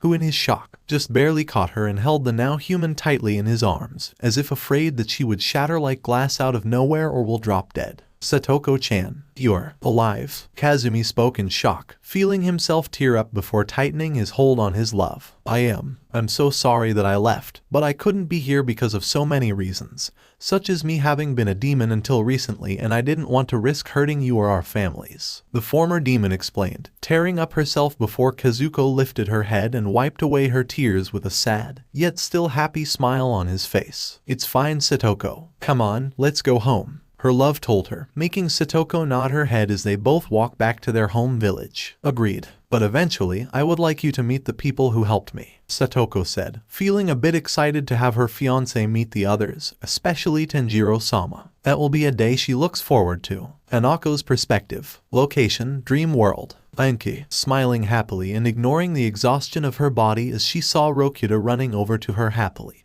grinning at her as her 5-year-old younger brother hugged her leg. Hello, Rokuta-chan. Have you been a good boy for Akasan? Hanako teasingly questioned her baby brother, who laughed as she rubbed his head before she picked him up into her arms. Yep, Nai-chan even played with me and taught me how to move really fast, Rokuta says with a wide grin, causing Hanako to return it. Come on, dear. Your sister, as well as Muakairo-kun and Jiyu-kun, will be coming back in a couple of hours. They apparently have a surprise waiting for us when they get back. Her mother yelled out from the house that the family had been living at ever since Tenjiro had become a demon and Jiyu sparred him. Curious about what her mom meant, Hanako nodded her head before heading into the house and meeting up with the rest of her siblings. Shidru and Takeo still working hard to become strong enough to become demon slayers, while Tanjiro used his demon strength and those tentacles of his to help their mother carry multiple boxes into the living room. And seeing her family after so long, Hanako could almost think that this was a dream. Nezuko's perspective. Location, Dream World. Wait, why am I? Nezuko questioned, her head feeling a bit foggy as she looked around at the forest around her, but that couldn't be right. She was on a train with... Wait, what's a train? And why is my head filled with the idea of demons? They were just horror stories Grandma would tell us to behave before she had passed away. The eldest daughter of the Kamado family thought to herself, beyond confused. Why was her intuition screaming at her as if a demon was right above her, waiting to consume her? Nezuko. Hearing a voice that almost felt alien despite how familiar she knew it was, Nezuko turned around in a hurry, as if she couldn't believe what she heard, and her chest began to hurt while tears began to well up in her eyes as she saw Tenjiro walking over to her in the snow, a confused look on his gentle face, not even properly processing everything and no longer caring about the odd way her intuition was screaming at her as if she was in danger, for she ran straight at his brother and leapt into his arms and cried her heart out, confusing him before her Onii-chan recomposed himself and began to rub calming circles on her back and whispered sweet nothings into her ear to calm down the distraught girl. Oh, Onii-chan, I. Nezuko tried to speak, but stopped in favor of burying her face into Tanjiro's shoulder as she cried, as if she had just witnessed an unbelievable miracle occur. It's okay, Nezuko. Let it all out, her selfless and pure brother told her, allowing them to stay into this position until eventually, the younger sibling fell asleep in her brother's warm embrace. She may not understand why her intuition was screaming at her, but Nezuko wanted to enjoy this moment for a long time. Muakairo's perspective. Location. Are you really going to be an idiot about this, Muakairo? Out of nowhere, Muakairo snapped his eyes open and saw that he was in a forest. What? Muakairo questioned, not only unaware of where he is and why this sunny forest looked so disturbingly familiar, but that voice. I know that you forgot us and perhaps it is for the best. But if you die young like this, I'll never forgive you. The voice yelled out, and Muakairo turned around and attempted to grab a sword that was not at his hip when a hand touched his shoulder, revealing person with shadows covering and latching onto their face standing in front of him.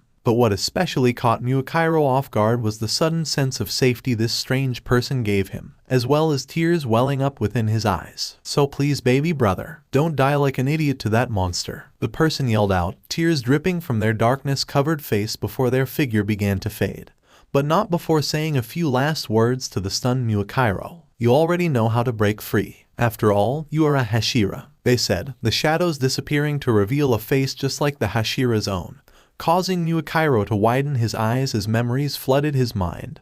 But one person within these lost memories stood out to him in that moment. Muakairo. Thank you, Nai-chan, the mist Hashira said with a sad smile before wiping his eyes with his tears, seeing cracks form along his body before they shattered to reveal the young teen within his slayer attire once more, with his blade by his hip. Seeing it, he drew the weapon, before slicing open his own neck. After all, while a dream is nice, you must always face reality, no matter how painful. Tanjiro's perspective. Location, dream world. Huh? Where was he? He knew that he smelled something wrong, but wait, where were his Imatos? Oni-chan, divided by Nai-chan. Turning around at a speed that almost caused the young demon to rip off his own head. Tenjiro was left briefly confused at the sight before him, but shook it away as his heart was filled with ecstatic joy as he knelt down and allowed both of his baby sisters to jump right into his waiting arms, easily lifting them up their tiny bodies.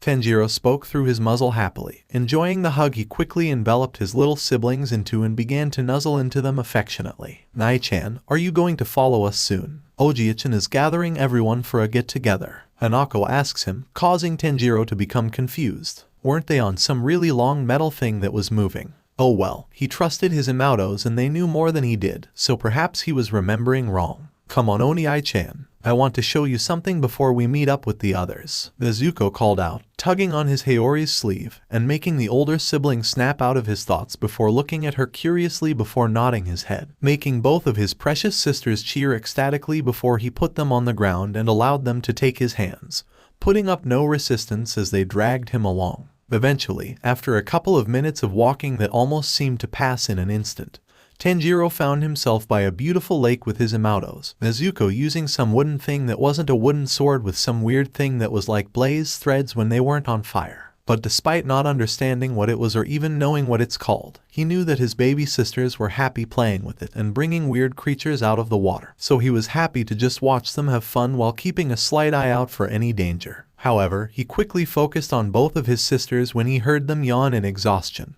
causing the young demon to smile fondly behind his muzzle as he stood up and walked over to them, gently picking them up so as to not disturb their rest before then placing them into the safety box and closing it quietly for them. However, before he could place the box on his back, Tanjiro made a muffled yell of surprise as the ground beneath him suddenly began to break and caused him to fall into the water beneath him. But before the young demon could even try to swim up, he was caught in a whirlpool and dragged down into the depths, with words being whispered into his ears by a vaguely familiar voice while a green blur passed his sight. Wake up Tenjiro, your sisters, the real Nezuko and Hanako, are in danger. Tanjiro's perspective. Location, Mugen Train. 5000. Groaning a bit as he woke up from a slumber that he felt like he had been trapped in for years, Tanjiro began to slowly open his eyes tiredly. However, as he did so, panic quickly took over as the Kamado felt something in his mouth, making him jump up and as he grabbed the object, surprised as he easily tore it off and saw that it was a muzzle made from bamboo. What the? Wait, Hanako? Tanjiro began to question to himself before suddenly, memories began to rush at him. From his illness, that red-eyed man attack his family and Hanako being hurt, making the eldest child look around as anxiety began to build.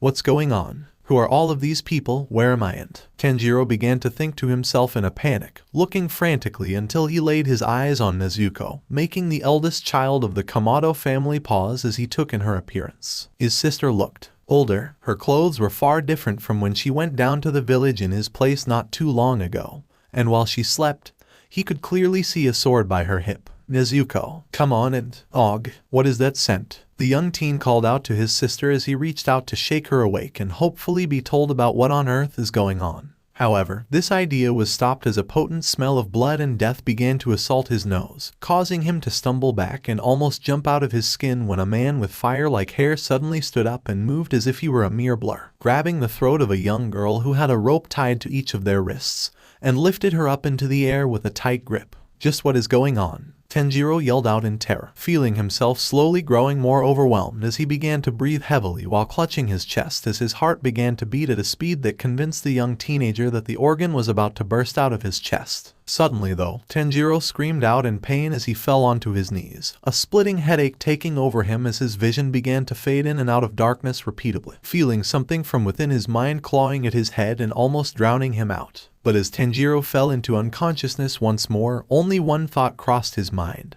and it was a thought that was not his own. Protect Imatos. Tenjiro's perspective. RRRAGGHHH.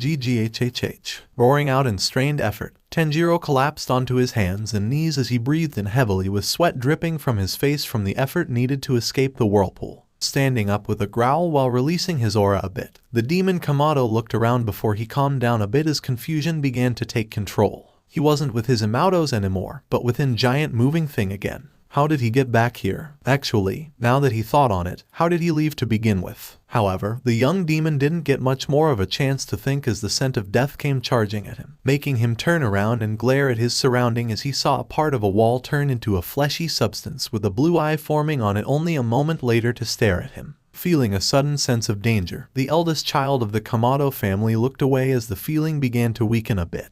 But a moment after this, the entire area turned into flesh before multiple tentacles made out of flesh suddenly shot at him, causing Tenjiro to summon his tendril to use its speed to slice through the pink fleshy constructs like a hot knife through butter before they could even hope to reach him. Snapping his head to the side, Tenjiro growled in pure rage as he saw a fleshy tentacle heading towards Nezuko, but it never got the chance to touch a hair on her head as the young demon king appeared in front of his sleeping sister faster than lightning, and slashed out with his hands while a pink aura coated them and quickly formed into an energy that took the shape of larger and longer clawed hands that covered Tenjiro's own. As a result, not only did this completely slash through the flesh with no difficulty, but it created a little shockwave that blew off that piece of the area, not noticing how a bit of the attack resulted in a part of Rengoku's leg got caught in the crossfire and cut into him. This breathing fifth form, sea of clouds and haze, divided by flame breathing fourth form, blooming flame undulation. Soon after this was accomplished, two voices yelled out and Tanjiro was left to witness a thick mist suddenly zoomed through the area and slashed apart all of the other tentacles trying to grab the other sleeping humans while a bright moving fire soon followed, twirling around and protecting those next to it with its brilliant blaze. Because of their efforts though, the place they were in slowly turned back to how it originally looked before everything began to look fleshy. Mui, Tenjiro cried out happily, drawing the attention of his younger brother and earning a smile that contained far more open warmth than it usually did. However, Tanjiro suddenly felt dread consume him as he realized that the muzzle wasn't in his mouth, making him frantically look for it before spotting it on the ground, causing the young demon to quickly pick it up and put it back on. I see. Seems like the demon I was sent to hunt down had used the conductor in some way to put us under the effects of a blood demon art, most likely having our tickets be used to activate their blood demon art on us without needing to get close. The fireman spoke loudly, drawing Tenjiro's attention to him as he reached into his cut pocket and drew out two halves of his own ticket and showing them off. Looking down for a moment, Tenjiro saw the girl who had a rope binding her wrist to the swordsman's own unconscious on the ground and the material sliced in half. It appears I owe you an apology, Kamado. You realized what was happening and attempted to defend us all, while I ended up endangering everyone by attempting to strike you down due to my own biases and what I considered to have been an inevitability. I hope that you can forgive me for my foolish mistake, the yelling man said, with Tenjiro being able to smell the sincerity of his words, and so the demon Kamado nodded his head in acceptance. However, he watched the tall man reach into the pockets of all their friends before pulling out the tickets before then tossing them up in the air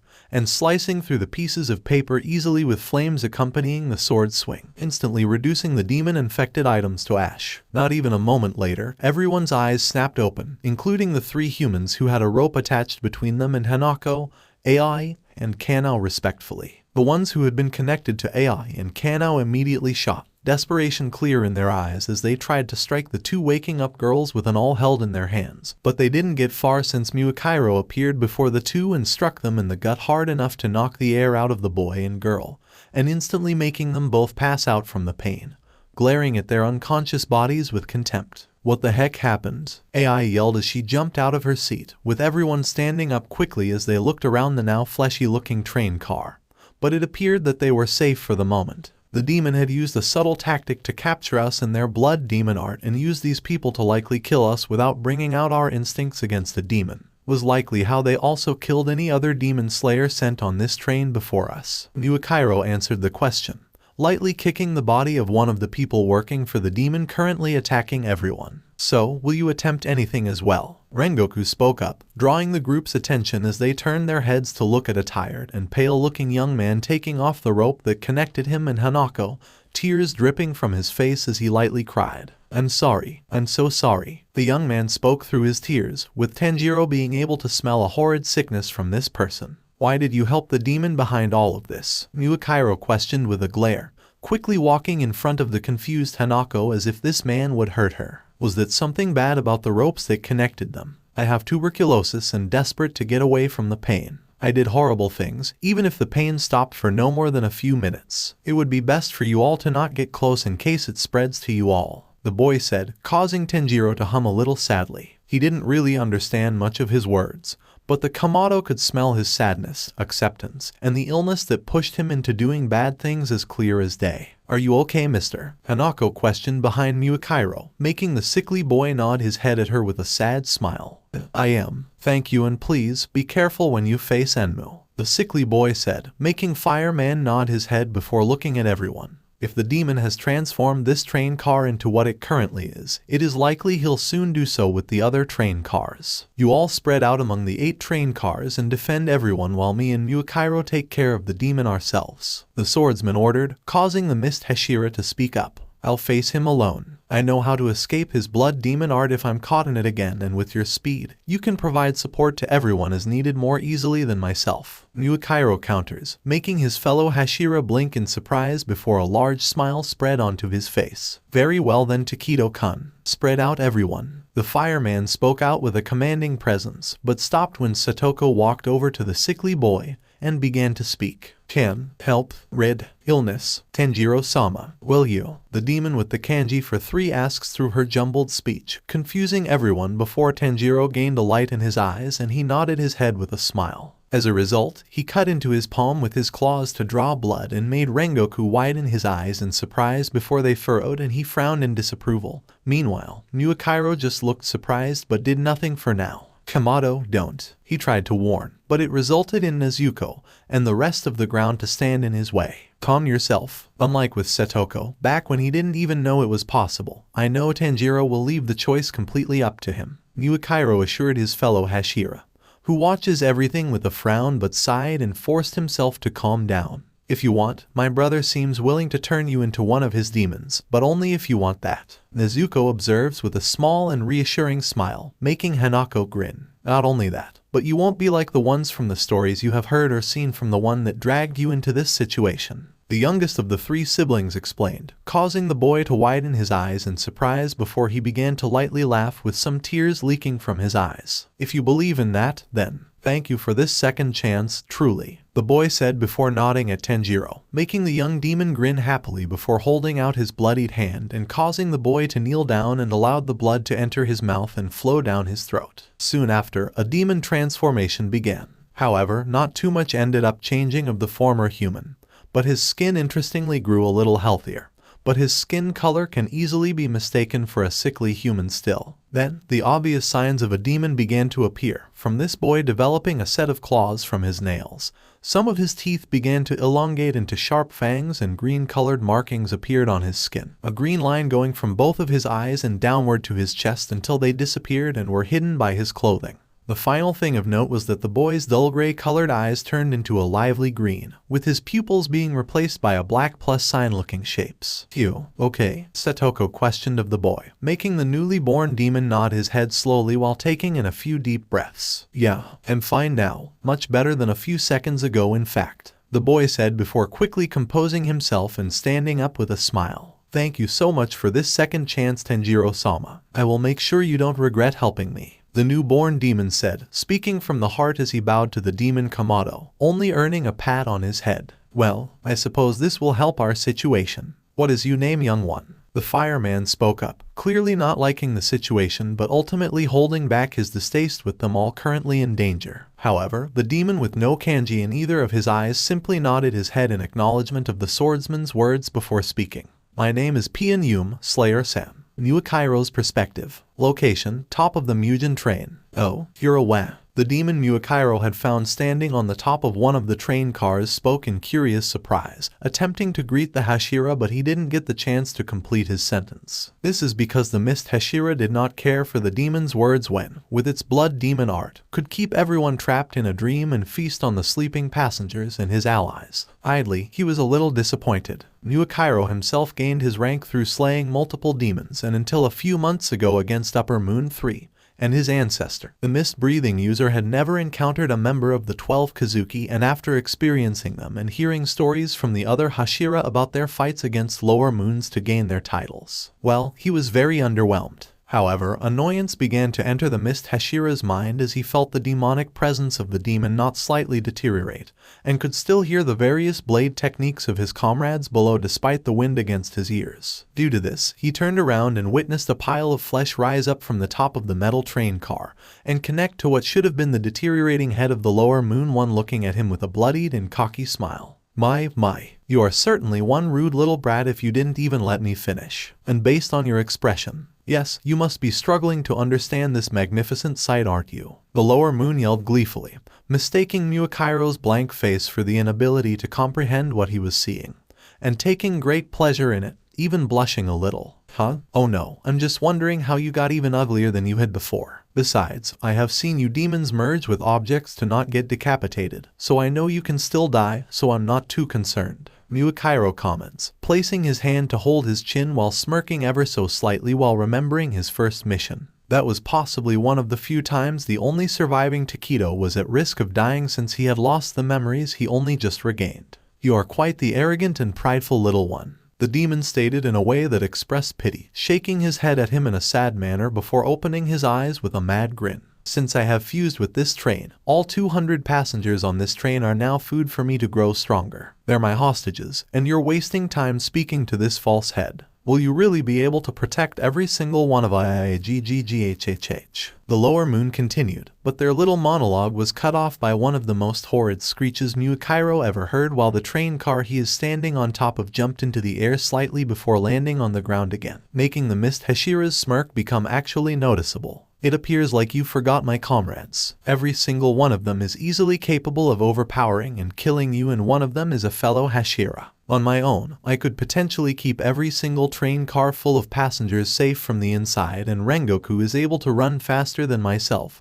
so he can definitely travel between every car without issue, and protect everyone. The Mist Hashira informed the lower moon before leaning forward with a grin on his face that appeared to disturb the demon. And then add on a few slayers from a group that survived your deceased Upper Moon 5, and there is no way that a single human shall even be touched by a revolting being like you, Muakairo declared with full confidence, making the demon's false head scowl as it created multiple fleshy tentacles from the sides and top of the train car itself before sending them straight at the young teen. Heta. Well, even if I were to believe every single word you said and that you were somehow correct, such as a direct contradiction like myself not being an Upper Moon to be a replacement for Upper Moon 6 while that vile woman got promoted, you appear to have forgotten something. You are all humans and thus you shall get too tired to keep up your defense, and with the fact that I have fused with the train, simply slashing at me will do nothing. Face it, boy, I shall feast upon all of these passengers and I shall delight in the nightmares I will give you all. That is the power of Enmu, the lower moon, one of the 12 Kazuki, a future upper moon and the one blessed by my mess. The head began to brag, but was instantly sliced into nothing but chunks of flesh that flew away in the opposite direction of where the train was going by Muakairo, who used mist breathing third form, scattering mist splash to easily slice apart the tentacles and the demon head.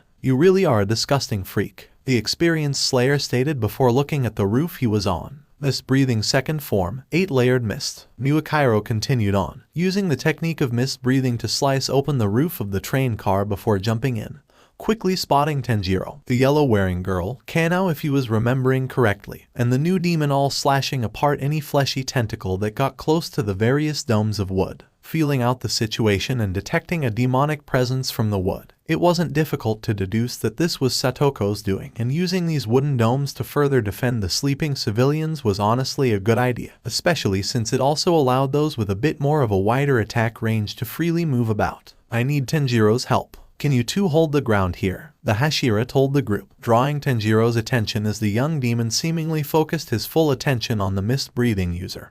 But this idea was disproven by his tendril slicing through the growing flesh tendrils on the roof with the same ease that Muakairo cut through the copy of Enmu's neck. We'll be fine without Tenjiro-sama. Or rather, Slayer-san here will, Kian told the Hashira, with the Mist Hashira allowing some tendrils to get close to him from behind to check how true this statement is. Thunder-breathing second form, Rice Spirit. And the Takedo wasn't disappointed as he felt 5 arch slashes accompanied by lightning slice past him and slice through the tentacles with ease at an impressive speed. Perhaps this girl could swing her blade faster than Hanako. Good. Tenjiro, follow me. Muakairo nodded at the two before ordering the demon Kamado, and jumping up back onto the top of a train car. his new brother following after him with a muffled confirmation. I know it may have been tough, but could you at all smell the enemy demon, or at least the direction of his scent? He asked the eldest Kamado, who took a moment to process the question before nodding his head and pointing towards the front of the train, making the Slayer scowl and hit the side of his head. Really, Muakairo, why the hell didn't you think about the front of the train was acting as the demon's head and neck? It would at least be a reasonable guess. The young swordsman thought to himself in annoyance. Surely Jiyu would have thought of something like this had he been here instead. However, Muakairo did not have much time to react as the demon suddenly sprouted a large pile of flesh that took the shape of a bowl, and from nearly every direction, a large collection of eyes holding the kanji for one appeared. And just like that, the demon used its blood demon art and caught both Tanjiro and Muakairo. You worthless brat. Immediately upon entering the dream, Muakairo heard a mockery of his gentle father's voice scream at him. The man's head effectively coated in blood thanks to a gaping wound on it as he threw a cup at his head hard enough to break on the Hashira's head. However, what other defilements of his family the demon could think about using was never shown, as the Takedo raised his blade to his neck and sliced it, snapping his eyes open and taking stock of the situation, which consisted of an affected Tanjiro that was still falling to the ground while unconscious and the many eyes surrounding him. Muakairo now activated his mark as the blood demon art was activated at the same time. But unlike with the tickets or the other times, the blood demon art had no effect. Because of this, the mist Hashira had the time to close his eyes and took in a deep breath of oxygen. Mist breathing fifth form, sea of clouds and haze. The Takedo cried out in anger before snapping his eyes open, with the demon unable to take advantage of this as the mist breathing user charged forward at an incomprehensible level of speed, and unleashing a series of sword slashes in rapid succession that sliced apart every eye before any of them had a chance to see his movements. And even if they did have that ability, the mist that accompanied each of Muakairo's movements would stop such a possibility. Though because of this, the only living Takedo was unable to see any of the eyes go blank, as if their owner went into unconsciousness. This breathing fourth form, shifting flow slash, Muakairo called out, intent on this being the last technique of the battle as he used it to charge forward at an incredible speed on top of each train car, and arriving within the locomotive, where a conductor was. However, before the man could react to the new presence, Muakairo slashed at the metal floor beneath him, revealing a large neck bone and a sudden burst of blood as the mist Hashira casually cut through. No, what have you done? Now I can't the conductor yelled out in a combination of anger and horror, but he was knocked unconscious by a single punch to the gut from the demon slayer, who scowled at the unconscious man. What a fool, Muakairo simply said before turning around and jumping back onto the train cars and running along them, catching Tenjiro's body before it could fall off the train and witnessed his eyes slowly opening. Are you okay, Tenjiro? The Hashira questioned his new brother, who made a muffled groaning noise that made Muakairo relax and smile. But then confusion and a slight bit of concern began to take over as he sees not only where Tenjiro's eyes were different, which were now dark red eyes with white pupils that appear lighter around the lower section of his irises instead of the pink eyes with silts that the Hashira had long grown used to. And then it only grew when panic and fear practically overtook the demon's eyes as he grabbed at his muzzle and ripped it off and tossed it to the side, breathing heavily as if he was experiencing a panic attack. Tenjiro, what's wrong? He questioned again, widening his eyes at the series of questions that left the demon's mouth. Who are you? Where am I? Where's Hanako and Nezuko? Are they safe? Why do I have fangs and claws and... Tenjiro yelled out, his terror perfectly clear, and the only reason why his yelled-out questions stopped is because he began to take in many stressed and deep breaths as his panic overwhelmed the poor boy. Nezuko's perspective. Location, train car. Water breathing second form, improved, lateral water wheel. Nezuko cried out as she jumped forward and performed a horizontal spin instead of vertical one that is usually used for this water-breathing technique, allowing her to clash against the flame-covered blade swing of the sleeping Rengoku,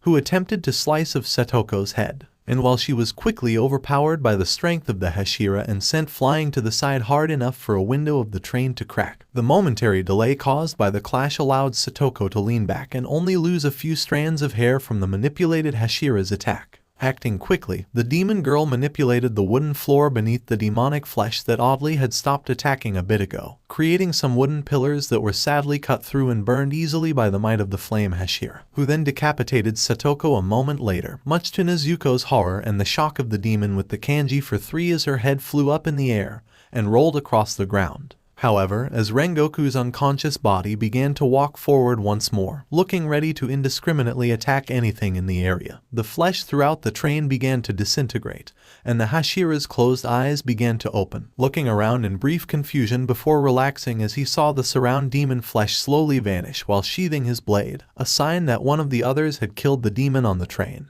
But he quickly tensed and widened his eyes when he saw Satoko's severed head on the ground being picked back up by her stumbling body, and reattached while Nezuko was struggling to stand back up. "Young Shizen, young Kamado, are the both of you okay?" Rengoku cried out as he ran towards them both, and after seeing the demon of the pair hiss a bit in pain while her head reattached to her body, he looked over at his fellow slayer, who would be unable to regenerate any wounds she has. "And fine, at worst I just got a bruise at the back of my head. Glad to see that you are awake again though.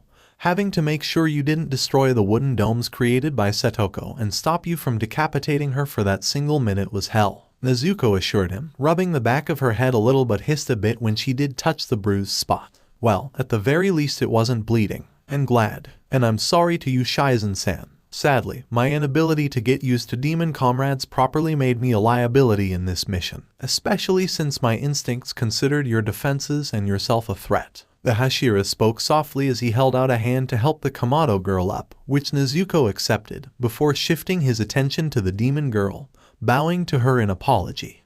"Okay, instincts. Hard, ignore," Satoko assured him gently with a small smile, though she grimaced and hissed as the cut that severed her head had scarred her flesh. But with some concentration, the scar faded until it disappeared entirely. "Even so, had it not been for your son Resistance, you would undoubtedly have perished and the blood of the innocent would be on my hands. I hope I can make this up to you in the future." The flame Hashira spoke sincerely, placing a hand on her shoulder with a soft smile. Seems you aren't too bad." Nezuko spoke up with a bit of surprise, but ultimately smiled at the man. I'm glad your opinion of me has improved compared to the start of our mission. Still, while my actions while unconscious may have been understandable but would have claimed the life of an innocent, I see that this is now the same case with your brother, young Kamado. And while I don't approve of him turning young Yum, I can tell it was with good intentions, and considering how I previously advocated for his execution, I will set aside my own thoughts in the matter, meaning that as far as I'm concerned, so long as the rest of your demonic friends pass the test of Iguro, all of the demons that have sided with your brother are official members of the Corps. Rengoku spoke to her honestly while crossing his arms with a large smile while yelling out his support, taking Nezuko aback in all honesty. And for just a moment, she was sure she could see Tenjiro back when he was human smiling in the flame-breathing user's place. However, right then, Nezuko's intuition absolutely screeched at her in a way that was far worse than it ever had against Rui or Upper Moon 5, and whatever was causing this reaction in her. Rengoku seemed to have picked up on it as he spun around and looked up at the roof of the train car. And not a moment too soon, as a loud banging noise could be heard from up above,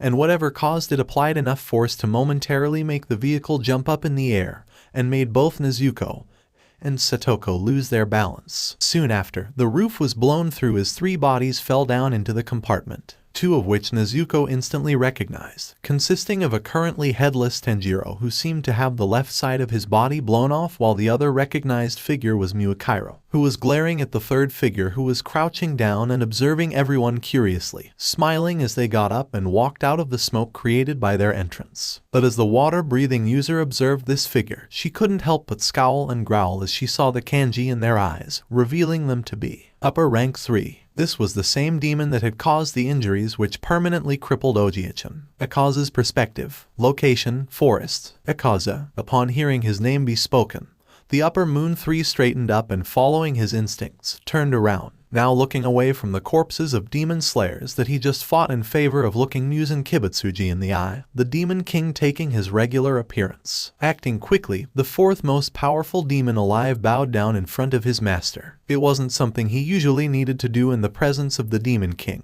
But after that failed mission a couple of months ago, the martial artist knew that he was on thin ice. The demon boy that bested you back then is not too far from here. Head south from this location and you'll eventually find train tracks for the Mugen train. I have no faith in Enmu, so go and bring the child to me and you shall be forgiven for your failure, was all the Demon King said, giving no hint as to if he read his subordinate's mind or not before walking past the Upper Moon 3 without looking back. As soon as he felt his master leave, Akaza stood back up on his feet. before slamming his fist into a boulder next to him, instantly shattering it and sending the fragments flying with the force, causing the stone pieces to fly through the air and easily pierce through the surrounding trees and other stones. Finally, it's time to make you pay for that humiliation, you little shit, Kaga exclaims excitedly with a mad grin, his blood singing and crying out in excitement, both for a good fight and for revenge. Taking a brief moment to recompose himself, the demon then launched himself up into the air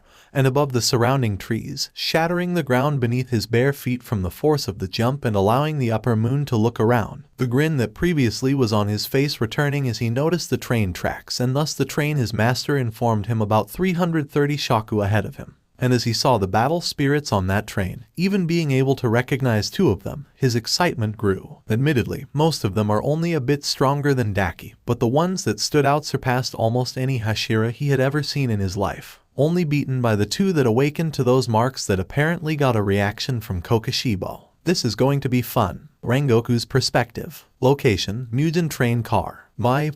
It appears that I got quite lucky, finding the humans on board the train with the greatest battle spirits all at once. The demon that just appeared spoke as he stood back up on his full height, smiling a pleasant smile that betrays the upper moon's aura of malice. But it appears that we have 2 that do not belong. Soon after saying this, the upper moon declared as he dropped his smile and looked right at Satoko and the currently headless Tenjiro. Acting faster than expected, the demon who has killed who knows how many humans leapt forward and was about to throw a punch that would pulverize Satoko's skull until water-breathing third form, flowing dance, divided by mist-breathing third form, scattering mist splash, divided by flame-breathing second form, rising scorching sun. All 3 of the slayers responded and struck, with the Kamado lass using the flowing and quick movements of her breathing style's third form to evade the blow while moving their demon allies out of the way, which only succeeded thanks to Muakairo making use of his own technique to perform a powerful and swift circular slash that created a powerful enough blast of wind with the movement to slow down the upper moon 3-second strike and allowed Rengoku to slash upwards, a trail of flames accompanying his weapon slicing through the limb from the knuckles up to the elbow. In response, the demon now moved his attention away from the good demons and flipped around in the air, balancing off of his uninjured arm while reattaching his damaged limb in the same instant, before then kicking out with both of his legs. Destructive death leg type, crown splitter, Kaga thought to himself as he performed his kicking technique, rising both of his legs in a reverse, rising axe kick that struck both of the Hashira, causing the one he encountered with Kokoshibo all those months ago to spit out a few droplets of blood while the new one gasped out in pain.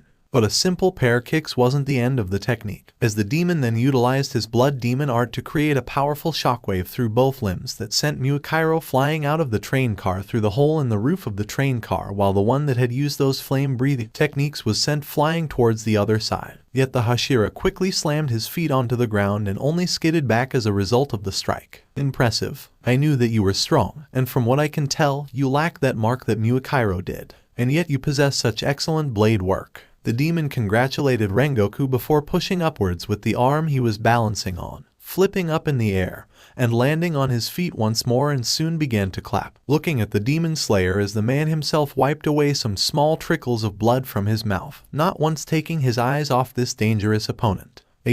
From what I can tell, you comrades should get back here in 3. No, make that 5 minutes, so we should have plenty of time to talk. And as for you girl, I suggest you don't try it. The demon said, looking past Rengoku for a moment, likely seeing something to make his guess that human eyes couldn't before warning Nezuko from behind him, with Rengoku noticing the poor girl shaking badly, struggling to breathe while in such a close proximity to the upper moon. What are you doing here, demon? And why prioritizing weaker foes than yourself? Rengoku questioned the demon, hoping to draw attention away from the young Kamado, and was mentally pleased by how the 2 questions seemed to have easily accomplished that goal. Well, besides an order from my master, I just happened to notice a collection of strong battle spirits and I just had to see the warriors they belong to. As for your other question, the demon continued on, taking a few steps forward as he did so. But before anyone could react, the upper moon swung out with his left arm to the side, his raw strength alone easily shattering the wood created by young Shizen and easily caving in the skulls of the innocent that were hidden within instantly. Weakness of any sort absolutely disgusts me, to the point where the very cells within my immortal body crawl, and most humans embody weakness,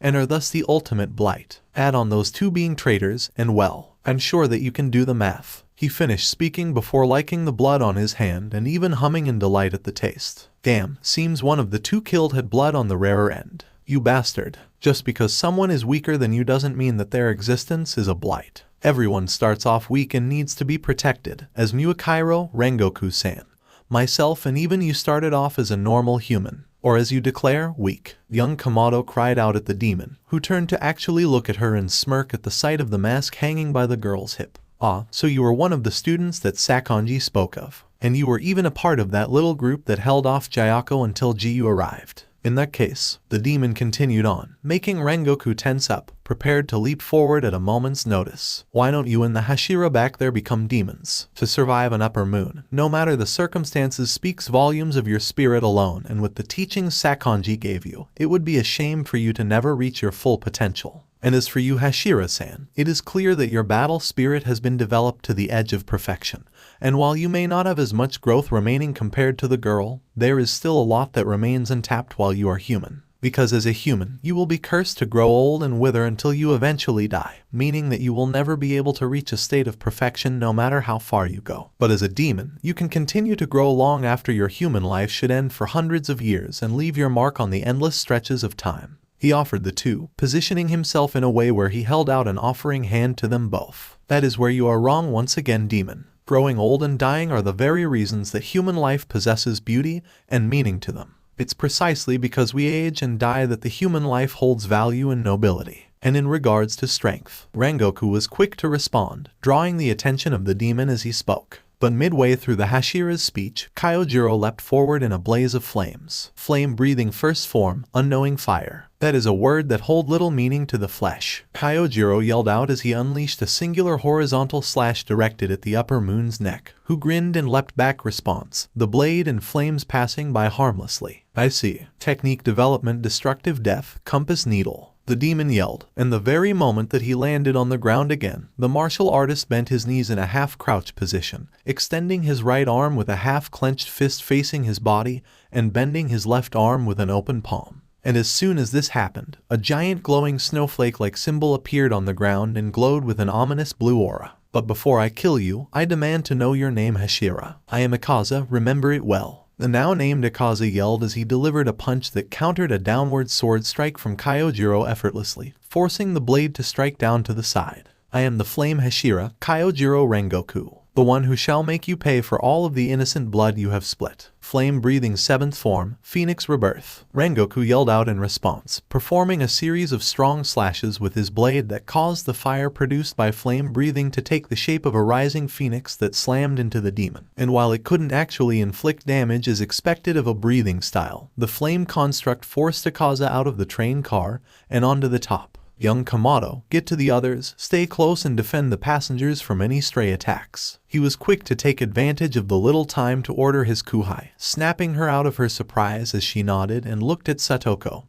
with the young girl quickly grabbing the demon Kamado's still headless body and running. Why isn't the brother regenerating? Kyojiro couldn't help but think to himself, but shifts away his attention as he saw Akaza jump up and as he could be seen through the hole. And the demon punched the air, and it was only because of his honed instincts that the Flame Hashira could raise his blade and stop an invisible strike that held almost as much force behind as the kick from earlier. But he only stopped a single attack before another invisible attack struck him in the head and another in his gut, causing the swordsman to stumble back while coughing out a bit of blood. Flame-breathing fourth form, Blooming Flame Undulation. Rengoku cried out, performing the defensive form of his breathing style to perform a series of slashes in a fluid circular motion to defend himself from the barrage of unseen attacks, with this only being possible thanks to the trail of flames forming a barrier for him. Flame-breathing second form, Rising Scorching Sun. Immediately going on the offensive, Kyojiro fluidly shifted his blade downwards before jumping upwards, then slashing upwards in an arcing vertical slash, cutting into the chest of Upper Moon 3 as the demon leapt back, and as soon as the two landed, Kyojiro knew many things. 1. This demon was playing with him, not considering the Hashira an actual threat to his life despite seeing him as strong. The second thing was that if they had any hope of killing this demon, then Kyojiro needed the help of either Tenjiro or Muakairo. but for whatever reason, the eldest Kamado seemed incapable of truly helping in this conflict at the moment, while Muakiro will need some time to catch up with the train as one of the slowest runners among the Hashira. And lastly, for every moment that this demon remained on the train, whether he is in one of the train cars or stands on the top of one, the sleeping victims of Lower Moon 1 will be killed by a single attack. So if Kyojiro had any hope of overcoming two of these problems, he needed to find a way to force Akaza off of this train. Nezuko's perspective. Location: Mugen Train. Aoi-chan. Nezuko cried out as she and Satoko ran into the second train car after leaving Rengoku-san to fight Akaza on his own, almost tripping when the entire train shook and nearly fell off when a loud explosion went off and she saw the metal roof above her bend, as if a boulder suddenly landed on top of it. Nezuko, what the hell is going on? I felt the freak flesh guy die, and now there is something else far stronger than even the train demon we've been fighting so far. AI yelled out as she ran over, with Kanao and Pian coming in from the other side of the train and approaching. There's an Upper Moon here, specifically Upper Moon 3, and he's far stronger than Jayako, Nezuko told them, causing the wild girl and Pian to look confused, Kanao to flinch a bit, and for Satoko to shiver. While that demon was quickly taken out by Jiu, its variety of abilities was deadly, and none of the swordsmen that were there were foolish enough to believe they would have survived that fight if the mutated demon wasn't so arrogant. Where? Hanako? Satoko questioned with concern in her voice, not noticing how Tanjiro's currently immobilized body twitched at his youngest sister's name being spoken. She's on the other side of the train, Kanao told the other. But before any of them could react, the top of the train car was destroyed, with Rengoku having his back slammed into the ground as the Hashira coughed up more blood. But all of them barely had time to react before Akaza shot down after the swordsman, throwing down a punch that would have instantly shattered Rengoku's skull had he not flipped backwards. But the following shockwave produced by the failed follow-up attack caused the Hashira to get sent flying back to the end of the train car and slam into it, requiring a moment to steady himself and stand back up, a trail of blood flowing down from the left side of his head. In fact, Blood Demon Art Nature's Wrath, Wood-Locking Wall. The collection of weaker slayers and demons would have been knocked out right then and there had Satoko been a single second too slow, just barely creating enough of a wooden dome in front of them to take a good bit of the explosion's force and only send them all flying back instead.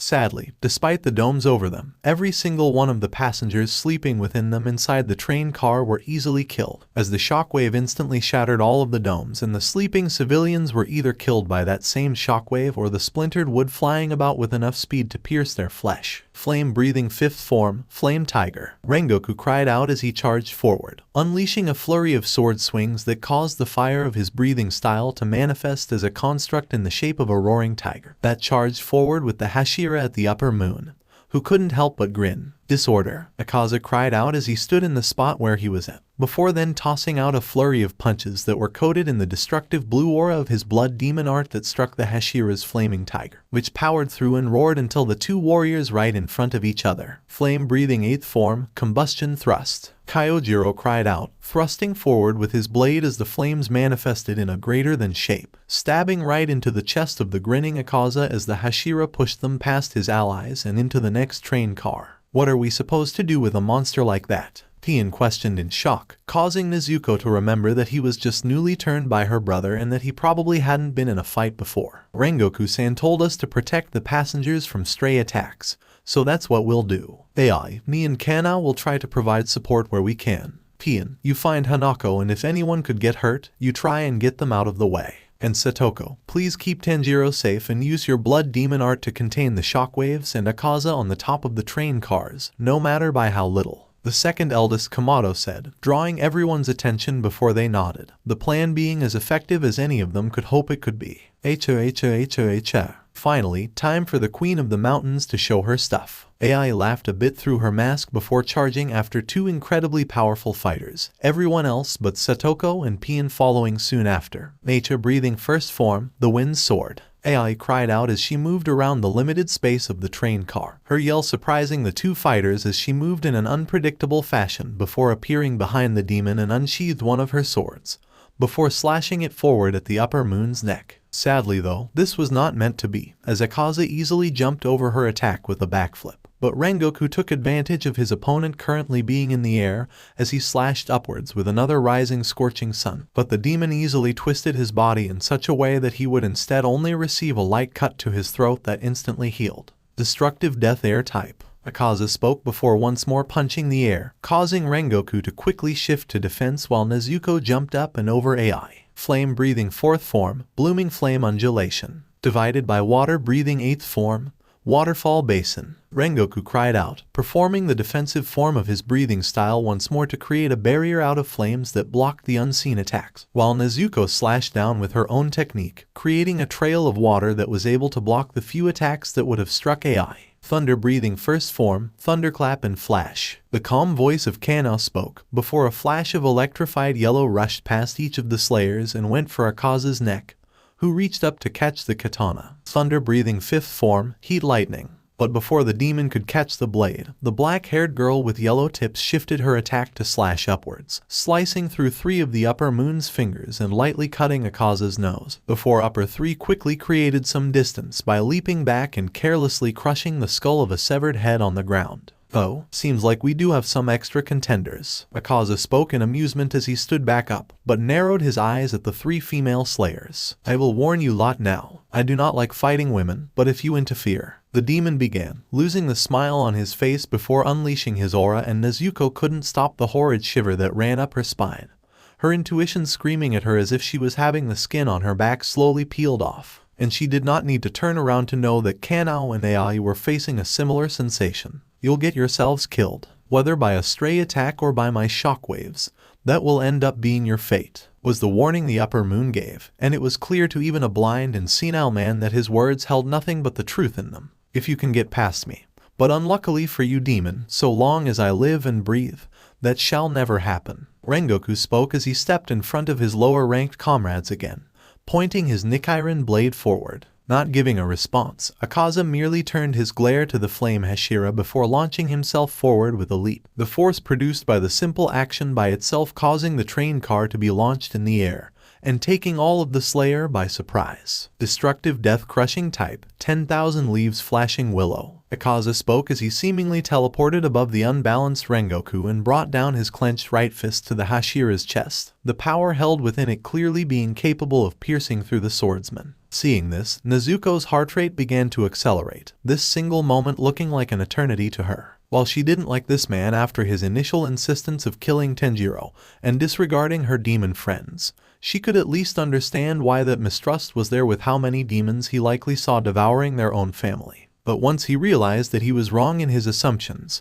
he not only apologized, but outright expressed his belief her friends and brother were effectively his comrades now. And no matter how much she may initially deny it, this man for all intents and purposes may as well be an older and more mature version of his brother and is the kind of person she could easily envision him becoming had their positions been switched. And so, when Nezuko saw the image overlap that of Rengoku and her body experienced a sudden explosion of power, she barely noticed before she acted. Water breathing 1st form, water surface slash. Nezuko cried out as she practically flew at the demon and prepared a horizontal slash that was accompanied by flowing water coming out of her blade, with the upper moon 3 demon lazily lifting his left arm, expecting the slayer's weapon to get caught in his flesh at worst. So when the technique actually completely severed the limb, it was only because of instinct and experience that Akaza maneuvered his body, causing him to lose his legs instead of risking losing his head. With the attack now having failed to slay the demon, the train car slammed back onto the ground, with all the fighters quickly recovering and face each other once more,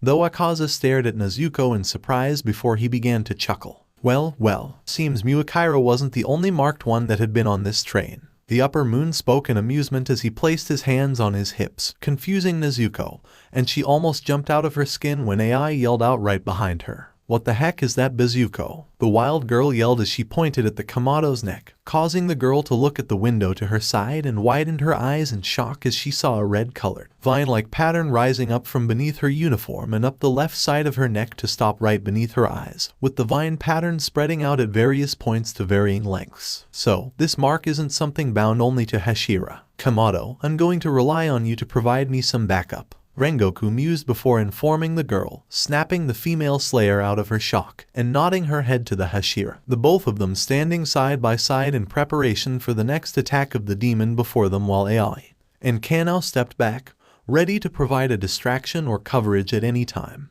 But then they were all taken aback when Akaza began to laugh, as if he was among old friends he hadn't seen in a long time and was reminiscing on good memories. Well, this has certainly been much more amusing than I could have ever expected. You Slayers are certainly the most surprising collection I have met in all my years as a demon, and given how cramped this space is, I think we should get some fresh air. Akaza spoke quite casually before suddenly punching the ground beneath him, once more causing the train car to tilt upwards for the Slayers and get sent flying into the air. But that wasn't it, because when the upper moon landed on the roof while they were all airborne, the demon then kicked off, and with a single glance through the window, Nezuko saw the train get sent flying off of the tracks. They were about to crash.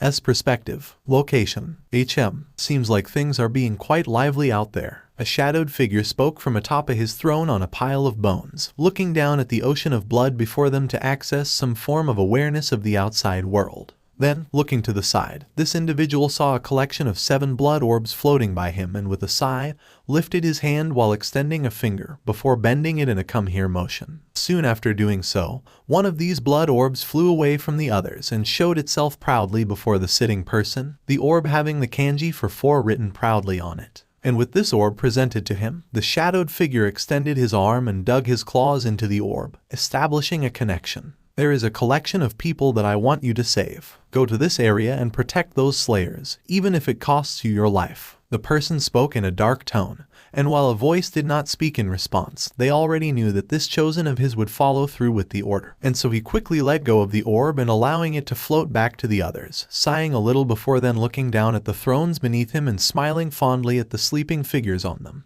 I don't really understand why either of you would ever care for humans besides Nezuko and Hanako, and I doubt I ever will. But I will make sure they will be fine since neither of you would want those people hurt. The figure spoke as he stood up from his throne and walked down the steps made out of bones, just enough to see the faces of 2 Tanjiros on the thrones, one of which looking like the teen ever since he was turned into a demon, though this one had currently shrunk down to the size of a 5-year-old and was using his own clothing as a blanket, while the other looked exactly like the boy on the night where their lives were turned upside down. Now then, let us help you calm down for when you control the body again. This person spoke while walking over the Tenjiro that looked like a teenager, stepping into a red light that revealed him to be another Tenjiro, though this one looked like he was 18 years old based on his height of 59 and wore clothing very similar to the Kagura dance uniform that his late father, Tenjiro Kamado, did whenever he performed the Hinakami Kagura. Now within range, the older-looking Tenjiro held out a clawed finger and dug it into the skull of the sleeping Tenjiro,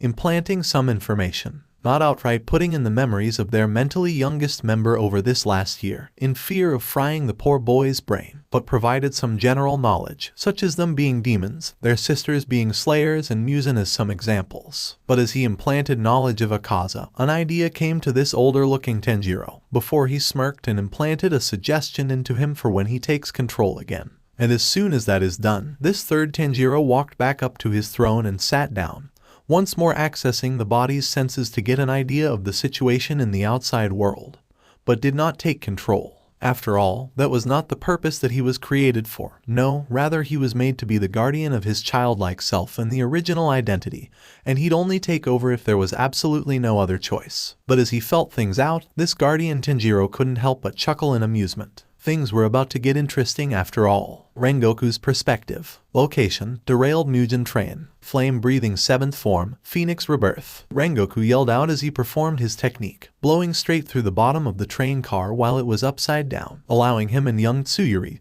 Kamado and Kanzaki to escape from the derailed train before it crashed, all of them landing safely. You all okay? The Hashira was quick to ask the young Slayers, but before any of them could confirm their physical state, Nezuko widened her eyes in surprise. Behind you, she cried out just in time, causing Kyojiro to spin around and use the flat side of his blade to block a strike Akaza as the demon leapt forth, managing to deflect the punch, but it wasn't enough to come out unscathed, as the upper moon was able to successfully punch out the swordsman's left eye. AGH, crying out in pain, it left the experienced Slayer vulnerable for a single moment. But it was all the demon needed. Rengoku in the gut, causing the flame-breathing user to cough out blood. Water-breathing second form, water wheel. However, Nezuko was quick to react as she ran and leapt forward, into the air, and performs a front flip, releasing a singular vertical slash in a circular motion that was able to slice through the arm of the upper moon when he tried to press his advantage. Water-breathing combination form, whirlpool, flow. Not stopping for even a moment, the young swordswoman made use of the third form's footwork to get into Akaza's personal space, and then used the twisting movements of the sixth form to spin up and attempt a decapitation. But the upper moon easily leaned back with an impressed smirk. "You two, check on the civilians and our comrades," Rengoku yelled at the two unmarked slayers before charging forward to press for an advantage. Flame-breathing first form, unknowing fire. The Hashira cried out as he effortlessly spun around Nezuko, and performed a singular horizontal slash that was able to take off both Upper Moon 3 seconds arms. But this ultimately mattered little as the demon instantly regrew the lost limbs before landing on the ground.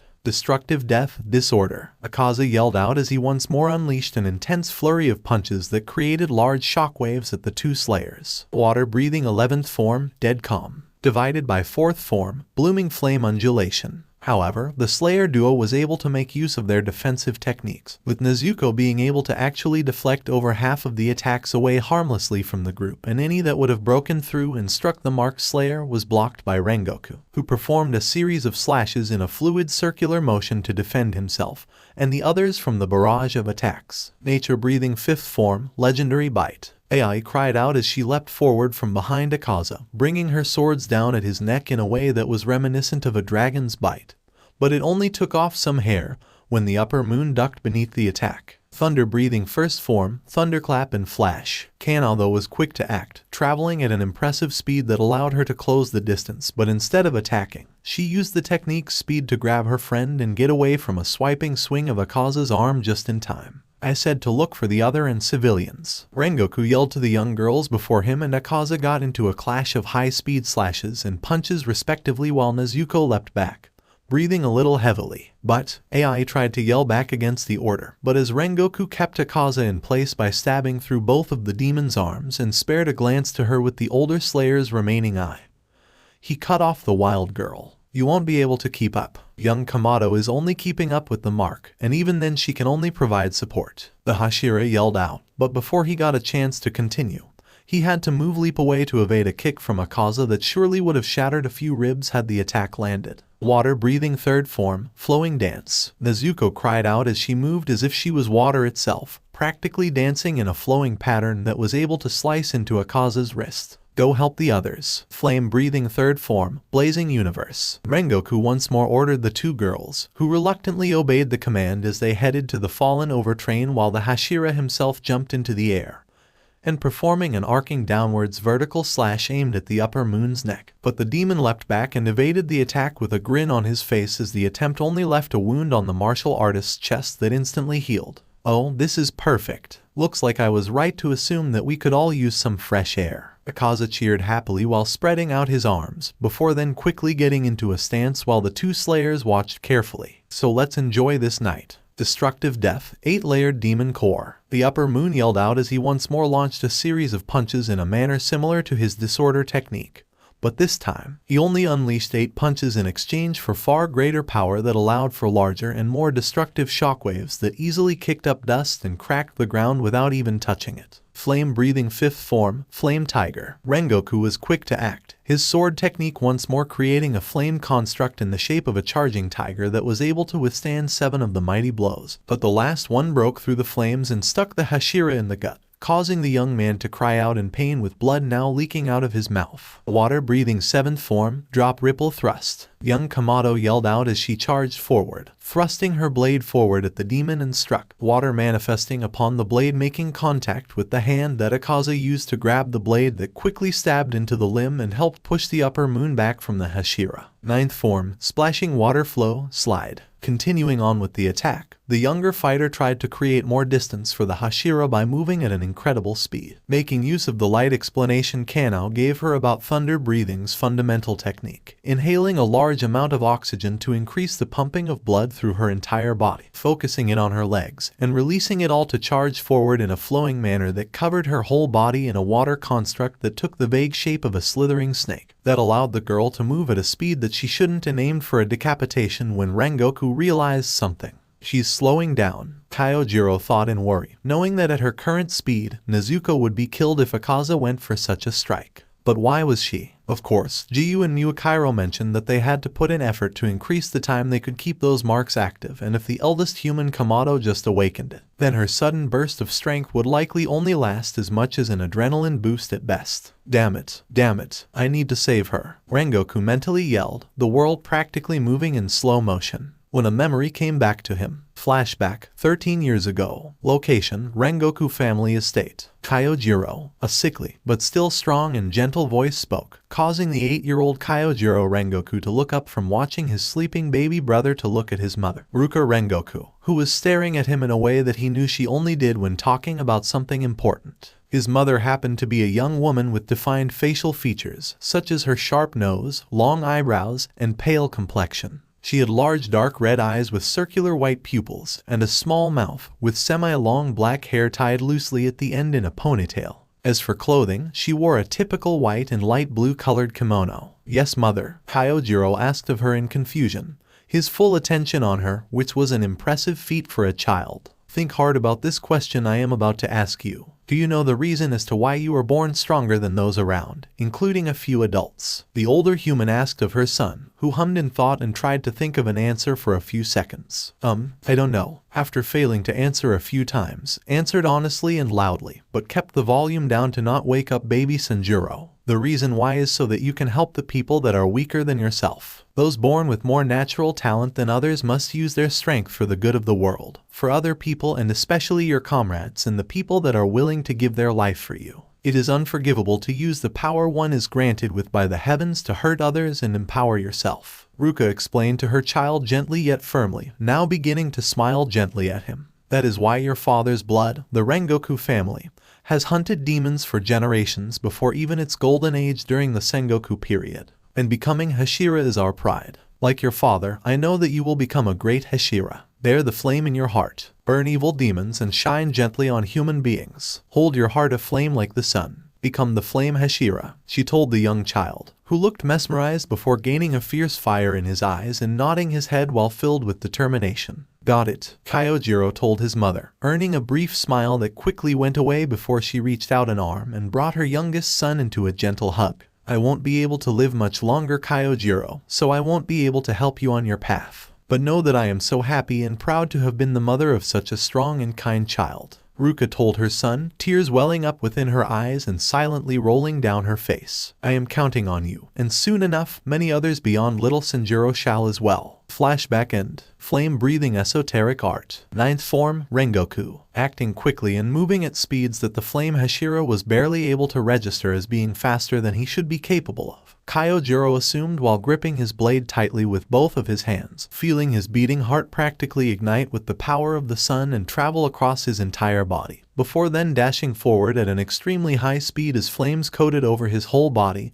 and formed the shape of a roaring Japanese dragon. Seeing this attempt, Akaza widened his eyes in surprise and was just barely able to pull back from a chop attack he was about to deliver to Nezuko, but was unable to evade the attack as in a singular motion. The flame Hashira was able to grab the back of Nezuko's Haori and pull her away with him, and slash through the upper moon's neck, the completed action of the attack creating a large pillar of fire, and destroying many of the trees of the forest right next to the slayer. You okay? Rengoku asked the Kamado girl, who looked at him in surprise. Rengoku-san, you have the mark, Nezuko yelled to him in surprise, causing him to widen his eyes a bit before looking to a puddle of Akaza's blood that was just enough to let him see his reflection, allowing the young man to note a single rising flame-designed mark that began at the bottom of his right cheek and went up to cover his eye just above his eyebrow. Damn it, you actually nearly got there. Spinning around at hearing the demon's voice, Rengoku saw Akaza holding his head in his hands and placing it back onto his severed head, leaving the Hashira to wonder how the demon survived for a moment until he saw a stand of snapped flesh instead of cut flesh. He missed by a few inches and as a result, Upper Moon 3 was still alive. Destructive Death, Air type. As soon as he reattached his head, Akaza yelled out as he punched at the empty air and sent multiple invisible attacks at the flame Hashira.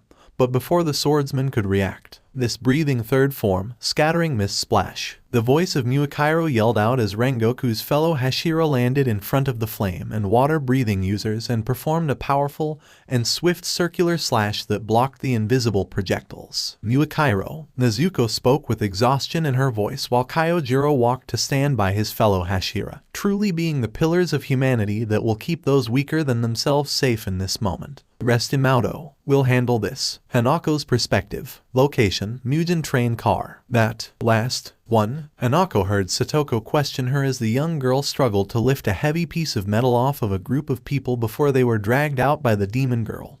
Just over half of the people just dragged out were sadly already dead. Yeah, just create a barrier for us while I keep them alive and asleep. Tien answered before he began to hum his song again, which was somehow keeping the civilians asleep and healing their wounds to an extent all at once, which was perfect considering his name. Alright, come on Satoko, we need to find the others. Hanako yelled out to her friend, but before the older girl could respond, something crashed through the side of the train car and made everyone tense in preparation for a fight. Nehoka, Sana, new guy. The familiar voice of AI cried out though, causing the group to relax as the dust cleared to reveal the boar head-wearing girl, with Kanao quickly jumping down to look at everyone. Have you saved everyone over here? The Thunder Breather questioned the group, before looking at the injured civilians and how their minor cuts and bruises quickly healed to the point of not leaving behind a scar. As many survivors that we can find. But where are the others? Hanako answered her friend, but asked the question worriedly as she saw that the two Hashira, Nechin and Nai-chan weren't there. Chiquito-san was punched off the train earlier,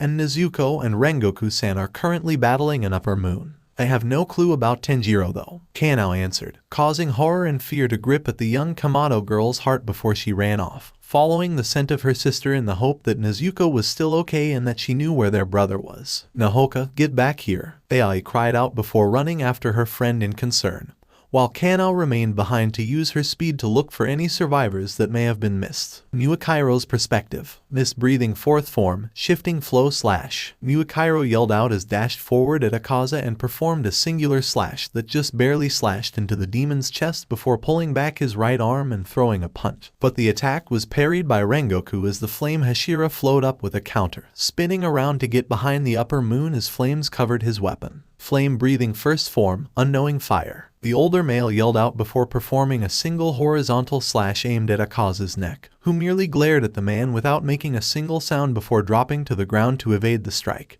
even if it cut off his legs. But as a demon, the wound mattered little as the upper three thrusted his severed limbs at the swordsman before suddenly regenerating at incredible speed, the tactic being effective in delivering a double kick to Rengoku. Before in the same motion, Akaza pushed himself back up to evade a swing from Muakairo before holding up an arm that began to be coated in a blue aura, clearly holding a lot of power. Destructive death-crushing type, 10,000 leaves flashing willow. Akaza yelled out as he punched down at the teen, with Muakairo barely having the time to react and jump backwards to evade the deadly strike, causing it to strike the ground instead, destroying the earth beneath him enough to uproot the ground and create large stone pillars while producing a shockwave powerful enough to send both Hashira flying backwards and skidding across the ground. Mist breathing sixth form, lunar dispersing mist. As Muakairo flew in the air and into a forest, he looked over his shoulder to see that he would crash into a boulder, causing the prodigy child to shift his position and deliver a multitude of slashes in a somersaulting motion, obliterating the boulder to the point of making it look like it never existed.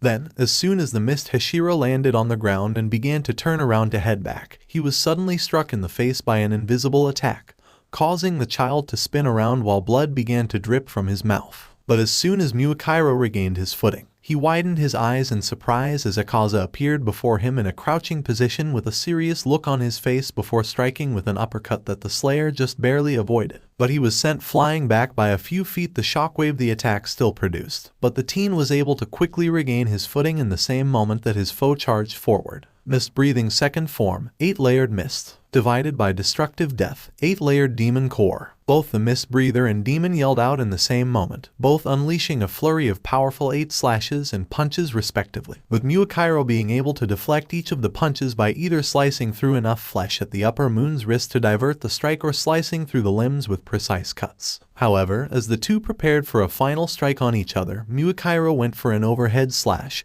and to his shock, with a single backhanded strike. Bell Splitter, Muakairo's pure white blade was snapped as easily as one would with a twig, with only a third of the sharp metal remaining. Farewell, Akaza said before going for another punch that would have surely crushed the Hashira's head and splattered the remains across the floor and tree, had Rengoku not appeared when he did, performing his breathing style's third form to sever the demon's arm mid-attack. Flame-breathing 8th form, Combustion Thrust. Rengoku then immediately followed up, thrusting his blade forward while striking Akaza in the throat, and causing the two of them to move away from Muakairo until Akaza's back was slammed into a tree. Glaring back in defiance, Akaza then aimed a chop and swung at Rengoku's head in an attempt to slice it in half, but the flame Hashira leaned back just enough to cut a part of the swordsman's head and make the right side of his face bleed a bit. This action also caused Rengoku's blade to be pulled out of the upper moon 3 seconds throat, all while Muakairo continued to observe the battle as he thought to himself. So Yurikodaki was right. Akaza's attacks really are drawn to our weak points, so even Oniai-san and his defenses would eventually be overwhelmed, and with me being slower now than both Kyojiro and Akaza, I was unable to keep up and it would have cost my life without help. Muakairo thought as he watched Rengoku continue on the offense, which seemed to be making Akaza fight more defensively, likely because someone fighting offensively gives him less of a chance to strike weak points. But I can't remain out of this fight, the Takedo thought to himself with full conviction, shifting his stance as he prepared to provide support once more. Mist-breathing 7th form, Obscuring Clouds, Muakairo said as he charged forward, quickly covering both Akaza and Rengoku in the mist of his technique as the Slayer moved in specific ways to keep up his technique, smirking in amusement as Akaza swung an arm out to strike a mist construct that looked like himself, with his comrade taking advantage to strike at their foe, and was able to sever the upper moon's arms a number of times and even cut the neck again with a series of flame-covered blade swings. Destructive Death Leg Type, Flying Planet 1000 Wheels. Eventually though, Akaza grew frustrated and decided to end this little part of the battle, as he quickly kneeled down before performing a kick in a flowing motion which struck Rengoku at the chin and sent him flying through a tree and far above the trees. Kyojiro, Muakairo yelled out to the airborne Hashira, and it was only because of pure instinct that he spun around and saw Akaza charging right at him with a fist raised high. And it was also purely because of those instincts that the mist Hashira raised the handle of his blade to block the blow, and get sent flying until his back slammed into metal. Heck, because of it, Muakairo was able to realize that he was now back at the Mugen train as he lifted his head, watching the upper moon walk out from the shadows the forest of trees created with a smirk and more relaxed than he had been before. I must admit, you have improved greatly than you had with our last encounter, kid. A shame that Mugen-sama likely won't tolerate me leaving anyone alive, because with this kind of growth, I would have spared you, regardless if you will turn or not, unlike Kyojiro. Though, I suppose I'll have to apologize to Kokoshibo for your death. Akaza praised the mist Hashira, and even began to clap in a good-natured manner as he saw Muakairo pull himself out of the train car he was smashed into, and after kneeling for a moment, stood back up with a glare while raising up his broken weapon in defiance. I won't die tonight, was all Muakairo said while Akaza smirked, before the demon charged forward at incomprehensible speeds while Muakairo used his 7th form once again to try and confuse his opponent,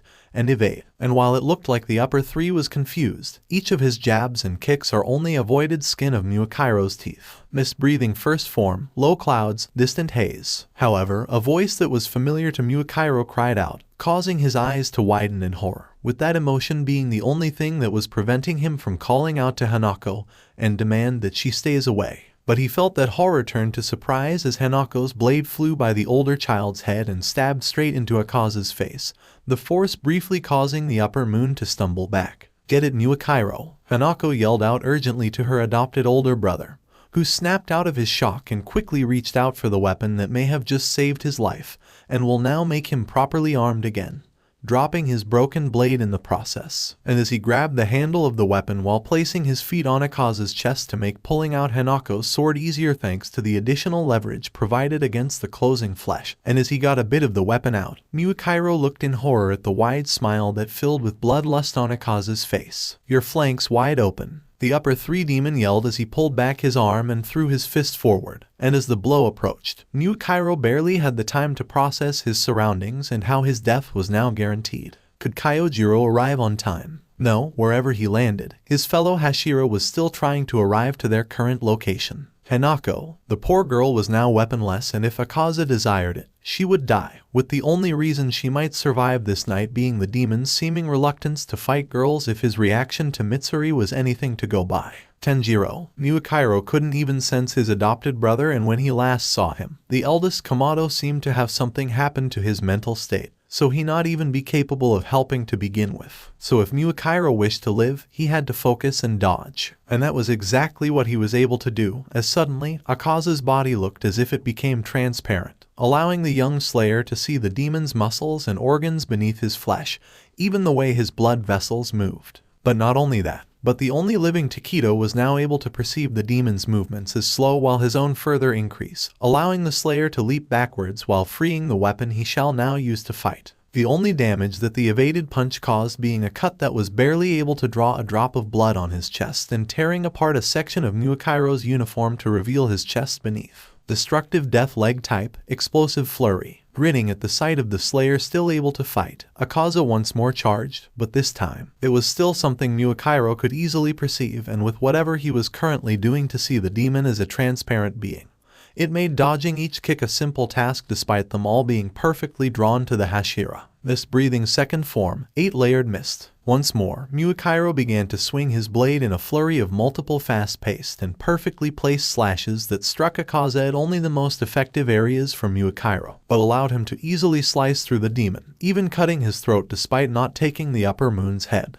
I think I can get used to what I'm seeing, Miyukairo mused to himself while smirking at the stunned demon, who widened his eyes in surprise before glaring at Miyukairo seriously as he turned to look at the slayer. "So, you're able to see into that world." "Hahaha," Akaza spoke as if he knew what he was referring to, causing Miyukairo to tighten both of his hands on the handle of his blade, only for the teen to be shocked when the demon before him began to laugh. "Alright then, let's see how a human can use the transparent world," Akaza yelled out excitedly as he shifted into a new stance that he hadn't used until now, his body being covered in a light blue aura as all of his muscles tensed. "No you don't." However, Miyukairo shifted his attention to the yelling voice as he saw Rengoku rejoin them in the battle, and charge at Akaza with all of his strength in an attempt to stop whatever was happening, making the mist breathing widen his eyes in horror. "Kyojiro, stop. We need to back away," Miyukairo yelled to his fellow Hashira as he ran to his comrade, with the flame Hashira stopping. But Akaza was not idle during this time. Destructive Death Final Form, Blue-Silver Chaotic Afterglow. Akaza yelled before unleashing his new technique on his two foes, creating an omnidirectional barrage of countless thin and sharp shockwaves that held unspeakable power behind each shockwave that was easily cleaving through any train cars that were reaching. Reducing stone to ash, and out of the corner of his eye, Miyukairo was just able to see a green blur grab Hanako and a just arriving AI, and pulling them away from the rang of the attack successfully, keeping the girls safe. However, for Rengoku and Miyukairo, it was a miracle that the two of them were able to survive the attack with the use of their fourth and third forms respectively, as the technique Akaza used not only held far more power than he had ever used up to that point, but each of the shockwaves felt like they were dealing 100 blows at once. In fact, in this moment, Miyukairo doubted that even Jiyu using Dead Calm would come out unscathed if this technique was used. Because of this, it should have been no surprise as the two Hashira were left kneeling on the ground with Miyukairo using the borrowed sword to provide himself support, the two practically bathed in their own blood as a result of their injuries. "I have to say, this has been the most thrilling battle I have ever had in all my life. Now come on you two, become demons while you still have a chance to live," Akaza yelled out, practically giddy to see the two swordsmen still alive after that attack. And while all Miyukairo could manage was a weak glare, Rengoku began to shakily stand back onto his feet while glaring at the demon while growling in anger. but the flame Hashira could do little else. But then, get away from them, a familiar voice to Miyakairo yelled out, drawing all three fighters' attention, to which they were greeted with the sight of Tanjiro leaping at Akaza and actually knocking the older demon over while wrapping his hands around the upper moon's neck as an attempt at strangulation, the young demon king's claws piercing their foe's neck. Get off, you little GGGHHH. The martial artist demon began to threaten the eldest Kamado, but cut himself off as he began to scream in absolute agony while red markings seemed to spread from the upper moon's neck quickly before glowing. But before Miyakairo could process what was happening, Akaza quickly kicked at Tenjiro, blowing off the upper half of his brother's body and causing the chunks and torn clothing to fly into the air in a hail of blood, before the upper moon quickly stood up onto his feet and running into the forest while continuing to scream. The last thing the mist Hashira was able to process, though before falling unconscious, was Tanjiro slowly regrowing the upper half of his body, and as a result, he did not notice his adopted sisters and their friends approaching the three, nor did he notice something following Akaza. Musen's perspective. Akaza's mindscape. TCH. How annoying of this brat. Musen growled out in annoyance as he walked through a desolate dojo building that had blood staining the walls and brutally beaten corpses spread throughout the corridor, annoyed that he was having to do this. It hadn't been something he was expecting to be a problem all those months ago when he learned through Rui's eyes that some demons beyond the Kamado brat and Tameo were actually going rogue, which included a demon filled with potential like Suzumaru and an outright lower moon through Mukeigo. But it was a genuine threat to his rule that made finding Tenjiro Kamado that much more important. Sadly, finding the brat was difficult given how Musen's awareness was spread about amongst the literal thousands of demons he had spread across all of Japan, and he currently had no demons that had an ability that can easily let him narrow down the location of the core headquarters, so that was currently out. But now, that little shit was trying to take one of his strongest three demons. He didn't exactly know how the Kamado child was doing it, but he was somehow severing Musen's connection with other demons. But with Akaza, it appeared like the demon progenitor could actually stop this process this time. How exactly, he currently didn't know, but he can't focus on that for the time being. After all, if Akaza regained his human memories, then he'd rebel and become a valuable asset to the core with all of the information he has access to, and the fact that only himself, Kokoshibo, and Dama will be able to put one of his favorite demons down. How pathetic. Suddenly though, an unfamiliar, but also somehow familiar voice called out from behind him, causing Musen to look over his shoulder before narrowing his eyes at the sight of Kamado Tenjiro. Though curiously, he appeared to be an adult here and possessed a far different aura from what he did back on the night he turned the child, or the state he seemed to be left in according to the memories he saw of that shinobi he made into a demon or Yahaba. You aren't the brat, Musen stated the obvious while turning his body fully face the insolent brat, causing Tenjiro to chuckle. You are both right and not right, though I doubt you care for such a thing. But if you think I'll allow you to take a valuable asset like this from my other selves or our sisters, you have another thing coming, Kibutsuji. The Tenjiro, likely an alter of the little shit based on his words and Musen's own knowledge of such a subject, said as he began to step forward, causing Musen to growl. I suggest that you know your place. I'm already in a bad mood as is, the Demon King warned, though he had no intention of letting this boy leave alive. Thought you'd say something like that. So, the younger demon responded with a confident smirk while holding out an open palm, causing a faint pink aura to cover the hand before it spread out and took the shape of a flawless katana. Let's get to the point. Inakami Kagura, the boy said before yelling out and charging forward while covering his weapon and himself in fire, to which Musen responded by glaring while manifesting his back whips and sending them forward to slay his foe. Meanwhile, back in the real world, a single owl with the kanji for 4 in its right eye watched over Akaza, who was resting deep within a cave, continue to scream bloody murder to the heavens. But it made note of something specific amongst the upper 4 seconds screams, and that was a single name. Koyuki. Rengoku's perspective. Location, Demon Slayer HQ.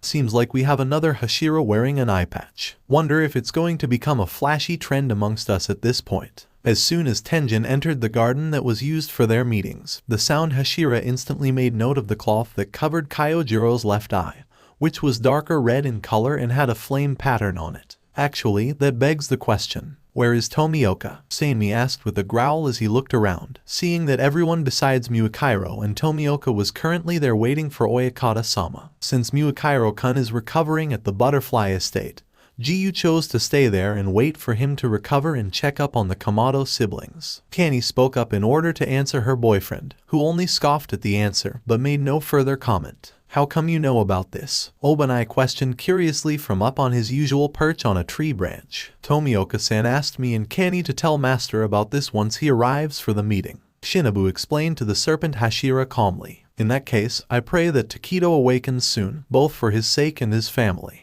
Gyomai spoke up as he got into his usual praying position and allowed tears to flow down from his eyes. Are you okay by the way, Rengoku? Shouldn't you also be recovering? Mitsuri then spoke up in concern for her old mentor, who just responded by giving her his signature large smile, easily ignoring the slight pains in his chest from the broken ribs he sustained from fighting Upper Moon 3. Truly, recovery breathing and the medical skills of the Kacho sisters are beyond incredible. I am fine, Kanroji. Between the two of us, I was far less injured than Mukairo overall. And besides, I doubt I would be here if Shinobu and Kani didn't believe that it was okay for me to be here. Kyojiro assured his friend and fellow Hashira, who smiled a bit in relief, all while the older swordsman was actually thankful for the loss of his left eye, as it allowed the flame Hashira to more easily ignore the disapproving glare that he knew Shinobu was sending his way. I am happy to hear that you are all here. Hearing the calming voice of the master, the Hashira all turned around and kneeled before Kaga as their sickly master was supported by his wife to arrive before the collection of swordsmen. And it is a pleasure to see that you are still well, master. Kyojiro was quick to speak and greet their Oyakata-sama, who smiled in the flame Hashira's direction. Thank you, Kyojiro. Are you doing well with your injuries though? The Yubayashiki head spoke as calmly as ever while Lady Amain helped him sit down. Indeed, though I must admit, my recovery came along a bit faster than anticipated according to Shinobu. The flame Hashira confirmed with a smile on his face still, but commented on the unusual part of why he was here, causing Shinobu to nod her head. It is true. It was actually quite similar to how Takedo and Tomioka healed faster than Mitsuri during their shared encounter with Upper Moons 3 and 1. The insect Hashira confirmed and commented on the similar situation of the mist and water Hashira from a few months back. Wait, does that mean that you unlocked that mark that they did, Rengoku? Tenjin commented with some surprise in his voice as he looked at his best friend, who nodded his head. And soon after that action was done, the Hashira's comrades began to quickly ask questions, but were almost instantly silenced by the soft clapping of Oyakata-sama, quickly gaining everyone's attention once again. I can understand that you all have questions you wish to ask Kyojiro with the little information we gained on that mark last time. But for now, I think that it should be saved for later in this meeting. Kaguya spoke calmly to his Hashira, and while a quick glance showed that Seinmi and Shinobu disagreed, they ultimately held back their tongues and nodded in acceptance to their leader's words. Now then, Kyojiro, can you please inform us about what happened on yours and the others' mission to the Mugen train? Oyakata-sama then directly asked of the flame Hashira, whose smile grew a bit wider as he nodded his head. I can actually agree about that. After all, where the fuck did the new demon come from? Seinmi then commented on the new addition to the demons on the side of the core, earning surprised looks from everyone besides Rengoku, Shinobu, Kani and the Yubayashikis. So, they got another demon. TCH, and I suppose they are being allowed to live. Obanai mused while scoffing, to which Kyojiro frowned a little. Please don't speak of young Yum negatively, Obanai. Had it not been for his blood demon art, myself, Muakairo and many of the injured civilians would at best be in far worse condition than we are now. Kyojiro spoke up and spoke to the man who grew up with him ever since his father brought that dual-eye-colored man to the core so many years ago, who merely sighed and nodded his head, while Seinmi scowled at seeing another Hashira supporting the demons now within their ranks. As for the report, I won't be able to provide everything in regards to the battle with the demon on the train, so you'll have to ask for Muakairo's side of things when he recovers. But upon getting onto the train, it wasn't long before Muakairo and the Kenoto-ranked slayers consisted of Nezuko and Hanako Kamado, Ai Kanzaki and Kanao Tsuyuri, as well as their demon comrades in Tenjiro Kamado and Satoko Shizen arrived. Due to my instincts and their connection to the two, there was some initial tension, but it was clear that we would be able to put that aside and work together. He then went on to explain the mission, but as he did so, Rengoku did hesitate a little, feeling a little ashamed as he remembered his next action. However, I quickly made an error in judgment. Turns out, the demon that had silenced slayers we previously sent to the Mugen train was not only the lower moon one, but had manipulated a collection of humans. As a result, the conductor that was checking our tickets triggered the lower moon's blood demon art on us, and young Tanjiro realized this as it was happening, likely because of his instincts and his sense of smell. Shamefully, as he tried to swipe at the tickets, I mistook this as an attack and drew my blade, leading to us all getting caught within the spell. After getting past the hesitation, Rengoku admitted to the shameful mistake, clearly taking every one of his fellow Hashira by surprise.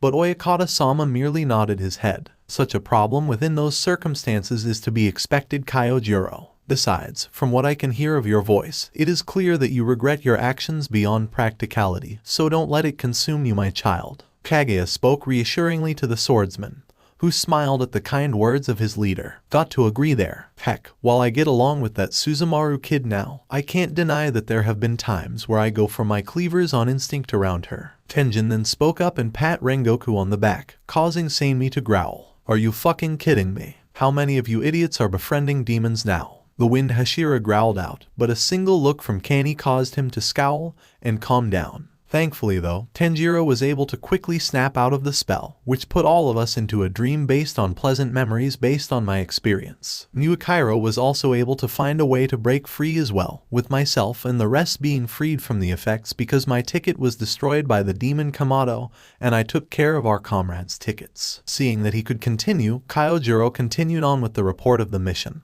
to which Shinobu raised a curious eyebrow. But what happened to the humans working for the demon? The poison user questioned with a frown. All but one was instantly knocked out and restrained once we all awoke. The one that didn't try to continue their attack was young Yum, who was consumed by despair because of his illness causing him great pain at all times. The swordsman explained to her, and it was clear based on Kage's side that due to his family's curse, the head of the Yubayashiki family could sympathize with the young lad's circumstances. Wait, isn't that the name of that new demon? That brat turned a human again. However, that did not last long as Seimi yelled out in a rage and stood up. Shinazugawa, please calm down. Allow Rengoku to finish his report and then we can ask questions. Jayomai spoke up with an authoritative tone, causing the younger Hashira to scowl before kneeling once more while apologizing to Oyakata-sama for his actions just now. But yes, he is. Tenjiro realized that he could help Pian by turning him and presented the offer. However, the decision was entirely young Yum's own, and he made use of his new abilities to keep the civilians out of the fight while healing the injured.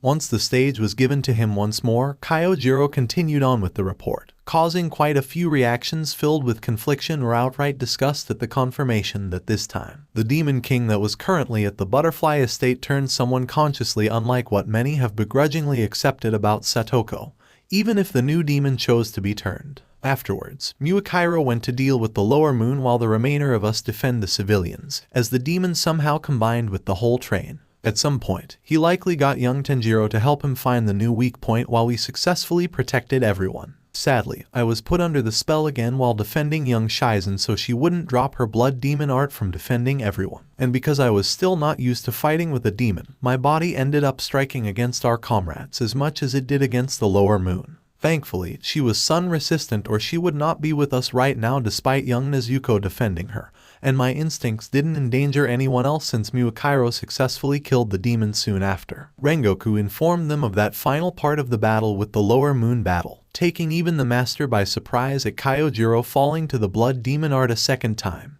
even if it was in defense of a comrade. Hey, don't blame yourself for striking at the demon girl. As you said, it was entirely because your instincts were in control. Tenjin told his fellow Hashira while planting a hand onto the shoulder of his friend, causing Rengoku to give the former shinobi a grateful smile. Thank you. But with the lower moon dead, me, young Shizen and Nezuko were about to look for the others in the other train cars when Muakairo and Tanjiro were punched down to where we were, with the Kamado now incapacitated, due to Upper Moon 3. The Flame Hashira thanked his best friend before continuing on with the report, with the information of the fourth most powerful demon alive appearing on that mission causing them all to tense. Quickly into the encounter, Akaza, who is the Upper Moon 3 that Tomioka and Muakairo told us about in the meeting after the trial, ended up kicking Takedo off of the train, leaving me and the others to defend the defenseless within tight-spaced train cars, with the innocent protected by barriers that created by young Shizen that the Upper Moon could destroy with no effort.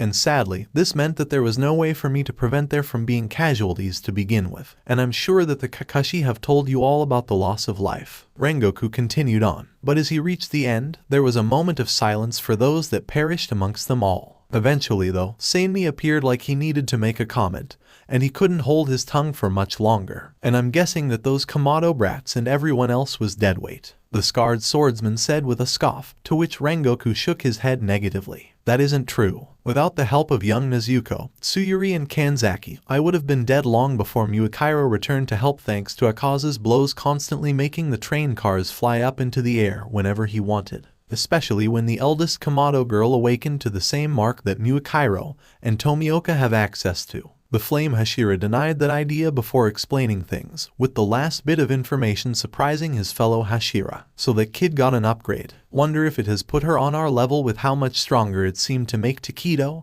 and Tomioka. Obanai noted while musing, causing Rengoku to smile. While Nezuko couldn't use that mark for long, I have no doubt that she can keep up with any of us in physical abilities. However, after she awoke to that power, the upper moon struck the side of the train car we were in and it caused the whole thing to derail. But we thankfully came out of that unharmed and the injuries the innocent sustained were manageable for young Yum's blood demon art. With that, I had young Tsuyuri and Kanzaki search for young Shizen, Yum and Hanako to help the civilians while Nezuko, and I fought the upper moon as the strongest amongst our group. Sadly, her lack of experience with the mark became apparent as it quickly deactivated mid-attack.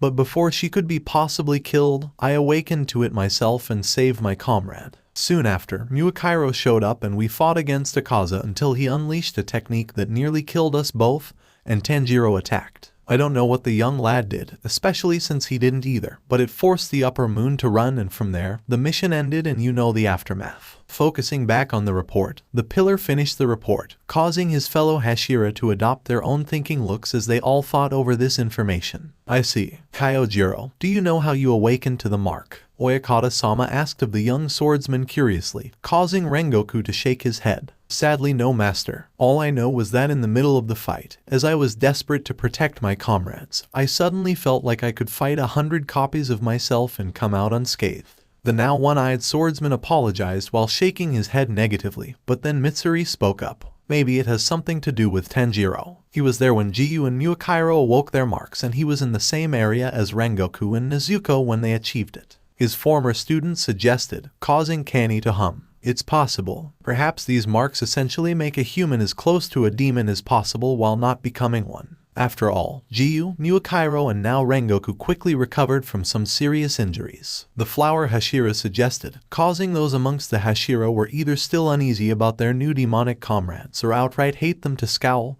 likely preferring to not awaken to the mark if that was the case. But if it was, to help protect others, Kyojiro knew that even Sanmi would bitterly swallow that pill, so long as he still remained human. Actually becoming a demon or something that blurs the line between them would be too much, which did make the fellow elder brother wonder how the Shinazugawa reacted to Genya's power. I think it is now time to share some new information. Kaga mused to himself, drawing the attention of the Hashira. What do you mean, Oyakata-sama? Jaiomai questioned their leader, who merely nodded his head. You may explain to them, dear. The Yubayashiki head told his wife, who nodded her head before then looking at the strongest of the corps. After extensive research and digging up on old records, we have discovered that during the golden era of the Demon Slayer Corps, all the way back in the Sengoku period, the same generation of swordsmen who nearly claimed the life of Muzan Kibutsuji with the aid of the first breathing style, all manifested marks similar to the markings of a demon. Lady Amain informed them all, causing them all to widen their eyes in shock before some gazes drifted to Kyojiro, who despite his surprise, focused on a different detail. Didn't my family's records mention only a single user of the first breathing? To think that those old tales were true, Shinobu muttered in shock, especially as she now began to process the fact that 3 amongst their ranks, and now a lower-ranked slayer, had access to a tool of the strongest era of the Corps. Question now is, why was the mark hidden until now? Based on Takedo and Tomioka, having access to that power would be nothing but beneficial. Tenjin brought up, drawing everyone's attention again. Because many have tormented themselves over why the marks haven't manifested on them too. That's why, the matriarch of the Yubayashiki family answered before taking out a small, worn-down book from her kimono. Most of the details regarding the marks are unclear. Perhaps the reason is that they didn't consider it important at the time, Or perhaps the information was lost in one of the many times that the core approached near destruction. The woman explained before opening the book until she found a specific page in the book. But the only clear records we have say this: when the marked one arrives, the mark will appear on others around that person as if in resonance. These are the words written down by one of the swordsmen of that era. Lady Amain read from the book to the Hashira, allowing them all a moment to take this in. But I'm confused now. If we needed to wait for some kind of marked one, then how did Takedo and Tomioka awaken them and now Rengoku? Obanai spoke up and questioned in confusion, causing Kaguya to sigh sadly and drew attention to him. During our search for the marks, we found old records of a slayer that betrayed the core and became a demon.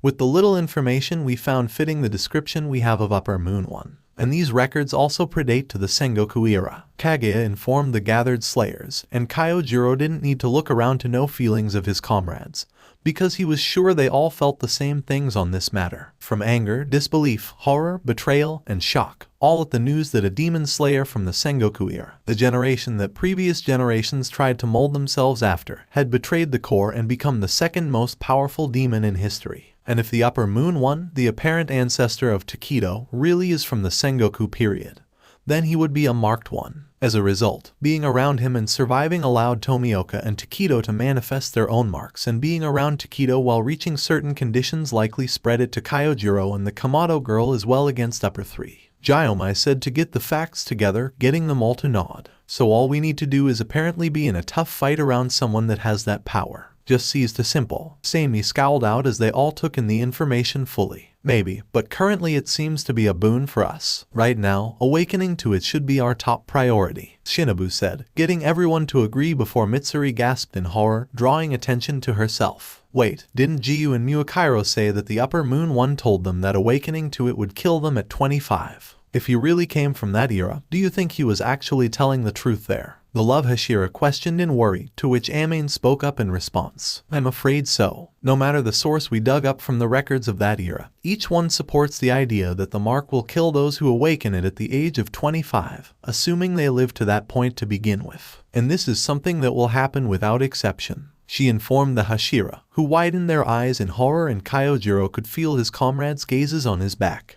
But he barely registered this fact as he took in his apparent fate. He didn't regret awakening this power since it allowed him to defend the others from Upper Moon 3, and will still protect others with his enhanced physical power. But the facts that made it stung was that awakening it wasn't an active choice for him, and that he now had a little over 4 years left of his life, assuming it wasn't cut short even more. That meant that he may not even be able to see Tanjiro as a young adult for more than a few months, depending on if it would kill him on his birthday or not. And what was worse is that Nezuko and Muakairo, two children forced by circumstances into this war, were now victims of the fate Kyojiro now shares with them. I can understand that this information is a lot to take in, my children. As a result, I shall end this meeting now for you all to have the time to think things over and calm down. And do not worry, I shall bear the responsibility of telling Jiyu and Muakairo of this news, and they will explain this to Nezuko. Oyakata-sama informed the Hashira before Lady Amain helped him to his feet and walked him back into the building, leaving the strongest swordsman of the corps alone. To think that something so flamboyant would come at such a cost, Tenjin said with a low growl at the disadvantage of what would otherwise be a great boon. I see. But in that case, what about me? Damn it. Gyomai growled in frustration, gaining understanding looks from everyone. After all, who know what the mark would do to the 27-year-old man if he gained it? I shall get going. I would like to spend some time with my family for a bit, and since my family has records since the end of the Heian era, I might be able to dig something up. Rengoku told the others as he stood up, gaining understanding looks and nods of acknowledgement as he left. And while things were a bit uncertain, there was no doubt about it. Rengoku will still fight for the weak, with his heart still set ablaze like always. Perspective. Location, Infinity Castle. Bing. What? Rui spoke in surprise as he finished adjusting his kimono after killing a couple of slayers, looking around and finding himself in the Infinity Castle, a place he quickly became familiar with only a few months ago despite being brought here before the Lower Moon meeting. I see. So an Upper Moon has been slain. They are truly a disappointment despite having Muzan-sama's blood. The spider demon mused as he saw a female demon using her obi sashes to maneuver about the area, before looking up and raising his hands to send his threads to two large buildings before walking back a bit. And as the demon finished walking back and the threads launched him up into the air, Rui's hair moved away from his eyes to reveal his new rank. Upper rank 5. FS. Kano, what the FCK? She asked as she opened her eyes to see someone who looked exactly like her, but different. Thunder. Kano, who are you? FS. Kano, who am I? Who are you? She asked as she drew her sword. Thunder. Kano, my name is Kano Tsuyuri. Now what have you done, demon? The yellow-wearing girl questions as she crouches down and gets into a stance, prepared to use her style's first form at a moment's notice. The girl with twin ponytails looked in curiosity. Is that Thunder breathing? Thunder. Kano, she can recognize my stance. The Thunder breather thought cautiously, her guard tightening even more. Okay, look, I don't know who you are, but this is gonna go a lot easier if you just let me kill you, she said as she unsheathed her sword. Thunder. Kano, Thunder breathing first form, thunderclap and flash, she declared without hesitation, charging forward at an incredible speed as her body was coated in blinding yellow electricity. FS. Kano rolled her eyes before she started rotating her sword. Thorn breathing first form, ravenous snapdragon, she yelled as she countered her with multiple rotating sword attacks at an equal speed, only to immediately get shocked as their swords collided, like she was being tased. What the hell? Thunder. Kano, Thunder breathing fifth form, heat lightning, immediately taking advantage of the surprising opening.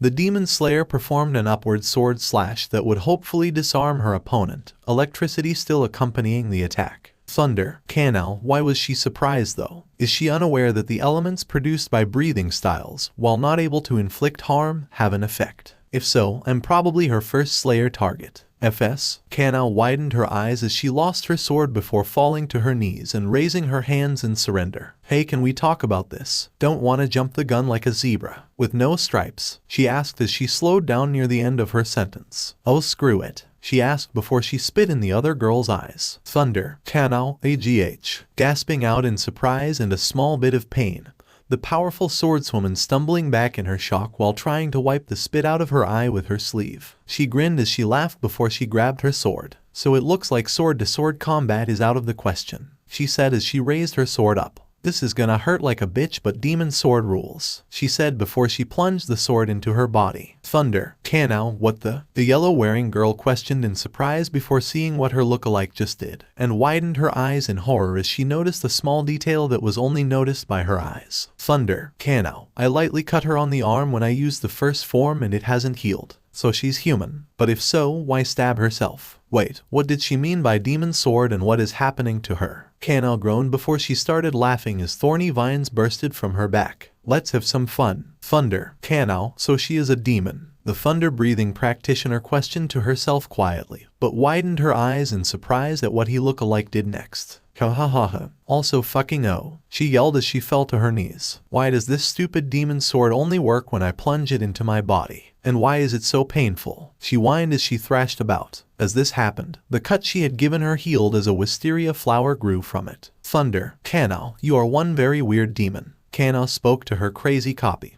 instantly recognizing the flower as a wisteria one thanks to working so hard to join the core. But she was confused as to how the flower wasn't hurting her.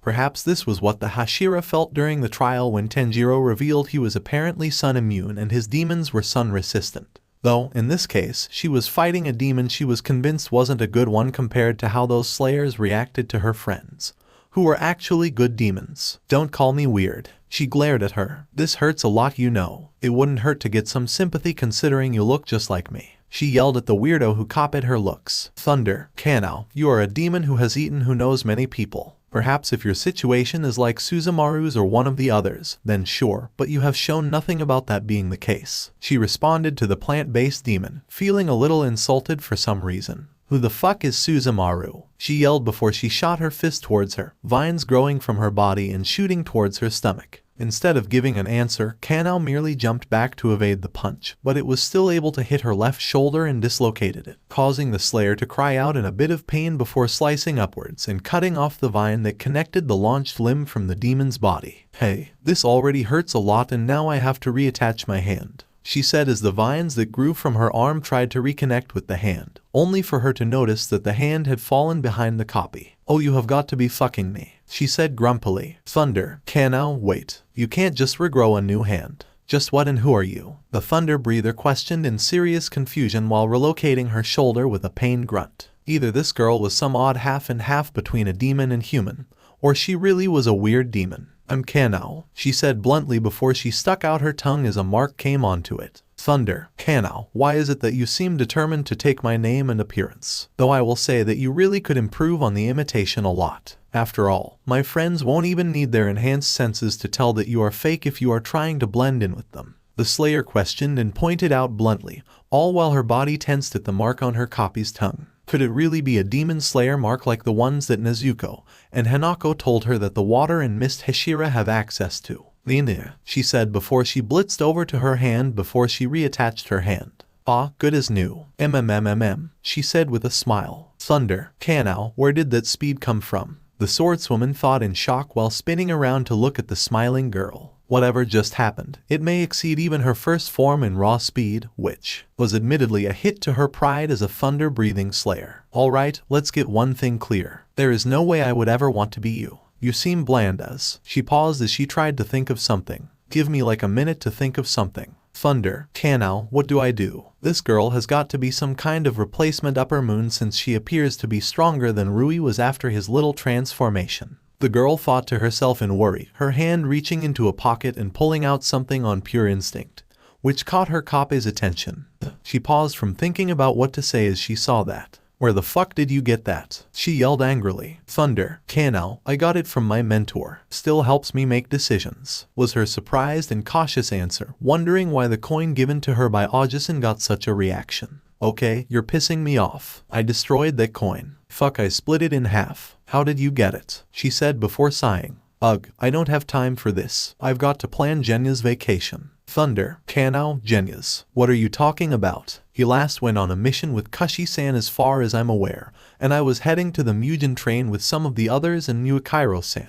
The swordswoman asked, confused, but still prepared to use her fourth form for defense at a moment's notice, but was hoping that one of the others like Tenjiro were here with how strong this look-alike is. Wait, she said as she paused herself. You're a demon slayer. Thunder, Kanao, I'm wearing a core uniform, am wielding the normal Nichiren katana and don't have vines coming from my body. I think that should be obvious. The young teen answered cautiously, and despite the words being snarky by nature, they were purely factual and she spoke with no snark in her voice. Okay, yeah. Wait, I'm a demon slayer too, she said in shock. Thunder, Kanao, unless you're one of Tenjiro's demons, I highly doubt it. And the fact that you lack the kanji for 4 in one of your eyes and are obviously not Rui disproves the idea. She responded with a disbelieving look, but lowered her guard a little. Could this copy be one of the demons Tenjiro could save from Mugen then? Rui, wait, are you a demon who took Nezuko's blood? She asked as she pulled the sword out of her gut. Thunder, Kanao, Nezuko's blood. Nezuko is a human, so why would me taking her blood matter? And for the record, I'm very much human, and if you are somehow not a demon, then how on earth are you not bleeding out? The young slayer questioned her copy, relaxing a bit more, yet not sheathing her weapon still.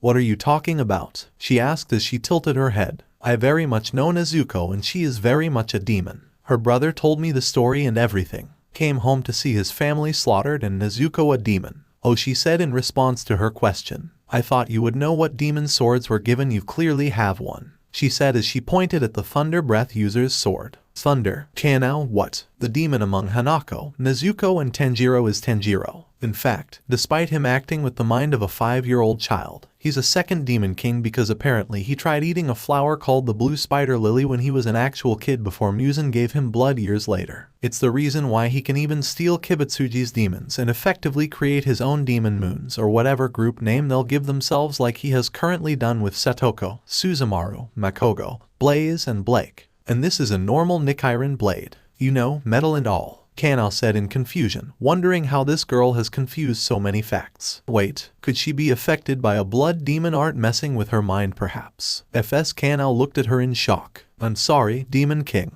She yelled with a smile. That is so cool. Can I be a Demon King helper? She asked before remembering something. Hey, Yum told me something about Mugen wanting a blue spider lily. Does eating one just make you a Demon King? Oh my god, I have to meet your Tenjiro. And then intro. I think we're both Kanao from different dimensions, she said in shock. Holy shit, that explains so much. Thunder. Kanao. I suppose it is our best option for explaining how nothing either of us say makes sense. And if Ajisan was telling the truth about fighting a demon holding a biwa that could teleport people and my own eyes witnessing a blood demon art that shifted me and my friends randomly throughout a building, could we be here because of a blood demon art then? If so, how can we get back home? The swordswoman theorized and speculated, relaxing fully now and trying to think of a solution. Thunder. Kanao. Also, I doubt it. Tenjiro was still turned into a demon to begin with thanks to Musen giving him blood. And who is Yum? She did add on the answer and question quickly though. FS Kanao blushed at that. Oh, no one. Just a certain girl who I may or may not have a crush on, she said as she blushed and turned away from her dimensional double. Thunder. Kanao. A crush. And on a girl. Honestly, never thought of girls that way since I don't understand those feelings. Someone has gained my attention. Kanao admits, no sign of disgust in her voice at the reveal.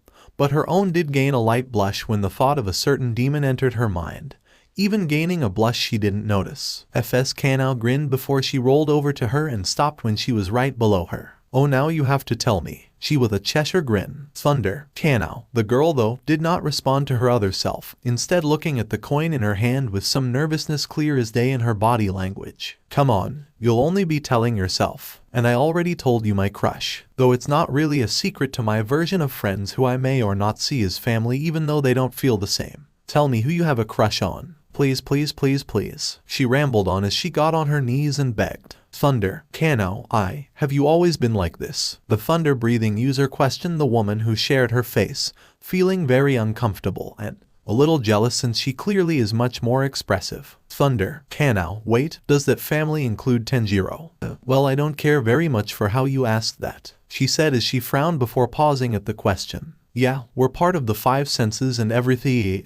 She paused as she processed the question before she blushed madly. Yo, she said as she shut her eyes and rolled around. Gross. Thunder. Kanao. To be fair, he has helped me a lot. Plus, I'm still wrapping my head around these new emotions that have been appearing for a bit over 2 months now, so for all I know, all of what I'm feeling is simple gratitude. The thunder-breathing practitioner said calmly, frowning a bit at her other's reaction and not noticing her own twitching eyebrow or the increased blush, though she did pause for a moment. Thunder. Kanao. Also, five senses. Is that a group name of yours? FS Kanao sighed as she laid on her back. What do you want from me? He's like a brother to me, so it's weird to think of me kissing him, she said before she looked up to her. Yeah, sight, hearing, touch, smell, taste, five senses. You don't have that. Thunder. Kanao. Honestly, even with him having the mind of a child, I can definitely say that the title of Big Brother seems to be built into his cells with how he treats all of us, and especially Nezuko and Hanako. The swordswoman says with a small smile, remembering a particular story from the youngest Kamado about how her older brother tried breaking the actual weapons Yurikodaki had when he woke up after a year. Thunder. Kanao. But yeah, the group has someone with an enhanced sense. I have sight. Genya has taste, Inosuke has touch, Hanako and Tenjiro share smell, and Kushi has hearing.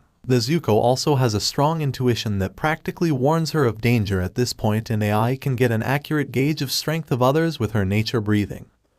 But we don't actually have a group name. The yellow-wearing girl explained to her other self. What's a Kushi? FS Kanao asked as she tilted her head before smiling. Oh, AI got into slaying. Neat, she said before widening her eyes. Hanako's alive. What about their other siblings? Are they okay too? She asked urgently as she stood up and grabbed her shoulders. Thunder. Kanao. Kushi is the sound Hashira's adopted daughter, a dragon-breathing user that uses a bow and Naginata plus a pair of cleavers. And I doubt the boar-head-wearing girl would do anything but fight if I'm being honest. Kanao explained, a little confused. Just how weird was her counterpart's world? But then she froze up as the bit about Hanako actually registered. Thunder. Kanao. Hold on, Hanako is dead. The same 12-year-old that uses mist breathing and chose to fight demons to help her older brother become a human again. How did she die in your world? The swordswoman asked in confusion and honest horror. FS Kanao paused before sighed. She died with the rest of Tenjiro and Nezuko's family. Only she and her brother survived and she became a demon, she said grimly before she shook her head.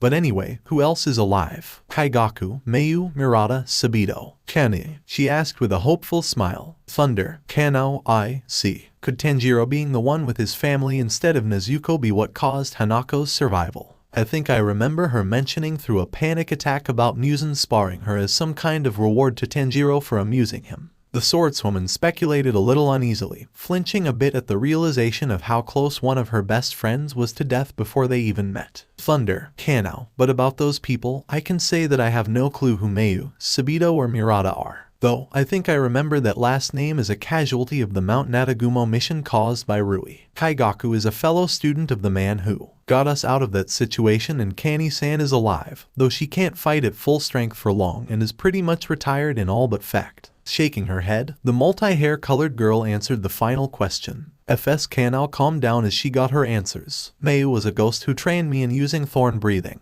Sabito was a ghost who trained Tenjiro, and Kaigaku is Zenitsu's brother, so that's fun, she said before she grinned at the information of the last person and cheered. WWOOO. She cheered as she shook her rapidly. Our sister is alive. Thunder. Kanao, wa. Wait, Kani-san is your sister. Kanao yelled in surprise, but quickly got out of her counterpart's grip to look at her in surprise. Thunder. Kanao, in my world, Zenitsu is her and Shinobu-san's adoptive little brother. In fact, with how much he helps the injured recover and is scared of the idea of fighting demons, I can't imagine him fighting outside of pure self-defense. FS Kanao continued to laugh in joy. Yes, she died fighting Dauma, she said through her laughter and tears of joy. And he can't. He can only fight when he's asleep. I end up knocking him out purposefully so he can fight, she said as she hugged her. How many members does your corps have? 17. 18. She asked eagerly, thinking the added numbers helped them a lot and due to her own experience of a very small corps. Thunder. Kanao, why are you saying such a low number? Last I checked, the corps numbers were probably in the hundreds, perhaps even 1,000 if I were to guess. Though, in terms of those that can fight at least a lower moon, then it consists of only the Hashira in my group, and only Haimjima-san, Tomioka-san, Takedo-san and Tanjiro-kun are likely capable of fighting an upper moon on their own based on what Mukego has mentioned and our experience against upper moon 5. Kanao asked in confusion before answering the question and then going a little more into detail. FS Kanao fell downwards as she put her hand to her head. Hundreds? She asked as she looked dazed, earning a nod from her thunder-breathing self. Oh, you must have a hell of a time then. Oh, the lives that must be saved, she said with a smile as she looked up at her. This doesn't make any sense to you, but you have a really good corps. Thunder. Kanao, do you not have many members in your corps? She asked in confusion, sitting down to listen. Sure, perhaps they do have more, but it can't be that big of a difference, can it? FS Kanao turned her head away. We add the pillars, that's 10. 5 of us. Hakuji, Jutaro, Rui. Anentin, she muttered as she looked away. Thunder. Kanao, 19. Wait, Rui is a part of the corps in your world. The same little maniac that forced Blaze and Blake to be his mother and sister in his little game of pretend. The same one who is apparently Muzan's favorite amongst the lower moons. The young teen muttered in shock before practically jumping back up to her feet as the last name was mentioned. It's a higher number than it sounds, she muttered before widening her eyes. What? I mean, yeah, he was a bit mentally unstable when Tenjiro found him, but aside from that he's saved our lives. Also, who are Blaze and Blake? Thunder. Kanao, given the fact that one of the demons Tenjiro has saved and is someone I consider a friend was previously Lower Moon 4, I wouldn't mind things that much after he puts in the effort to redeem himself. Heck, I haven't even met the spider demon. But from what I have heard about him and how he tortured 2 of my friends in Blaze and Blake, I can safely say my anger is justified. And I doubt he'll get a chance to redeem himself with him currently being on Muzan's side. Kanao explained to her other self while tightening a hand into a fist before taking a moment to take in a deep breath to calm down. Thunder. Kanao, but for a general basis, Rui gave his blood to some other demons to make a family. Blaze and Blake happened to be the 2 he chose to force into the role of a mother and older sister. The swordswoman answered the question. I find it weird that those names are so similar. You are not telling me you haven't mixed those 2 up at least once, FS Kanao said with a smirk. Thunder. Kanao, they didn't even have proper names with Rui and can't remember what they went by as a human or demon. The thunder-breathing user answered a little blankly, unable to find amusement in the similar names with that knowledge. FS Kanao looked sheepish at that. Tough crowd. Oh, you know he has a better relationship with Chain now. She even calls him big brother and everything, she said with a smile. Thunder. Kanao. Chain. What role did she play in his family project? The swordswoman questioned her counterpart curiously, wondering if she'll be able to give at least one of the 2 spider demons their original name back. Oh, from what I heard she was the mother, so you know, she kind of went in the direct opposite role-wise, FS Kanao said with a chuckle. So you said we're at like a train, she said as she remembered something. Thunder, Kanao, so that must be Blaze's real name. Guess I'll have to see how she reacts to it. But yes, me, Tenjiro, Nezuko, Hanako, Satoko, AI and Muakiro were going to the Mugen train for a mission with the flame Hashira, Kyojiro Rengoku. Kanao mused to herself before answering honestly, a little confused as to why she saw her counterpart suddenly tense up a bit.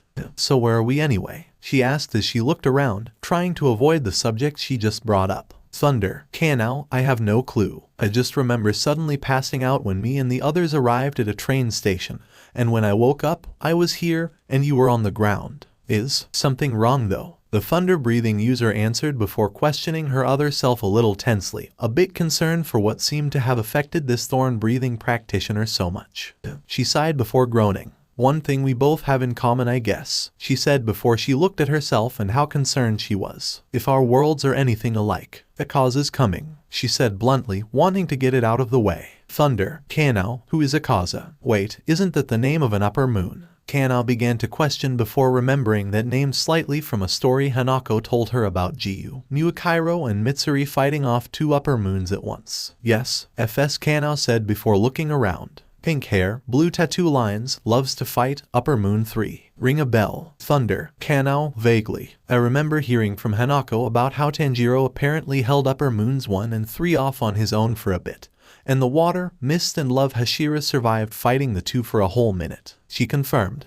Jesus, Demon Tenjiro is built different, FS Kanao said in shock. Also yeah, if Kokoshibo was involved I'm surprised those guys got out alive. Thunder, Kanao, not an inaccurate description since my Tenjiro is literally a demon king despite his mental state. The swordswoman agreed with a nod. Thunder, Kanao, though, apparently there was a little bit of context that helped those three live that makes Muakiro uncomfortable if the way he moved when I saw Nezuko ask about it a week ago was anything to go by. And that's ignoring how they only needed to last a minute until the sun rose, and even then, Tomioka-san lost an eye from that fight despite it giving him and Muakiro something called a Demon Slayer mark. Which reminds me, what was that thing that appeared on your tongue? Did it involve your demon sword or was it the mark? The thunder-breathing user asked curiously, remembering that detail from their fight. That makes much more sense, FS Kanao said before raising her eyebrow. Oh, you mean this? She said as she stuck out her tongue and the flower mark appeared on it. Yeah, it's called a Demon Slayer mark. Happens when a slayer's body reaches a certain temperature, heart beats a certain amount of beats per minute,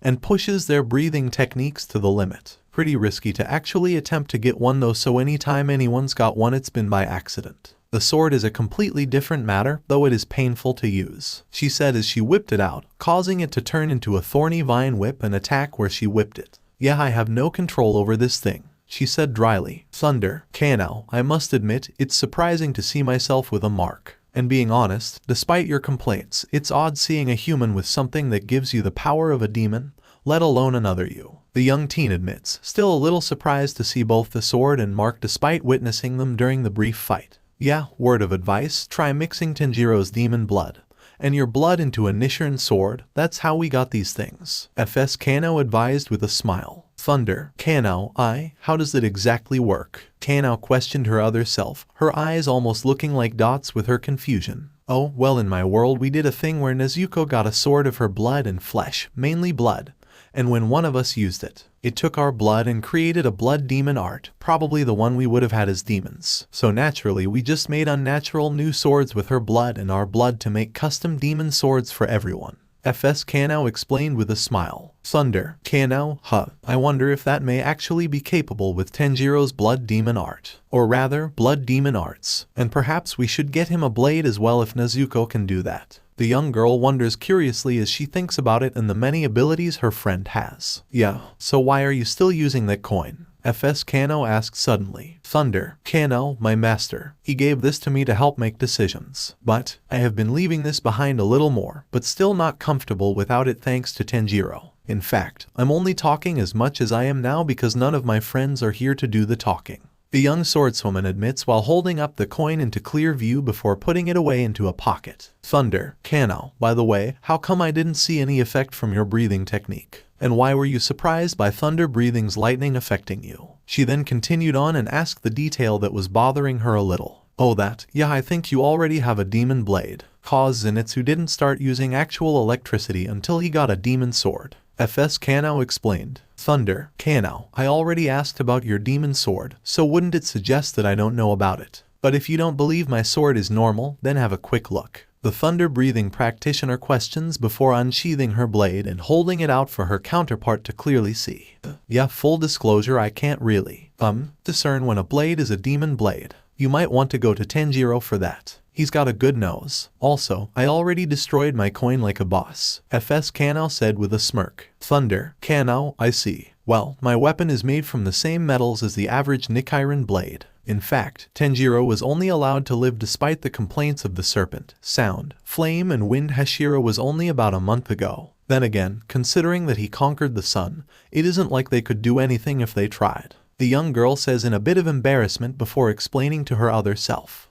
Maybe it's just a dimensional thing. Also boss, way to go Tenjiro. FS Kano cheered. Thunder, Kano, perhaps. Honestly, it's weird to think that the effects don't have a presence in other worlds. True, they can't deal actual harm, but they are very useful for knocking away attacks more easily or defending. Actually, is Nezuko some kind of demon queen in your world? She couldn't help but agree with a slightly fond smile before commenting on the difference. Before then the question came to her and she just needed to ask. Yeah, no, but it sounds like demon swords are more powerful. FS Kano bragged a bit before thinking about Nezuko. Nah, she's more like a demon liberator. Any demon who consumes her blood gets freed from Musen's control, but they can just do whatever they want after that. So free the wrong demon and they can leave Japan and kill everyone, she said with an awkward chuckle. Thunder, Kano, given how your demon sword was able to repair the damage you took and the fact that you inflicted harm with it, I'll concede that point. Though from what you said, it truly sounds like breathing styles are much stronger in my world.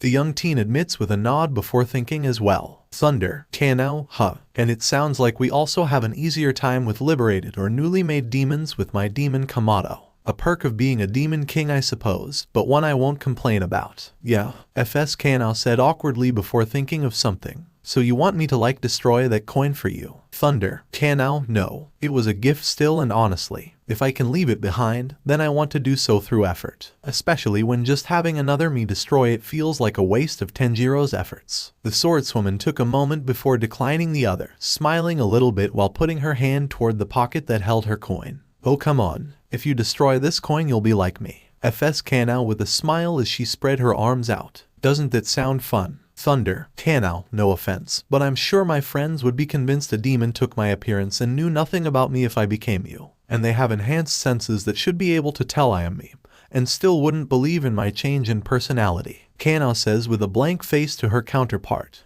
I'm leaving, she said as she walked away. Thunder, Kano, you do realize that there aren't any doors or windows around, right? The thunder breather questioned her other self, pointing around the room they were in to emphasize her point. I don't want to talk to you anymore, she said as she looked away and crossed her arms. Thunder, Kano, you do realize that I said nothing bad about your personality on its own. I'm just saying that me acting like you would be too drastic and sudden of a change for my friends to believe that I am me after we get out of wherever here is. For example, if you gained my personality and went back to your world, do you think even your friends with enhanced senses would believe that you are you with such a drastic change? The swordswoman points out before asking the question.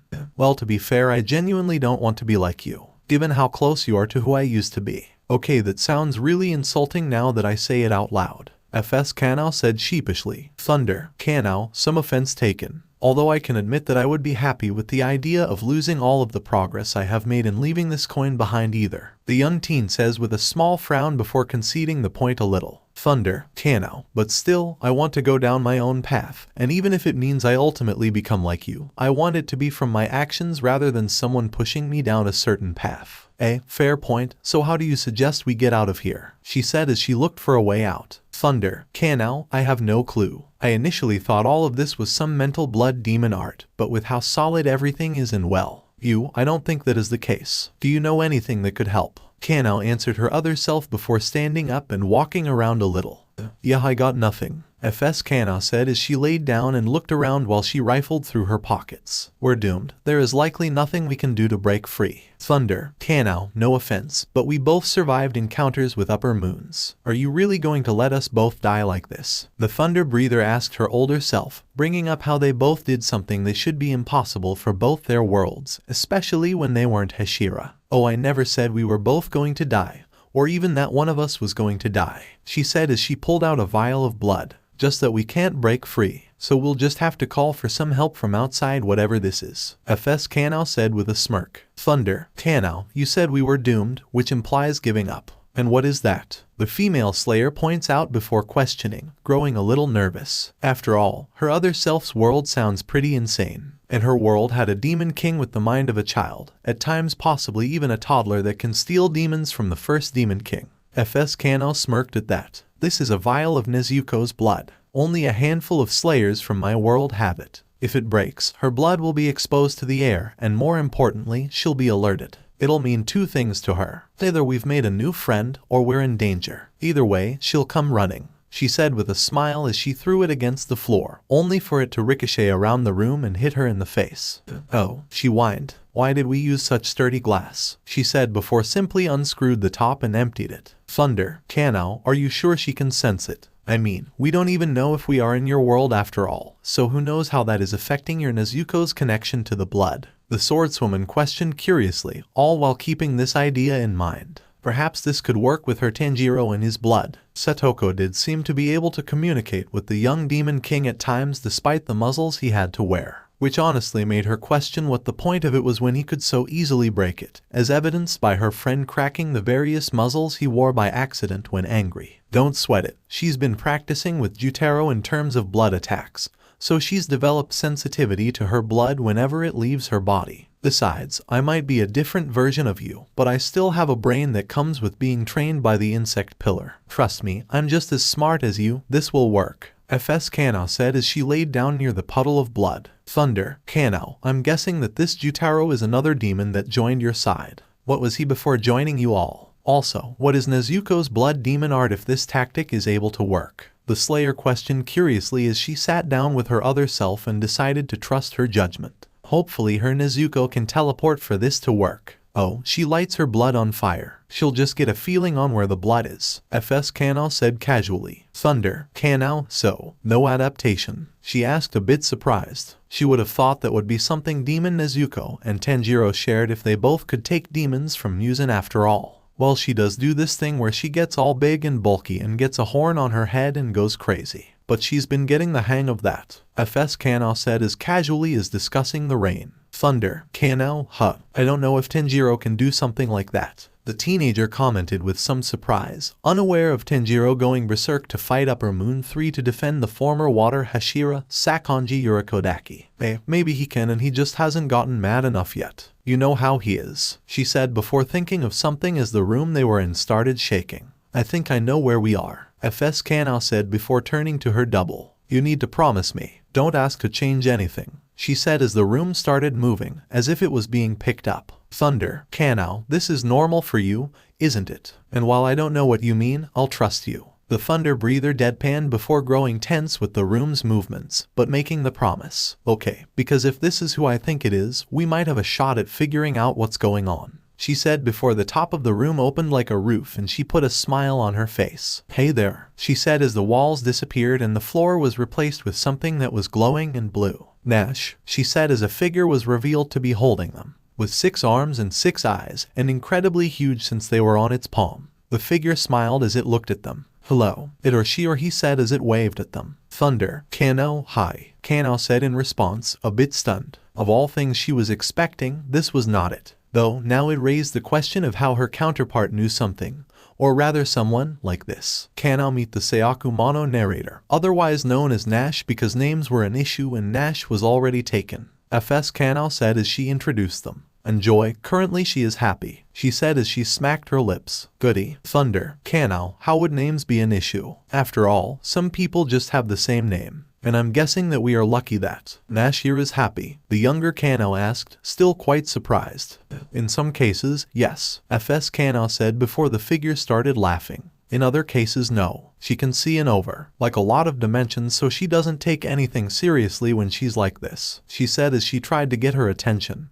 Only to fail. I guess she's watching a butterfly somewhere, she said dryly before pulling out her sword. This might be a bit of a ride, hold on, she said before she plunged the sword into the hand. Thunder, Kano, I'm better off not asking, aren't I? Kano questioned, though it was really more of a statement as she watched her other self draw her sword before her counterpart stabbed the hand. Nash froze before she looked at them and screamed. That, her RRRT, she screeched before her eyes glowed as cracks spread over her skin, turning it purple as the arms shrunk into her body and her size decreased while both Kanos levitated in the air. Soon, all that was there was a black-haired figure dressed in all black. It stood up before suddenly appearing in front of them. What? It asked, now having the voice of a man. Thunder, Kano, seems I was right. I am better off not asking questions, the girl said with a deadpan, her confidence in her counterpart dwindling a little bit in all honesty. Yeah, you better not, FS Kano said before looking at her. Trust me, she said before he spoke up. She knows not to ask to change anything.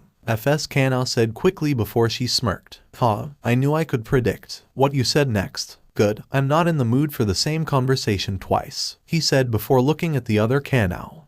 I'm tired of her, speak, he said as wrappings appeared on Kano's mouth as she rolled her eyes. Thunder, Kano, no offense, but I'm still trying to process all of this. Plus, I'm seriously questioning how she got involved with all of this. Because no offense, but your world is seriously growing more insane every time I learn or see something about it, the Thunder Breather admitted before addressing her counterpart a bit. And to think that the core numbers being reduced to 19 in another universe was the least insane thing at this point. He groaned as he gestured to the world around him, which was just space scattered with multiple different colored stars. Look around, does this look like your world, or her world? Thunder, Kano, which is the reason why I need time to process. And honestly, I think I'm better off not asking questions after hearing of some of the things in her world, particularly when you arrived. The swordswoman points out before answering bluntly. Your logic is sound, unlike her, he said as he pointed to FS Kano, who gave him the finger. Long story short, this is just a little thing between storytellers. You don't have to worry. Thunder, Kano, I'm going to regret asking, aren't I?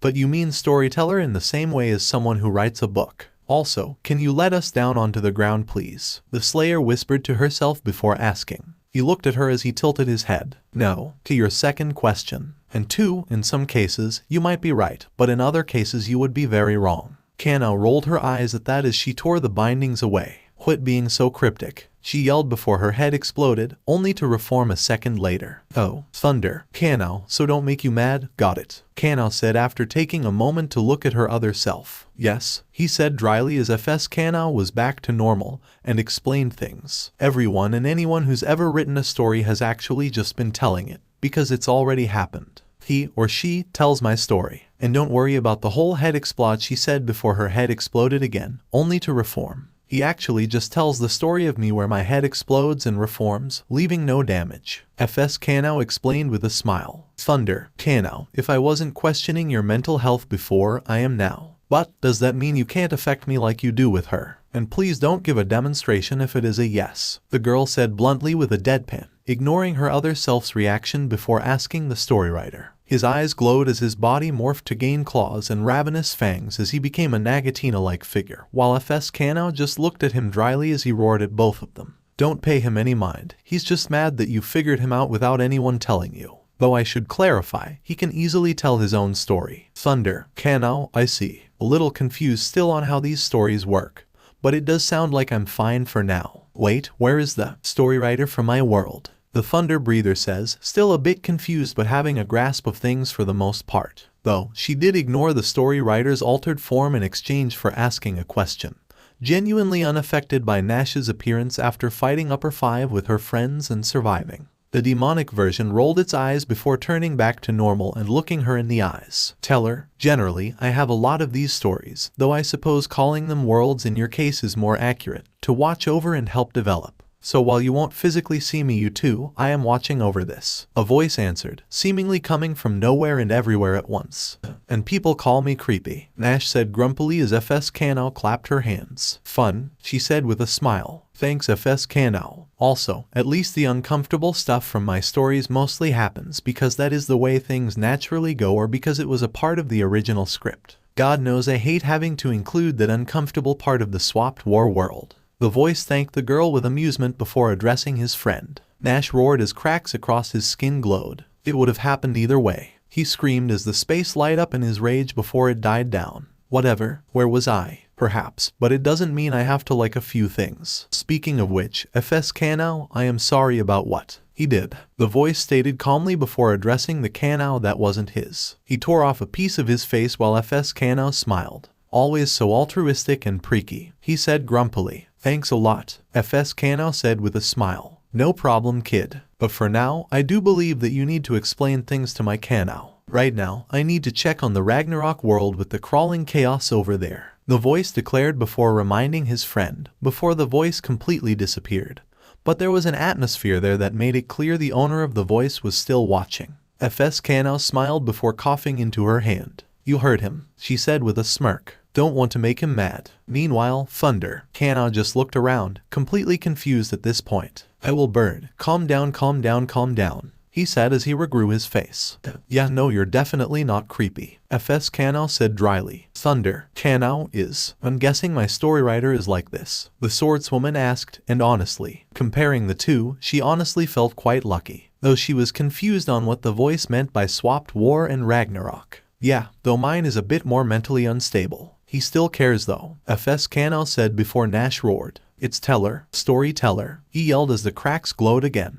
Yeah, nah, he's like going over the edge every second, FS Kanao said dryly. My friend, I will unleash 1,000 female mintas from the MHA world on you if you don't calm down. The voice spoke up again before going silent, but still watching his fellow storywriter's reaction to the threat that not even hell would resort to against the most vile of souls.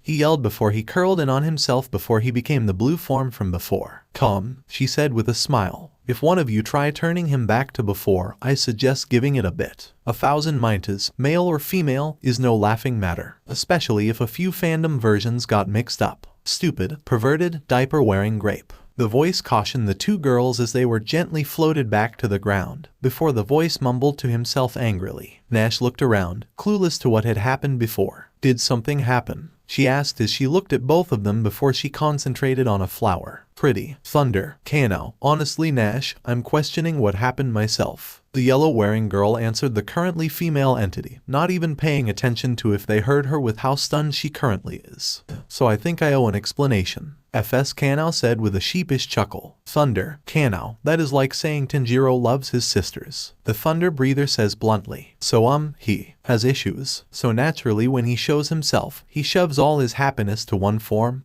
which is her, creating. Well, a split personality, FS Kanao said awkwardly. Thunder. Kanao, okay. And I'm guessing the other side was his. Or I guess currently, her hate then. The girl asked carefully, hoping to take things slowly if possible. More of it was every other emotion. He knows he has a lot to be grateful for, so he values being happy above all else, cause he knows there are people that would kill for a fraction of what he has. Unfortunately, he valued it so much that, well, you know what happened. Thunder. Kanao, honestly, I feel bad for him. But if my storyteller was able to make him calm down like this with a single threat, does that mean he's stronger or he is just creative with threats? The swordswoman said a bit sadly as she looked at the currently female figure. But then a question came to her and she decided to ask. Yeah, I told you, he's actually not that bad. Just stressed, she said before thinking. Well, from what I know, that was his friend. One of the only storytellers who will even talk to him on a constant basis. It's hard for storytellers to meet, let alone form connections. But they beat the odds, so I think it was a mix of everything.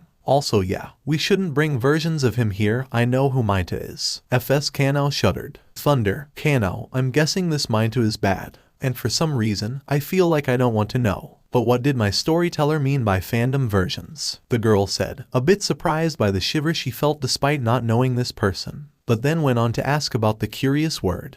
Trust me, you don't want to know, FS Kanao said before humming thought. Thunder. Kanao, I'll take your word on this, Minta person. The description of my storyteller certainly doesn't paint him in a good light at any rate, the teen says, feeling like that was something she could completely trust while recalling the description from earlier. Now how to get her to take us all back, FS Kanao said in thought. Just so you know, kid, she can't take Thunder back to her world. That has to be done by me. Though, I do wish you luck with my friend. Also, you haven't answered your counterpart's fandom question. The voice called back out to inform the thorn-breathing user. Well, in the storyteller's world, we are all fandoms, or divergence of a fandom. Our specific fandom is Demon Slayer, but there are tons of others, FS Kanao said with a smile. Thunder, Kanao, so wait. You mean to say that we are as real as the fictional books we read in our respective worlds? The teen questioned in shock and surprise, almost unable to comprehend the idea. Okay, she actually couldn't comprehend the idea.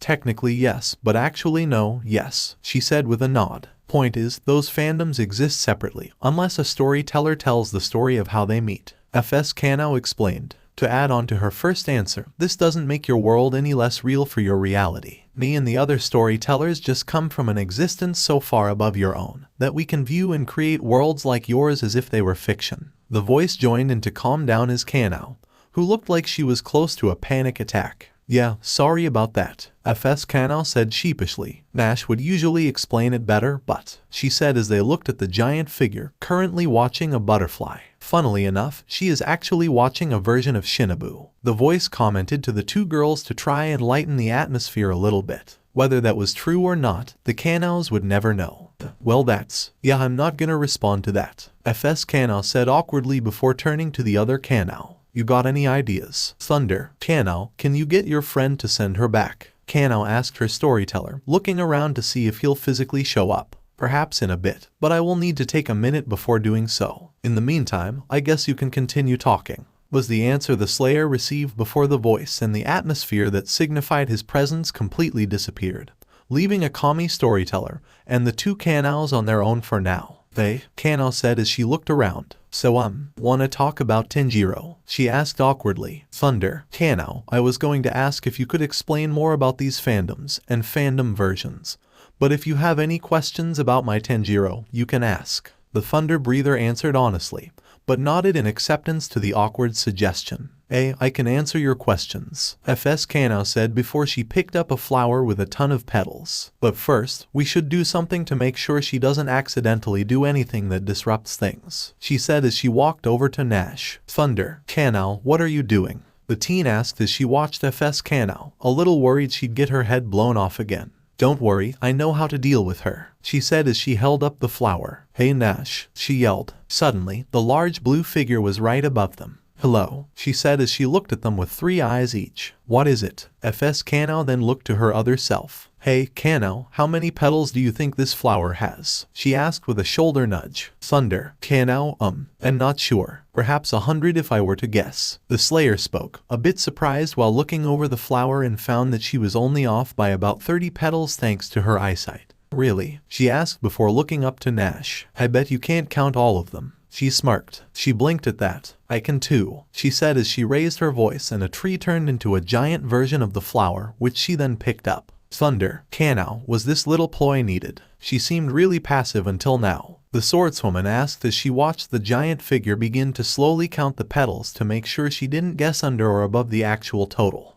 Because she's so carefree, she doesn't really care about, well, anything except for a few things, so she could have screwed with us by turning our clothes into stone or our hair into jelly just for the fun of it. FS Kanao explained as the giant woman floated into the sky as she counted the petals one by one, though she kept getting distracted by a flying bird, or cloud, or star, or, well, just about anything. Now she won't do anything like that. Thunder, Kanao, I got real lucky with my storyteller, didn't I? The girl said, and while she hadn't known them for long, she admittedly had a tough time imagining the voice doing something like that. Though, a part of her knew it wasn't impossible. Yeah, both of mine aren't normal, but at the end of the day, they both had a hand in telling my story, so they're not all bad, she said before thinking of something. What was that question you wanted to ask me? Thunder, Kanao, well, you did say how fandoms existed separately unless brought together. How does that work? The younger Kanao asked as she sat down and decided to get a bit more comfortable. Well, unless a storyteller tells how they meet, or how they were created together. Point is, it's kind of like how both of our storytellers had us meet. FS Kanao said awkwardly. Thunder. Kanao, alright then. I guess my only other question about the fandoms is just how varied they are. The swordswoman said, not really having too many other questions in all honesty.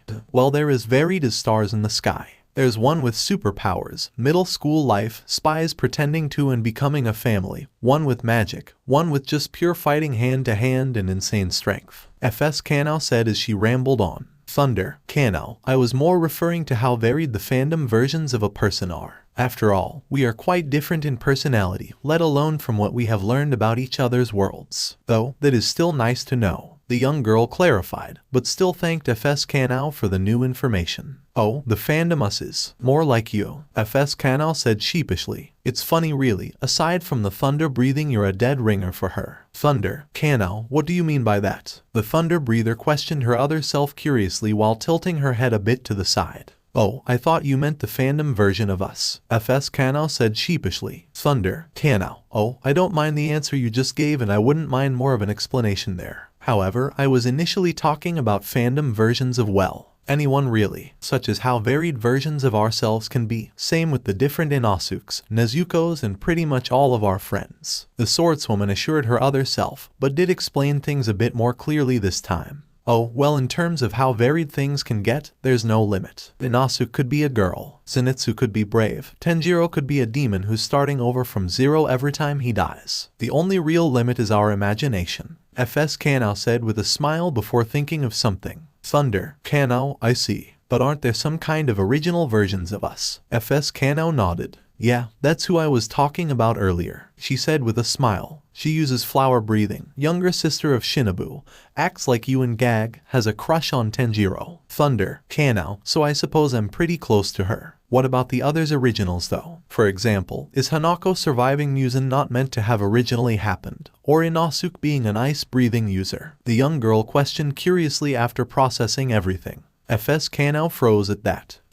Dad and no, he usually uses beast breathing. Thunder. Kanao, wow, that's a lot to take in. The swordswoman spoke in shock while placing a hand to her head. It was one thing to learn that everything you knew was different in another world you hadn't seen.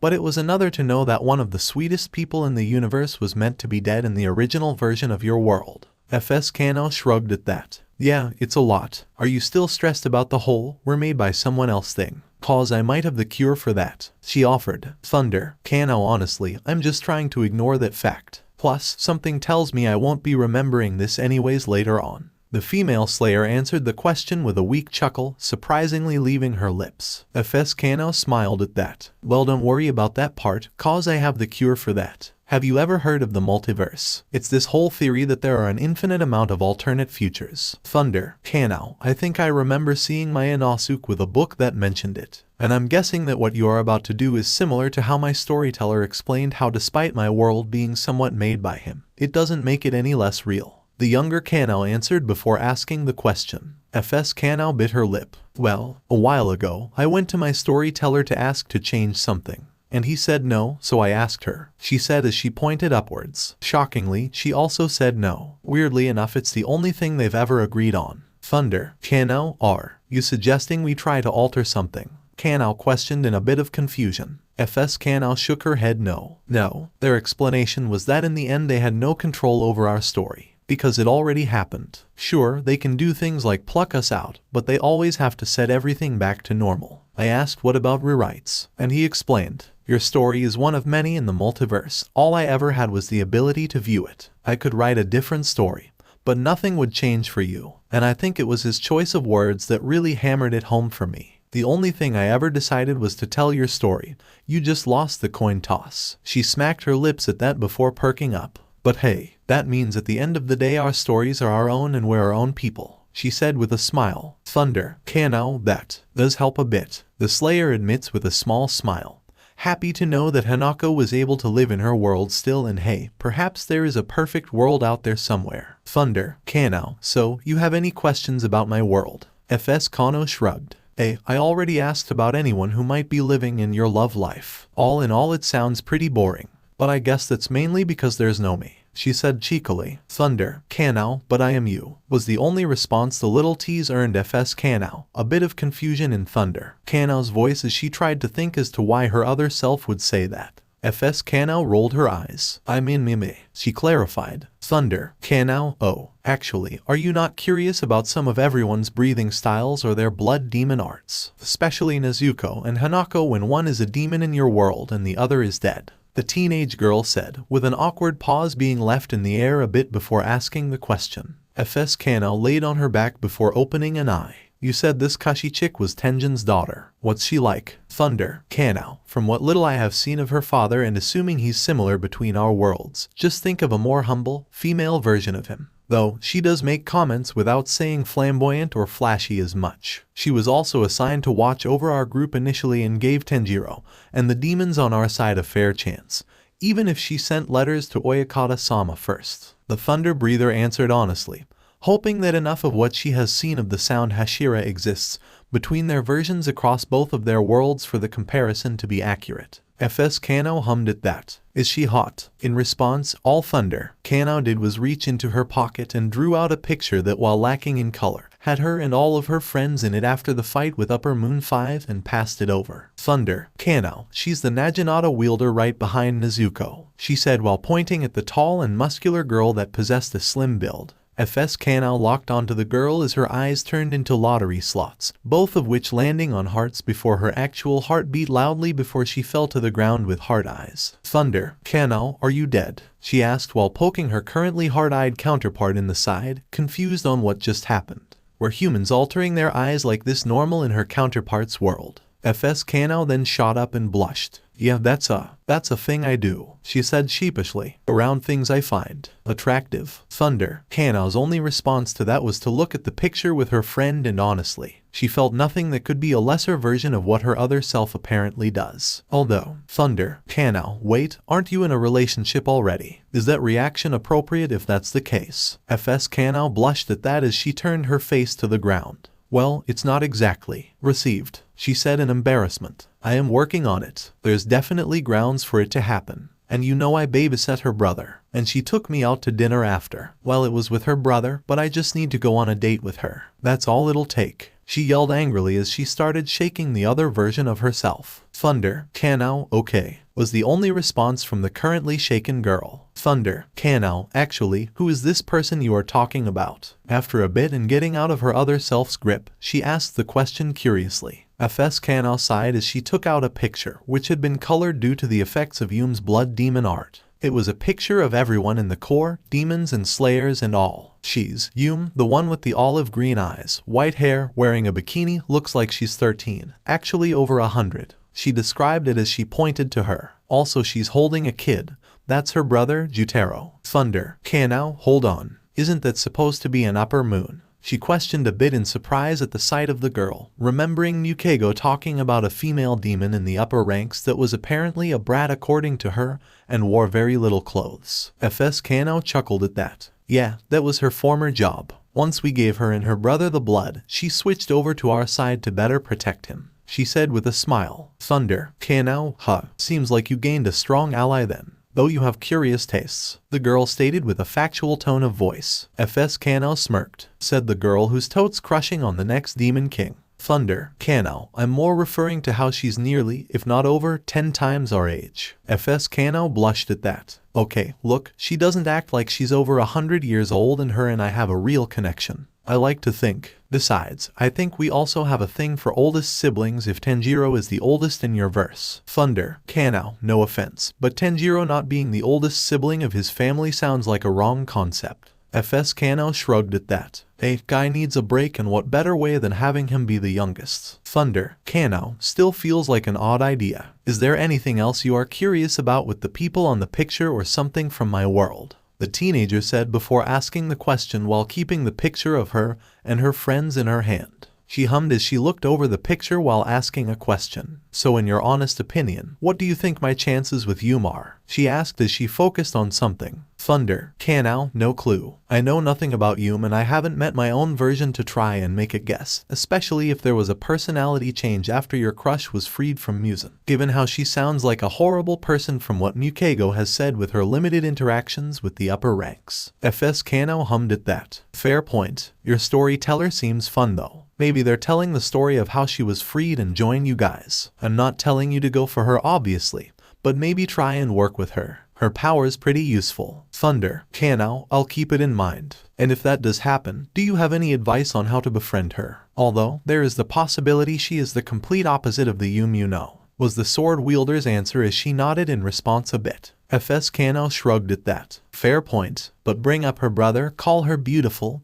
play to her ego. If she's anything like mine, that should give you an in. Also, do you know how to sing? Thunder. Kanao, I see. And to answer, I know how to whistle a bit, but otherwise, no. FS Kanao smiled. I wouldn't worry about that part. Also, don't piss her off before you free her or she will kill you, she said casually. Thunder. Kanao, so in that regard, treat her like the other demons Tenjiro freed like Suzumaru. Got it, was all that the casual answer earned from the faster version of the two. FS Kanao nodded. Pretty much yeah. She worked as in Warren, so she kind of had to keep up appearances, but yeah. Hey, question. This is first time you've ever met your storyteller, right? She asked as her eyes narrowed in on something. Thunder. Kanao, given all of my questions, I'm sure that should be obvious. And technically, neither of us have seen him unless you have done so before. The Slayer answered, raising an eyebrow as she looked at her other self in confusion. What was going on with her now? Alright, what's up with Inosuke here? She asked as she pointed to the blue-haired boy. He seems calm. Thunder. Kanao, he's a more experienced slayer that was assigned with Kashi to watch over Tenjiro and our group. He was raised by a mother who passed away due to a heart disease and a cult leader that was practically a father figure. I don't know the full story, but apparently something happened with that person and he was eventually taken in by Kani-san and Shinobu-san, mostly helping out at the Butterfly Estate while still taking missions, was the younger girl's answer, a little confused by her other self's confusion. What breathing style does he use? She asked, not showing an outward reaction. Thunder. Kanao, I already mentioned that it was ice breathing, remember? And the question was answered with a reminding question. FS Kanao ticked her mouth as she thought about something. And you said something about a cult. Thunder. Kanao, yes. Again, I don't know much beyond what I already said about his past since he felt uncomfortable revealing more when we were all sharing our pasts. The Thunder Breather answered, growing a little tense at how her thorn-breathing counterpart was reacting to her Inosuke. Okay, understandable, she said seriously as she tried to change the subject, already having a good idea of what that Inosuke had gone through, as well as who the father figure was. FS Kanao then tried to lighten the tension as she pointed to the one wearing a boar head. Who's this? Thunder. Kanao, that's AI obviously. The girl answered with a small smile, though she was taken by surprise by FS Kanao's reaction to the answer. FS Kanao cursed in her mind as she tried to take away her attention from the reaction. What's with the boar head? Thunder. Kanao, hold on, was your AI not raised in the wild? She asked FS Kanao in surprise, blinking at her other self while still being in shock at the other Kanao's reaction in all honesty. FS Kanao chuckled at that. Nah bruh, she's like my sister cause she didn't take the final selection because of how few people passed it and she didn't wanna die. Thunder. Kanao, AI being afraid. Honestly, never thought that would be possible with how stubborn the girl can be. The swordswoman commented as she blinked at the answer. FS Kanao smirked at that. Yeah, I take it your AI is more like my Inosuke, she said before freezing. So, you're Tanjiro, he's like a demon king, she asked. Thunder. Kanao, honestly, the idea of my Inosuke acting like AI is practically impossible to imagine. But yeah, Tenjiro was a demon king that Muzan accidentally created, with Lady Tamayo's theory, which was practically confirmed by Nezuko and Hanako, being that he ate a blue spider lily at some point before that and was compatible with the blood as well. The teen commented as she shook her head at the idea, though she did answer the question, a bit confused as to why FS Kanao was now acting the way she was. Cool, FS Kanao said in awe. How many demons have you guys freed? Thunder. Kanao, well, we freed a former lower moon in Mukego, who was lower 4 at the time she met Tenjiro, a demon assassin in Suzumaru, who we initially thought was a lower moon with how tough she was. Then we saved Blaze, though I suppose her real name is Chain based on your world, and then we got Blake, who played the role of Rui's sister in that messed up fake family. Though we also have Satoko,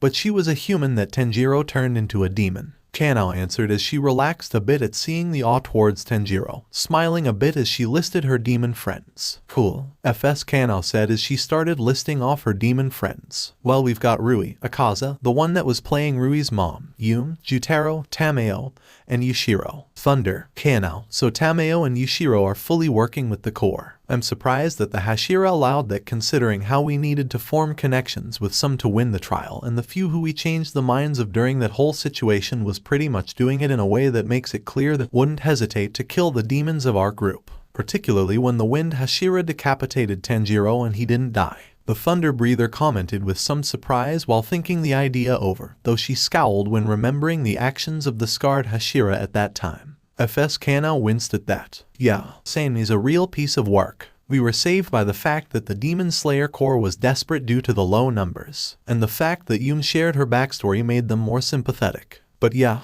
it worked, and we totally didn't need to kidnap Tamayo and Yushiro to make them agree. Thunder, Kano, I do not believe that last part, and I have to say, if her backstory was able to actually sway some like the Sound, Flame or Serpent Hashiras, you must have had a hard time if the fact that at least 2 of our demon friends being at the time they were kids didn't sway them in our world. The younger girl commented sympathetically. FS Kano looked at her blankly. Okay, we totally needed to kidnap them. But it was for a good cause that I genuinely thought was going to fail to the point where I got high off of wisteria, but it all ended well. Thunder, Kano, didn't know that was a thing. Though, given how much the insect Hashira messes with wisteria poisons, her getting somewhat high off of it may explain her temper and aggression. And by the way, your demons sound very lucky right now, was the girl's only response to that. Holy shit, Kano said as she thought about her sister getting high. Yeah, point is, Yum kind of maybe might not have been the best person, but she had a life, she said sheepishly. Thunder, Kano, she had to use her body at a young age to keep herself alive in some way, didn't she? At least assuming that her occupation as in Warren indicates that she stayed around her old home as a demon. While only for 2 years, FS Kano said. She made a good living for herself for 11 years. But that was because she only cared about herself. When she started caring about her younger brother, who was 4, she realized she needed more money. And, yeah, Thunder, Kano, so similar to how Blaze and Blake joined Rui's family for survival. I'm guessing those 2 turned to survive something. The swordswoman guessed with a sympathetic tone of voice as she looked at the pair in the picture. Yep, she didn't treat her brother the best for the first 4 years of his life, so she would do anything for him, including become a demon. FS Kano said as she yawned. Thunder, Kano, I see. Actually, are there any other people in the picture that seem different from the versions of our friends that you know?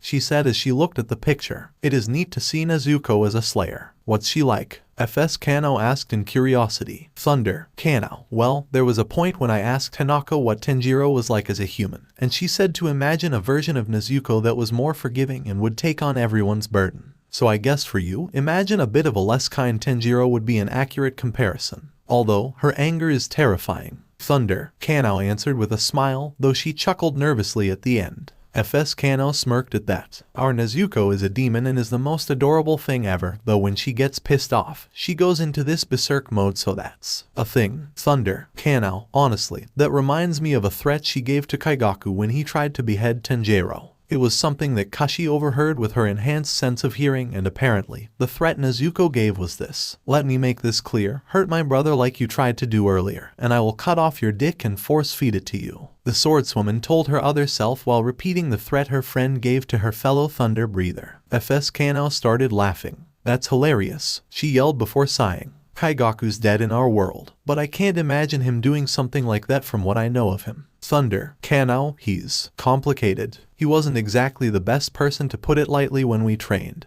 but he was a bit happy when he saw me improve just a little in expressing myself. Plus, he did tell me at one point that for his own survival, he got a lot of children killed when he stole some of our master's sake and got drunk, and while he's happy to be alive, it did get to him, and so, he walked the path of a demon slayer. I don't know too much else though. FS Kano puckered her lips at that. Yeah, that explains a lot, she said dryly. Thunder, Kano, yeah. Though, during the trial, while he seemed to be uncomfortable around Seo-san and Haimjima-san, he still spoke up for the demons of my group during the trial, even if it was just for Tanjiro based on him not fighting back. The teen comments with a shrug and a small smile. FS Kano paled at that. Well, that paints a bad picture. Thunder, Kano, HM. What do you mean? I'll admit my Kaigaku is selfish, and based on that time he stole sake and got drunk, causing him to admit to doing bad things.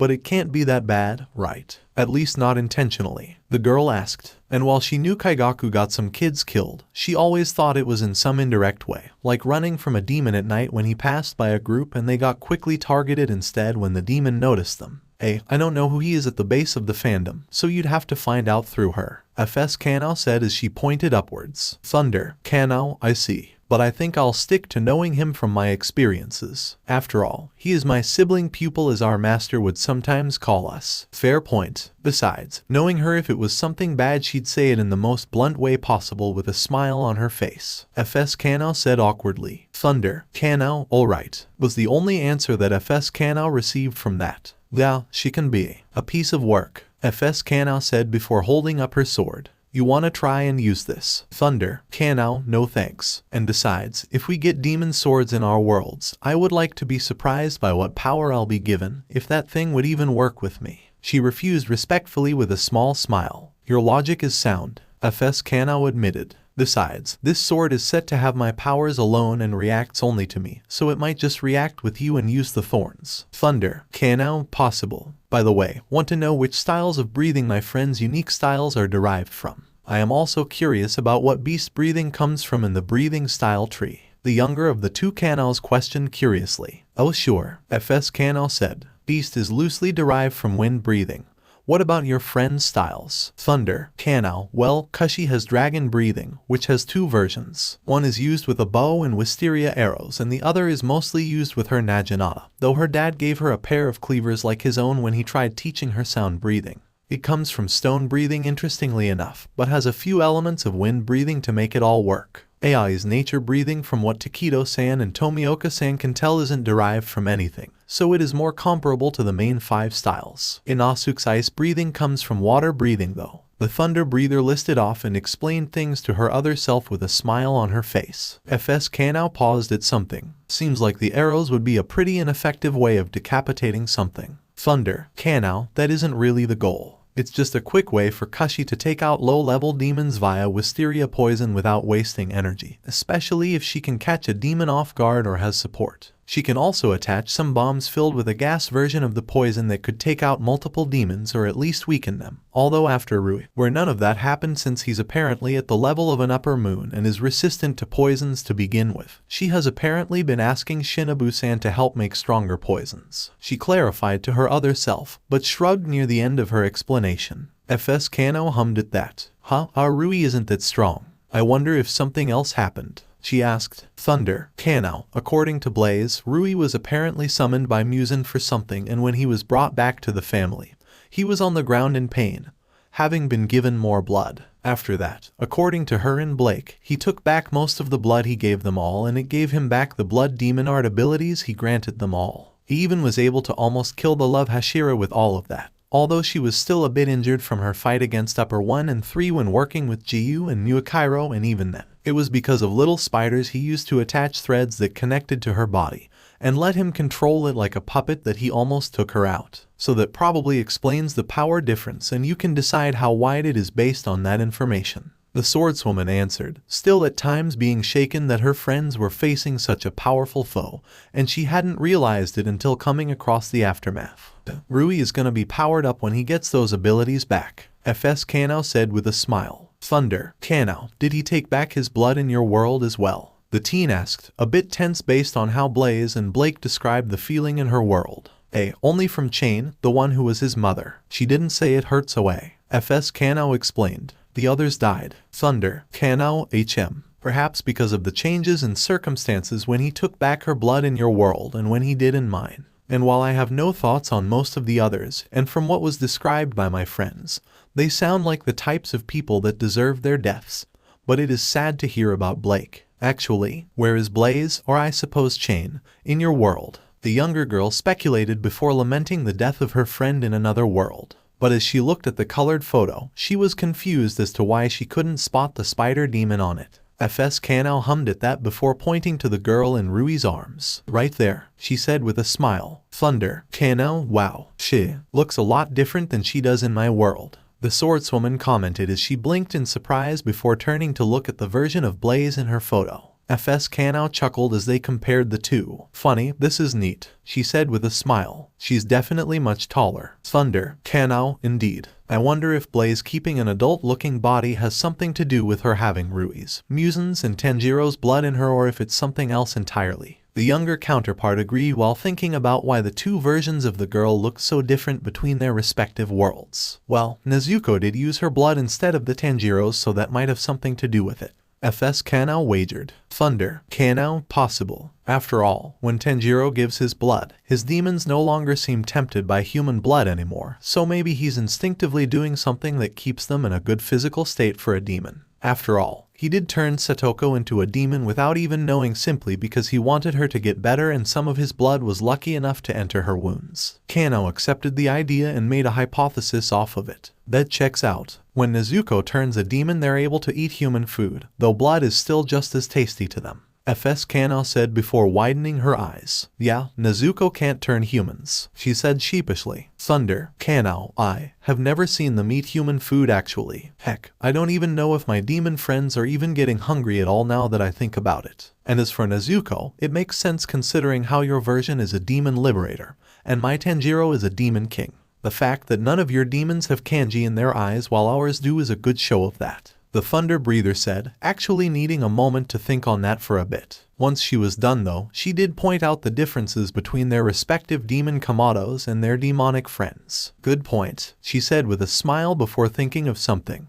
Hey, which one of us do you think is stronger? I mean in terms of when we were both in the train. Thunder. Kanao. Well, I was heading to it when I was brought here. So I guess the real question is if you think there is a large gap in power between you now and you from back then. Because if it is a large gap, the fact that I did make you use your demon sword and mark says a lot and doesn't paint a good picture for past you. Though, once you used both, I knew I had no chance of winning anymore, the younger girl said before pointing out their initial clash. FS Kanao hummed before looking upwards. If only there was a way to properly test who was stronger at that point in time, she said before smirking. Thunder. Kanao, you are thinking of something crazy again, aren't you? Wow, okay, who am I kidding? Fuck yeah. Hey Lackadaisy, she yelled before turning to Thunder. Kanao. I call her Lackadaisy for funsies. Suddenly, the giant being from before was looking down at them, her eyes going in multiple directions. Hello? She asked with a smile. FS Kanao looked at her with a smile. Question. Could you maybe scale me back to when I was in the Mugen train? I want to fight with her at equal power. Lackadaisy smiled before she looked at the Thunder Breather. When were you? Before or after the train? She asked with a smile. Thunder. Kanao. I was brought here on my way to my version of the train, she answered calmly. She smiled before she started clapping her hands, causing the world to start distorting.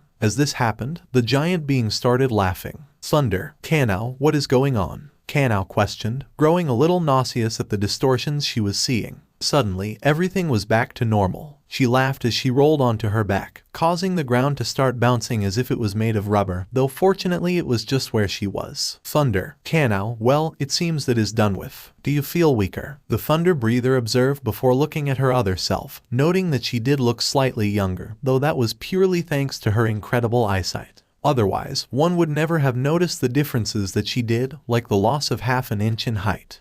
Kind of, FS Kanao said as she pulled them both to the side as Lackadaisy's arm hit where they both just were. And now you see why I wanted her out of here, she asked as the giant being just kept laughing and thrashing about. Thunder. Kanao, a bit, yeah, the younger girl admitted, all while just following her other self. Yeah, she's out of it, FS Kanao said before she giggled as they watched her roll around. It is kind of funny how everything she hits turns to rubber. Thunder. Kanao, I don't know why, but it feels like somebody has already done this. The Slayer couldn't help but comment, utterly confused by the feeling. She certainly hasn't heard anything about it in her world, so perhaps it is an instinct provided by this world. FS Kanao grinned as one of the fists slammed down on her, only for it to raise and reveal her to be shaped and moving like an accordion. Despite this imagery, this actually hurts a lot. The human body was not made to be shaped, moving, and make sounds like an accordion. Thunder. Kanao, I can imagine. The more emotionally stunted, but possibly sane, version of the two of them commented,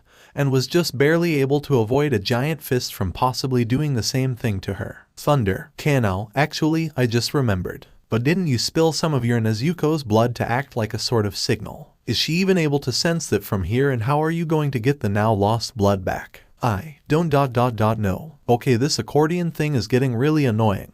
Can you tell Lackadaisy to turn me back? FS Kano asked. I can't really move cause I'm an accordion. Thunder. Kano, alright. Mrs. Lackadaisy. The currently intact girl agreed before yelling up to the giant, hoping to get her attention. Though, she did silently chuckle as she saw her currently immobile counterpart get flipped into the air thanks to the bouncing of the rubbery ground. She laughed as she slammed the area right next to Thunder. Kano, the impact causing her to get shot into the air before she landed on the forehead of the multiple-eyed girl. Thunder. Kano, Lackadaisy, can we talk for a moment? The Slayer questioned the giant, struggling a little to stay on with the movement caused by the multi-eyed girl's laughter. She smiled as she pulled out her eye and trained it on her. Hey, you're the you that isn't the you I know, she said with a smile as she stopped laughing. Thunder. Kano, I must admit, seeing something that isn't a demon rip out their eye is odd. Anyways, is it okay if you can turn my other self back to normal while keeping her strength from when she went to the Mugen train? She has something she would like to tell you after you do so. The Thunder Breather silently whispered to herself before asking of the powerful being, all while pointing at her counterpart,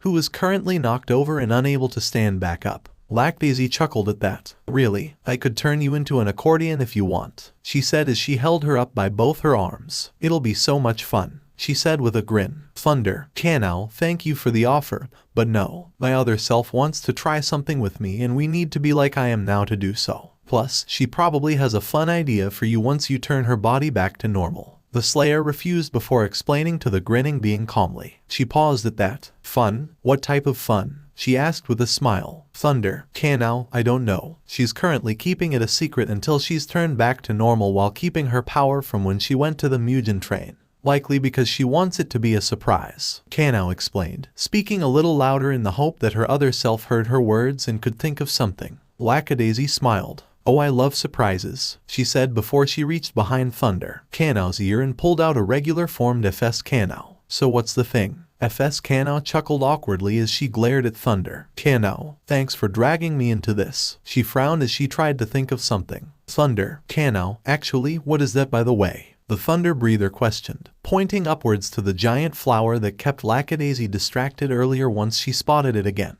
FS Kano paused before she thought of something. Hey, how many butterflies do you think that could be if you divided it into an equal amount of butterflies? Monarch or willow? Lackadaisy asked before FS Kano shrugged. I don't know, dealer's choice, she said awkwardly. Thunder. Kano, I'm not sure about the butterflies, but there may be more than the amount of poisons Shinobu-san has stored away. The swordswoman speculated, and while she didn't know the exact amount, she knew that the different types of poisons the insect Hashira had stored likely ranged within the hundreds. Lackadaisy giggled before she clapped her hands, causing the flower to swarm into hundreds of thousands of butterflies. Hey, say hi to your storyteller for me. He's really fun, she said before she disappeared. FS Kano yelped before she hugged Thunder Kano as they both fell towards the ground. Thunder. Kano. Thunder breathing first form, thunderclap and flash. The younger girl spoke as she enhanced the strength in her legs while using a falling piece of wood to launch off of, and zoomed down to the ground and landed safely, though the additional weight of FS Kano caused the Thunder Breather to trip and fall over. FS Kano cheered from the ground. And now you know why I got here distracted in the first place. Thunder. Kano. Oh. Thunder Kano groaned, currently being under her other self. She blushed as she rolled off her. Sorry, she said sheepishly. But yes, you understand why I did what I did. Thunder. Kano. Yes, I do, the teen said while now sitting up, quickly checking her pockets and sighing in relief when she saw her coin and photo weren't lost in the fight. Yeah, also to clarify, that whole rubber thing is why she spends most of her time in a sky-like area like space. Since everything makes her happy, she eventually starts laughing, and when she laughs she thrashes around, and since that can't happen on the ground where things can be destroyed, and you get the point. FS Kano said dryly. You get the point, rubber. Thunder. Kano. Yep. So, how is this spar going to work? Actually, do you still have your demon sword and mark right now? The female slayer confirmed before asking, because if her other self still had them, then she knew that she wouldn't win. Nope, I have all the things I have from before the times, FS Kano said with a smile. Thunder. Kano. Okay, so seems you really have been reverted back to that point in time. But what should be the rules of this match? First one to get to the neck wins. Oh, wait, can we die here? FS Kano asked. Thunder. Kano, wait, you don't know if we can die here. I thought that would be the case since your head was blown up earlier, and you regrow it like a demon. The swordswoman questioned in surprise. Yeah, but that was because Nash told the story of my head blowing up and regrowing, she said sheepishly. Suddenly though, before both Kanaos, a small piece of paper with writing on it appeared and flew down into FS Kanao's hands. Yellow, FS Kanao said as she read it. To anyone who has triggered this message appearing. This is a place beyond the domain of death. As a result, no matter how horrible the injury, nothing short of having your existence erased can kill you here. However, be warned that you shall still feel the pain of an injury in full, and should you take a blow that would kill you, it'll take minutes to an hour for this place to repair your body. From the original storyteller. FS Kanao smiled before she folded that message into a paper airplane and sent it flying towards Lackadaisy. Thunder, Kanao, what are you planning now? The younger of the two girls asked, having been just able to read the letter before her other self folded the paper. Don't worry, FS Kanao said as she turned to her. Lackadaisy will probably appreciate it as a gift. She is his friend after all. She likes talking with him and his words are better than nothing. Thunder, Kanao, fair point and I can understand it. But are we sure the letter is from him? It did say it was from the original storyteller after all, and unless mine is the first, it could mean it came from someone else. The Thunder Breather admits, knowing that she feels happy whenever she got a letter from her old mentor. But she couldn't help but ask that question.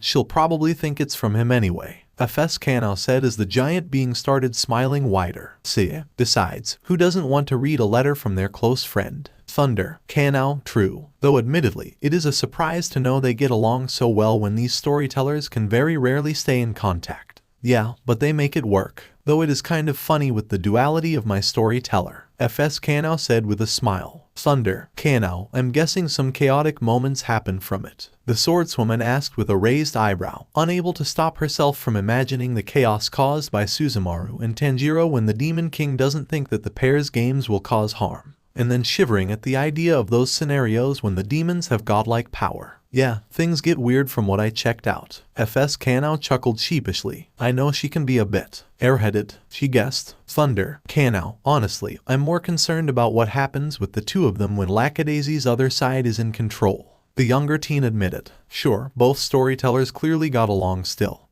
But it did seem they frequently butted heads and may have even used hellish threats on each other if this Minta is really that bad, especially with unleashing 1,000 of them.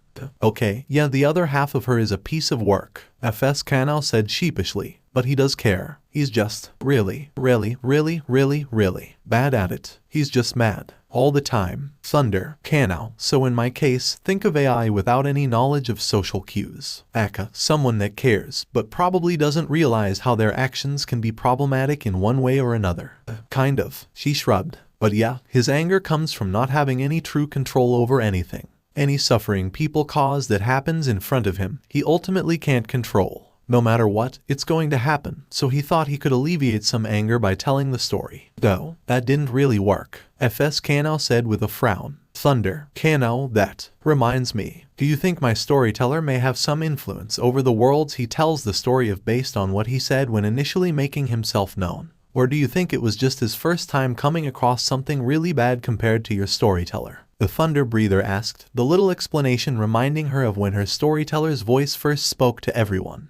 Oh yeah, maybe, FS Kanao wagered. If there's anything both my storyteller's sides listen to, it's your storyteller, so it's not that far off, she wagered. Thunder, Kanao, food for thought I suppose. So, with what we read, what should the rules be? The teenager asked while creating some distance between both slayers, all while getting into a crouched position while hovering her hand over her blade's handle. I thought we agreed on first to decapitate the other. FS Kanao smirked as she started spinning her sword. Thunder, Kanao, honestly, I thought that you were more talking about stopping just short of decapitation before knowing that we can't die here and would be healed. Kanao admitted while analyzing her other self-style carefully, knowing that her element of surprise from their initial clash and her using thunder breathing put the younger counterpart at a disadvantage beyond experience. So, yes on the decapitation, FS Kanao said as she got ready to attack. Thunder, Kanao, alright. On the count of 3, FS Kanao breathed in and out. 1. Thunder, Kanao, 2. The girl followed suit, channeling her strength into her legs with the air she breathed in.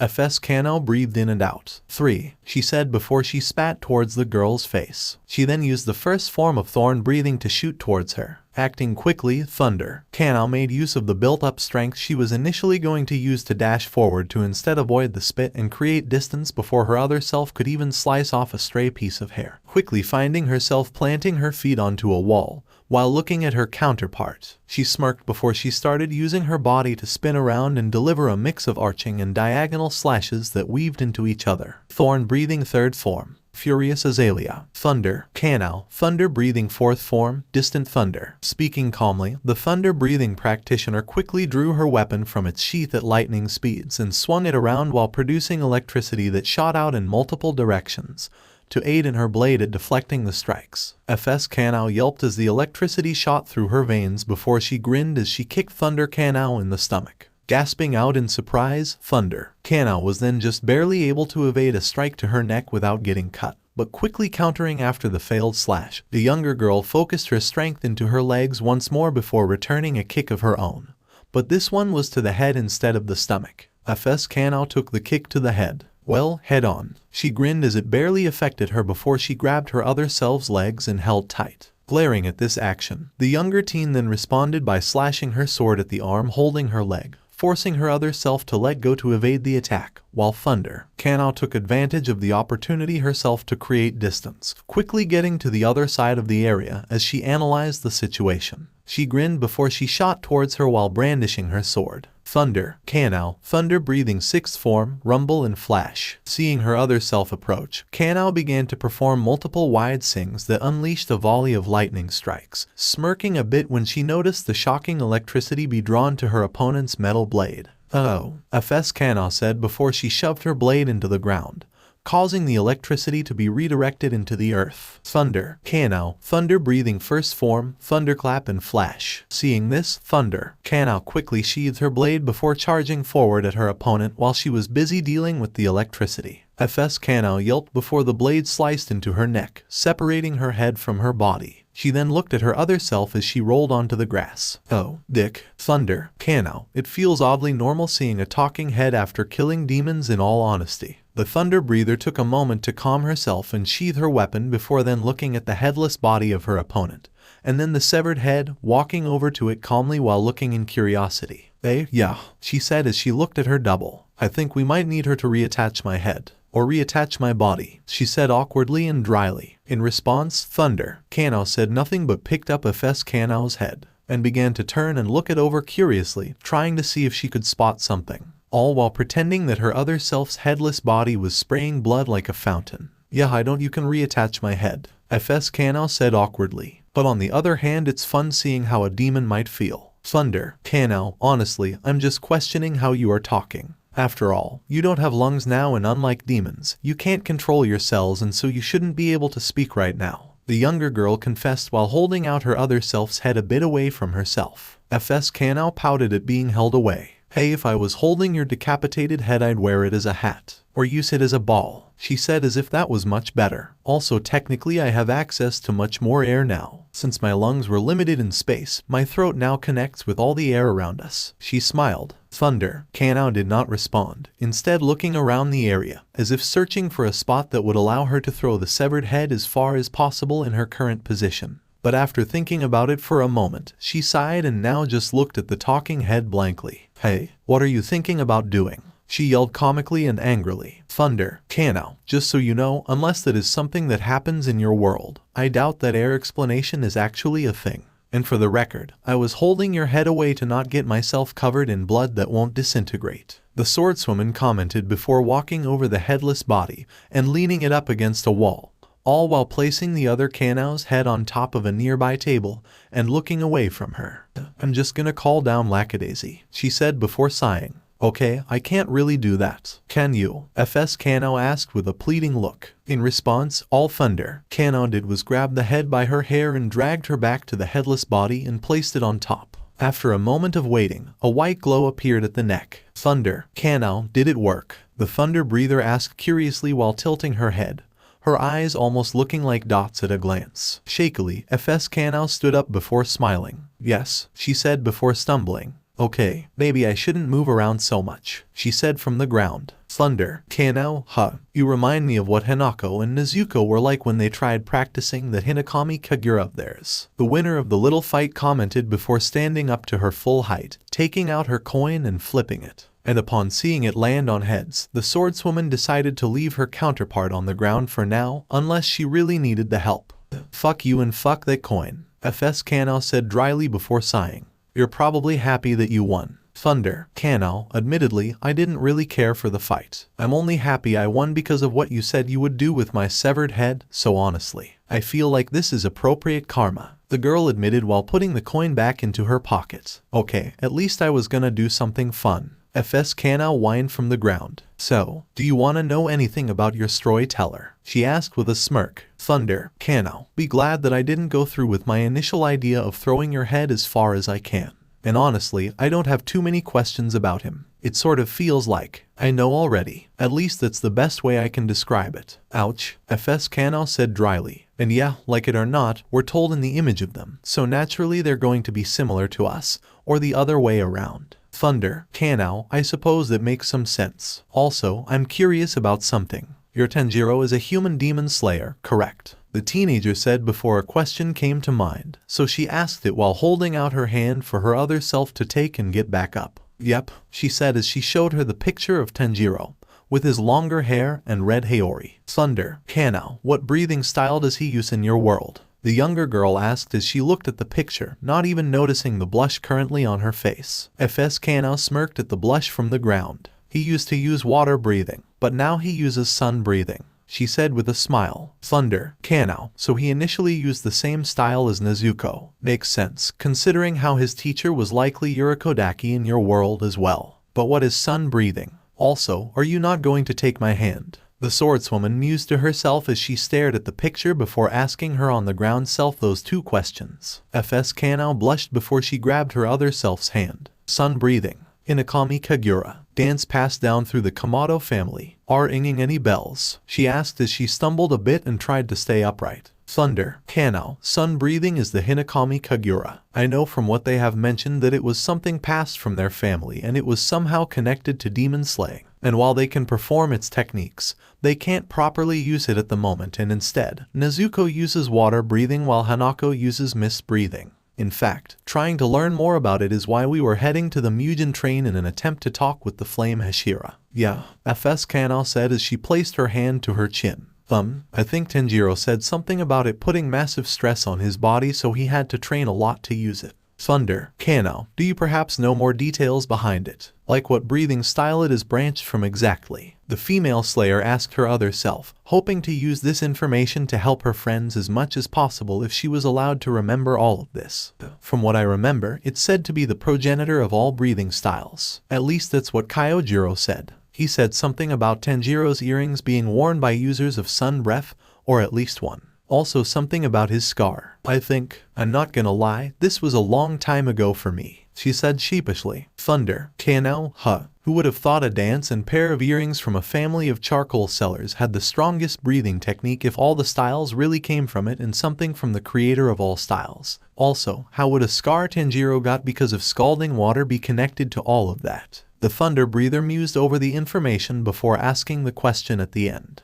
You are asking the wrong person, FS Kanao said dryly. Thunder. Kanao, fair enough. Still, I'm curious as to why the marks look like demon markings. Though, from what you have mentioned, I'm impressed that Tenjiro looks like he has his mark active the entire time in that picture. The swordswoman conceded that point before having to praise her counterpart's Tenjiro. She looked at the picture before shrugging. He has been trying to make it so he can have the mark active all the time, like total concentration constant. But the longest he's ever done without fighting is around 3 hours. And that's only because he's had 2 months to train. Thunder. Kanao, so, was he training on that when your photo was taken? The younger girl questioned curiously, once she got over the surprise of that information. Though, it did make her now wonder if that was something the water and mist Hashira's worked on with their already activated mark. Yeah, why? FS Kanao asked curiously. Thunder. Kanao, honestly, I thought that he would have it turned off during a moment for a photo. After all, the conditions to awaken it are life-threatening,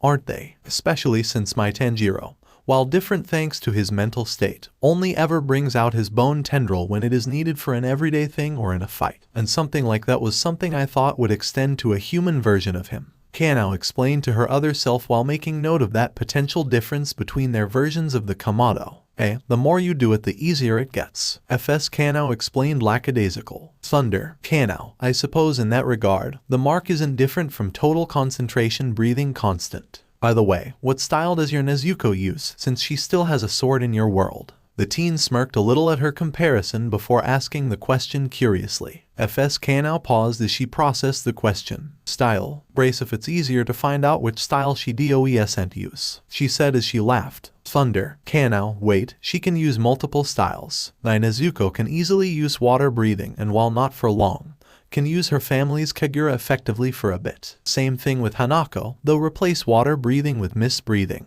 The young teen questioned in surprise at the answer. Well, she's a demon, FS Kanao reasoned, so she can rapidly switch between breathing styles and use her variety and demon strength to make up for her lack of experience and training in using them. Thunder. Kanao, I wonder if it has anything to do with Demon Nezuko being a demon that has control over her cells or a possible connection to the first breathing style. Or maybe it is even both. The younger of the two versions mused to herself, wondering which explanation made that a genuine possibility. She shrugged. That, or she just. Actually, there's never really been a set explanation for it. FS Kanao mused. Thunder. Kanao. So, do you think that it is possible for my Tanjiro to pull something similar with the breathing styles? FS Kanao shrugged. Probably. I don't see why he wouldn't be able to. Thunder. Kanao. Another thing to keep in mind, I suppose. By the way, how have the battles with the 12 Kazuki been going for you recently? The thunder breathing practitioner questioned curiously, knowing that the fights against Rui and Gyako were highly dangerous, even if she was only present for the latter battle. Okay, let's see. Kyojiro nearly died against Akaza. Daki and Jutaro leveled an entire town.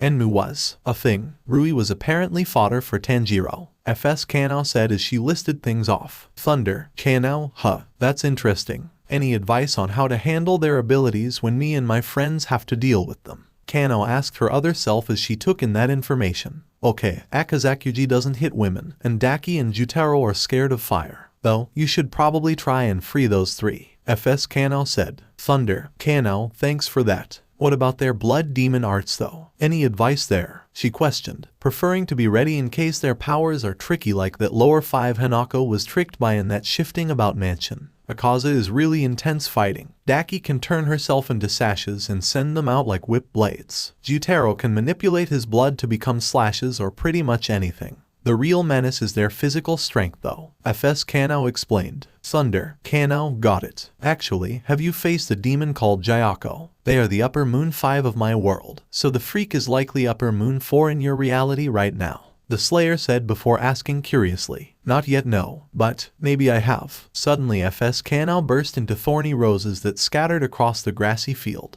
Thunder. Kanao, is that normal? The younger girl asked cautiously while standing up, not knowing what to do. Great, another crazy thing surrounding her other self to add to the list. She suddenly heard laughing as she turned around to see Lackadaisy looking at her giant body laying on its side on the ground. Thunder. Kanao, is something wrong? Kanao asked in honest concern now. What's wrong? The giant being asked the variant. Thunder. Kanao, she just spawned all of these roses and was suddenly laughing. The Slayer explained to the giant while pointing a thumb at her counterpart. Oh, she just turned into roses. The laughter was me, she said with a smile. Thunder. Kanao, I suppose that answers that a little. But why did she become roses? Is it to restore her body to its proper age again, or is it something else? The currently only Kanao there asked curiously to the giant while tilting her head to the side. How should I know? Lackadaisy asked before thinking of something. Hey, how's your day going? Thunder. Kanao, well, it has certainly been eventful to put it lightly. Yours? Kanao answered honestly before asking Lackadaisy to keep up the conversation.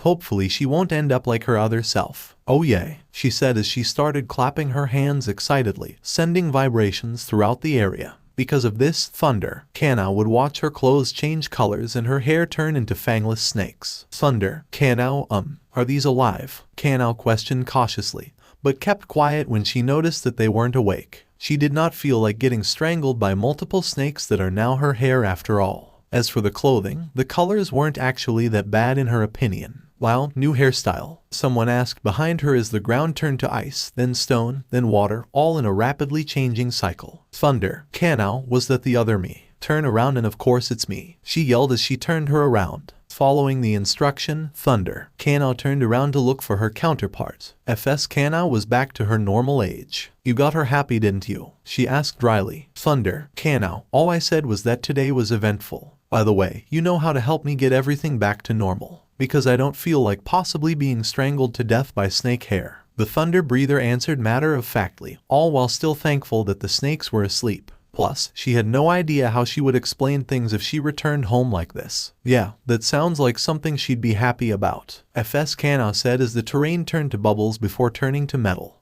This terrain is not gonna stop changing, she said as she tried to think of something. Hey, Thunder. Kanao, what do you think suddenly drew her attention? She questioned, being slightly tense when noticing that one of the snakes woke up, but relaxed when she noticed that it was clearly friendly. I don't know. She's an interdimensional being with the excitability of 1,000 children with no inhibitions or mental limiters. Thus could have drawn her attention, FS Kanao said before her hair turned to jello. She paused before she picked a piece of it and ate it. Thunder. Kanao, you do realize that when our hair turns back, you probably will have a handful of your own hair in your stomach at least, right? The swordswoman commented blankly, with all of the snakes now awake and hissing at the thorn-breathing user for waking them. Well, at least they are friendly with her. It was tasty, she said as she tried feeding some of it to the snakes. Wait a second, can't you ask your storyteller to send her a letter or something? She clearly stops everything just for one of his opinions. Well, either that or we hurt her and bring out the other guy, she said as each clap changed the terrain. Or we just continue talking while the climate shifts with each of her claps, she said as they suddenly ended up in a desert terrain. Thunder. Kanao, he did say that he would be away to deal with something, remember? I doubt he's paying attention to us right now if he's taking this long. As for changing Lackadaisy to her other side, that depends on which scenario you think we can handle more easily. The female slayer commented blankly, but yelled in pain as her hair snakes all tugged her forward to try and bite her other self despite their lack of fangs, or try to coil and squeeze the more expressive girl, all while the terrain now changed to a beach. Well, the other guy probably won't do anything. Hell, he'd probably just leave us alone as long as none of us piss him off, FS Kanao muttered as everything started spinning. I can't believe I'm saying this, but maybe you should flip for it, she asked begrudgingly as she groaned. Okay, but what about you? Do you want to decide which side gets what res AHH? The teen tried to ask, but was continuously cut off by the snake's insistent tugs to try and bite or coil the currently jello-haired girl. Damn it, just flip the coin. Either we try and deal with this or we try and deal with the angriest guy I've ever met who's mad all the time, FS Kanao said as she tried to keep the snakes from coiling while not actually hurting them. Suddenly, eggs started falling from the air. Oh, come the fuck on. Thunder. Kanao, okay. GAGH. The slayer answered as she took out the coin, but dropped it after another tug from the snake hair's attempts to get to the other Kanao. Well, at least the eggs weren't hitting her. Perhaps because the egg rain and the snakes were made by the same person. FS Kanao screamed as they started slowly sinking into the sands before she grabbed the coin and flipped it in the air. Heads we stay, tails we swap them, she said as she screwed her eyes shut as she caught the coin and showed it to Thunder. Kanao. Thunder. Kanao, it's heads. The young teen answered her other self before both girls were tossed into the air by a blast of wind from under the ground. And as soon as they landed on the ground again, the snake hair finally coiled around FS Kanao, even pinning her and stripping the girl of her weapon. Suddenly, as they hit the ground, they sunk into it before it spat them out like a trampoline. What's a thing Nezuko would do to calm Hanako down in your world? She screamed as they were sent into the air. Thunder. Kanao. Usually they trained at the butterfly estate once we were sent there. Any other time they just made sure they kept close physical contact. Occasionally, Nezuko would sing a lullaby. The swordswoman answered, before they both crashed onto the ground, which was incredibly soft right now. Thunder. Kanao. Wow, those snakes are determined to keep you restrained. She did comment when she looked up and saw the snake hair continuing to coil FS Kanao just as fiercely as they had before. Perhaps even more so actually. Okay, FS Kanao said birds suddenly grew up the eggs that had splattered before turning into T-Rex. Oh, this is just too much. Oh, I have an idea. Can you have your snakes through me to her? Thunder. Kanao, they don't listen to me, otherwise you wouldn't have been coiled, she explained to her other self blankly. And now they were surprisingly at a replica of the core. Well, at least they both now had something familiar here. though after a minute, nothing seemed to have changed. Okay, let's just all calm down, FS Kanao said as she tried to catch her breath. I think if we can tell her a show she likes has a new season, she'll be too distracted by that to be so. The books in the house suddenly spat out the ink at them. Thunder, Kanao, I have never been more happy for the sudden barrage of knives that my mentor would toss through his traps in all my life, the female slayer commented, having been able to reflexively dodge the ink before it hit her. Thunder, Kanao, also, what is a show and season? She questioned, purposefully pretending that her other self wasn't completely covered in ink. I know, I miss the forest of the ghosts I had to kill. FS Kanao tried to think of a specific one.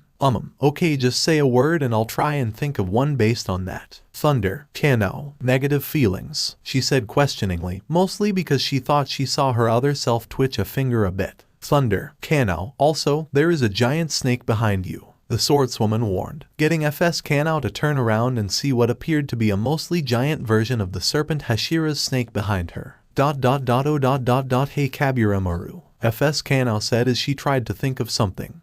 Negative. People see things as bad. Monsters. Monster high, she said loudly, causing the snake to hiss loudly. Thunder, Kanao, that. Does it hold monsters like demons going to a school? The thunder breather questioned, not really reacting when a giant butterfly landed between them, its wings having a very familiar pattern that resembled a Haori they both knew.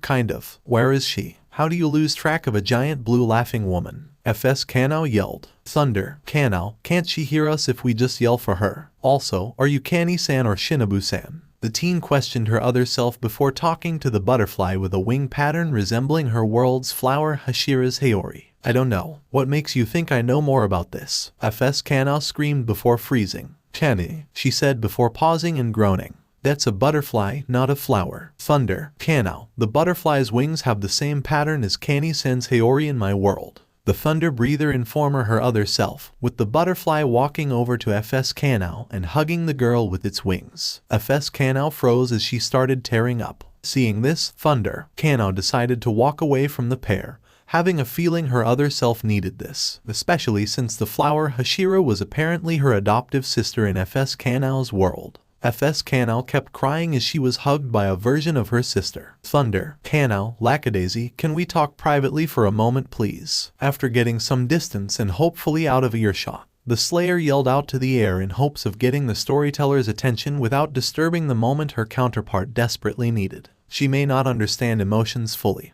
but even before Tenjiro came into her life, the girl knew a private moment when she saw it. After all, she was forced to see it a number of times when her unbroken siblings grieved for each other's death when their sperm donor finally gave a punch a bit stronger than one of them could handle. Lackadaisy soon appeared in a much smaller version of herself as she popped out of one of the snake mouths. Hi, Thunder, Kanao, thanks for showing up, the Slayer said to the storyteller with a small smile. Of course, what do you want to talk about? She asked as she floated around the Thunder Breath user's head like a planet in orbit, as her voice grew wistful as she laughed in joy. Thunder, Kanao, the first thing is that since my other self is busy, I'll say this in her place. Thanks for letting her have a moment with Kani-san, even if she is currently in the form of a giant butterfly. The swordswoman told the floating woman while keeping an eye on her, just to make sure she doesn't teleport away for one reason or another. Oh, you're welcome. I saw the butterfly and I thought Kanao might like it. I'm so glad I made her happy, she said in joy as she clapped her hands. Do you want to meet anyone? She asked as she started rolling around in the air. Thunder, Kanao, I appreciate the offer, but I'll be seeing my friends once my storyteller is done with what they are doing. I was actually hoping to ask if you can undo some of the changes you did, like my other self having jello hair for example. Mainly because some of them were a little painful, like when the snake hair kept tugging at me to try and get to my counterpart. She explained. Sure, she said as she patted the snakes before she clapped her hands and her hair turned back to normal, presumably along with FS Kanao's. Thunder, Kanao, thank you for doing that. By the way, do you know when my world's storyteller will be done with what they are doing? The female slayer said to the happy woman, feeling her own hair and sighing in relief that there wouldn't be any more painful tugging of her head. But then she remembered the reason as to why she was still here and asked the storyteller about that. She stuck out her tongue. He never tells me anything. It could be eons before he gets done. She pouted. Thunder. Kanao, I'm sorry, but did you say eons? The Slayer asked in shock, not really expecting that answer. And even if this place kept her from dying due to the weight, that would mean she'd possibly forget everything she held dear before suddenly being thrown back into her world,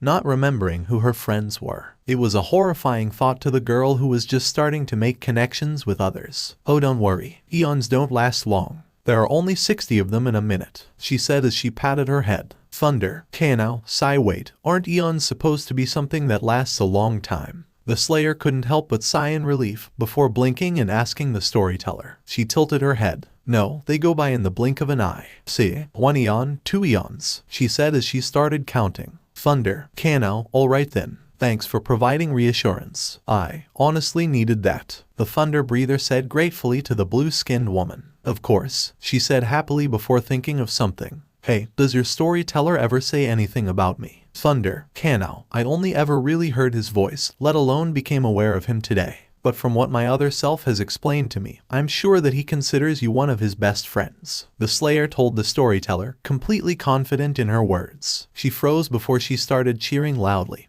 causing plants around them to start growing rapidly as she clapped her hands more repeatedly and even started growing more arms to pump her fists in the air. Thunder. Kanao, glad to see that I was able to make you happy with that news, the Slayer said while looking around, making note that reality currently didn't seem to be changing in the storyteller's excitement. Looks like her powers were as sporadic and inconsistent as her. The plants then grew heads that cheered just as loudly as her. Eventually, she calmed as she floated down onto Kanao's head and yawned. Thunder. Kanao, are you tired? The Slayer asked the woman currently on her head. No, she said as she yawned. Thunder. Kanao, alright then. Want me to leave you on your own? The fighter said to the response before asking the powerful being. She paused as she started turning to sand. Do you want me to send you anywhere? Thunder. Kanao, not really. I am concerned about my friends in my world, but something tells me no time will have passed when I return. Plus, from what I understand of the rules surrounding you storytellers, I need to wait for mine to go back. The Demon Slayer answered honestly before explaining things a little. She nodded before she turned to dust and was swept away in the wind. Seeing that she was now on her own, Thunder. Kanao turned around and headed back to where her other self was. And idly, she was wondering if her counterpart experienced any changes during Lackadaisy's little parade. I am going to ask you once, and only once, Fs Kanao said as birds roosted in her hair while a crow white as a cloud hung upside down from her arm. What happened? Thunder. Kanao, I just spoke to your storyteller if they can reverse the changes they did a bit, like what happened with our hair. After a bit of talking, she asked if my storyteller talked about her, and what he says about her, to which I answered as best as I could. The swordswoman answered with full honesty, blinking a little at her other self-state, though she did see Butterfly Kenny laughing in the background, or at least it is what the Slayer assumed she was doing. Though unseen to the Slayer, an owl with the kanji for a number written within one of its eyes flew by and watched the two. Yeah, that sounds about right, Fs Kanao said dryly. Also, while you were gone I made a friend, she said as she pointed upwards to the owl. I even gave it a cool name, she said with a smile. Thunder. Kanao, that is one of my Tenjiro's demons, isn't it? The Thunder Breather questioned in a bit of surprise as she noticed the animal, who hooted at her but remained on their current perch. And if that hoot was a yes, the real question now was when did her crush have the chance to turn the animal? Fs Kanao paused as she heard that. What? She yelled in shock, all while Butterfly Kenny perked up and appeared to be excited. Thunder. Kanao, yeah. My Tenjiro, whenever he gains a demon, somehow gives them a kanji for a number in one of their eyes automatically depending on what I assume is either blood compatibility or power, and the owl has the number 4. Add on it not attacking us, and Blake and Blaze having the kanji for 6 and 5, and it seems reasonable. I still think those names are way too similar not to mix up, Fs Kanao said dryly before smiling. What do you think he'll think of calling it? The Kane Owl. Almost as soon as the name was suggested, the owl began to screech disapprovingly, purple electricity beginning to dance across the feathers of its wings. Thunder. Kanao, seems they don't like it. Also, how do you know the demon owl is a he, or are you referring to Tenjiro? The he is Tanjiro, Fs Kanao yelled as she started getting pecked at by all the birds before she was shot with lightning. OWIE, she screamed as she was suddenly burnt black and smoking before she shook it off. Oh, she said as stars swirled around her head. Thunder. Kanao, well, my Tenjiro would probably like the name given his mental state. But since they clearly don't like it, the little guy wouldn't let the owl be called that. The female slayer said bluntly and honestly, not really affected by her other self's current predicament. Wait, was Butterfly Canny getting closer to her? FS Kanao nervously looked at that. What's going on? Thunder. Kanao, I don't know, was the only response that the younger teen could ever give in these circumstances. But it proved to be nothing of worry when Butterfly Canny merely stroked the Thunder Breather's face, and then brought her into a hug as well. I'm gonna call it the Canny Owl in my head, FS Kanao said before she saw the owl getting ready to blast her, only for her to scream and multiple sets of eyeballs popped out of her head before she ran away for cover. Thunder. Kanao, I think I will like to forget that happened, the swordswoman said in reference to the eyes popping out of FS Kanao's head, all while Butterfly Canny kept hugging her. However, something told the girl that the insect version of the Hashira was laughing nervously as they watched the demon owl sneak up on the hiding teen, based on how the giant insect was moving while hugging the Thunder Breather. Oh come on, FS Kanao said. That hilario oh shit, she said as she realized the owl was right on top of her. She was cut off by being shocked to high heaven. Once it was down, she was burnt black. She blinked dryly before she shook herself and went back to normal. Thunder. Kanao, that owl really does not like your name for it, the swordswoman couldn't help but comment as Butterfly Canny let her out of the hug. Haha, FS Kanao said dryly before remembering something.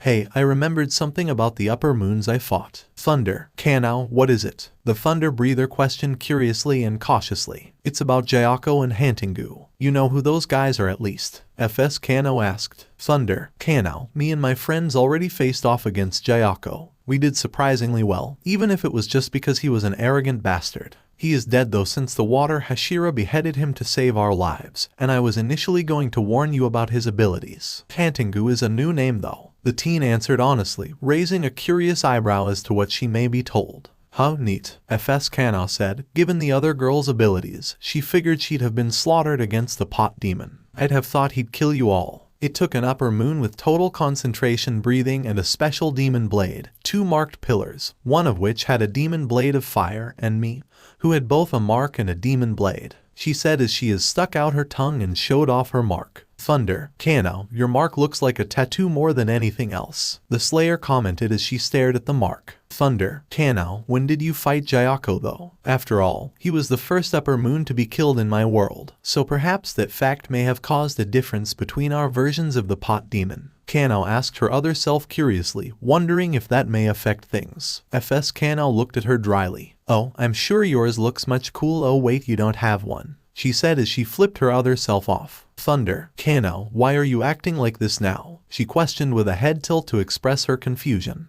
Because you pissed me off, FS Kanao yelled angrily. I sucked a lot before I gave up my coin. Thunder. Kanao, if it makes you feel better, I was the only one amongst my friends to have their weapon broken against the upper 5. And we only really survived because he was cocky and initially distracted by Mukego being there. The younger version of the 2 girls offered in an attempt at reassurance. Though, she did look at the demon owl, who while not looking like it would strike, was beginning to channel a bit of lightning amongst their feathers. FS Kanao stuck out her tongue before continuing. Hantingu is a bit iffy to explain. She's a demon who makes clones that fight for her, and she's super tiny and the only way to defeat them is to slice off her head, but her neck is like really tough to cut. One clone does wind, one does lightning, one does spears, and one does sound blasts. Also speaking of which, she said as she pulled out a leaf fan. Guess who got their favorite thing ever back? Thunder. Kanao, isn't that a demonic tool? Kanao asked in a bit of surprise, and just noticed out of the corner of her eyes that Butterfly Canny seemed to be a little nervous at the sight of the weapon.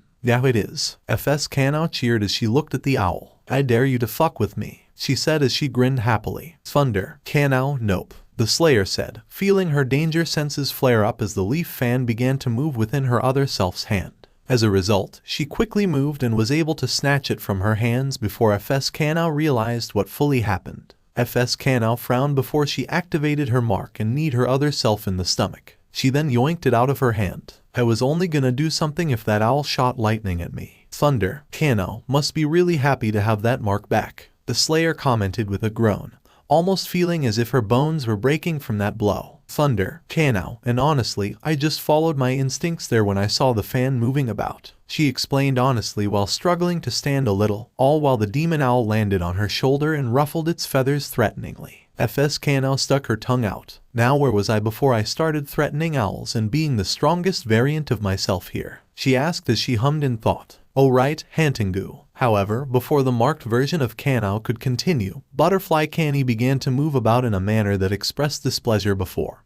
With surprising strength for an insect, hit FS Kano on the head and made her drop the fan. Oh, FS Kano yelled as she rubbed her head. What was that for? Despite her inability to speak like the two human girls, Butterfly Canny was able to actually get across what she was doing well with how she spread out her wings in a dramatic and proud way, before then folding them back up and shaking her head. FS Kano looked downwards. Sorry, Thunder, Kano, she does seem like a good sister to get past the communication barrier. The thunder-breathing user commented with an impressed tone as she stood back up after a moment, not noticing the owl getting off of her shoulder. So where was I? FS Kano asked. Thunder, Kano, you were explaining this Hantengu beyond her clones. Oh yeah, FS Kano realized. The next set of clones all have drums from their backs. Each of them can manipulate wood to make dragons that fire off attacks of a similar nature to each of the four. She explained. Not exactly easy to deal with. Thunder, Kano, I can imagine, especially when you need to get to the original body. Why is the owl next to you? The thunder-breathing user was forced to agree from what she was told, before pausing and pointing out the demonic animal right next to FS Kano's legs, electricity lightly dancing across its feathers.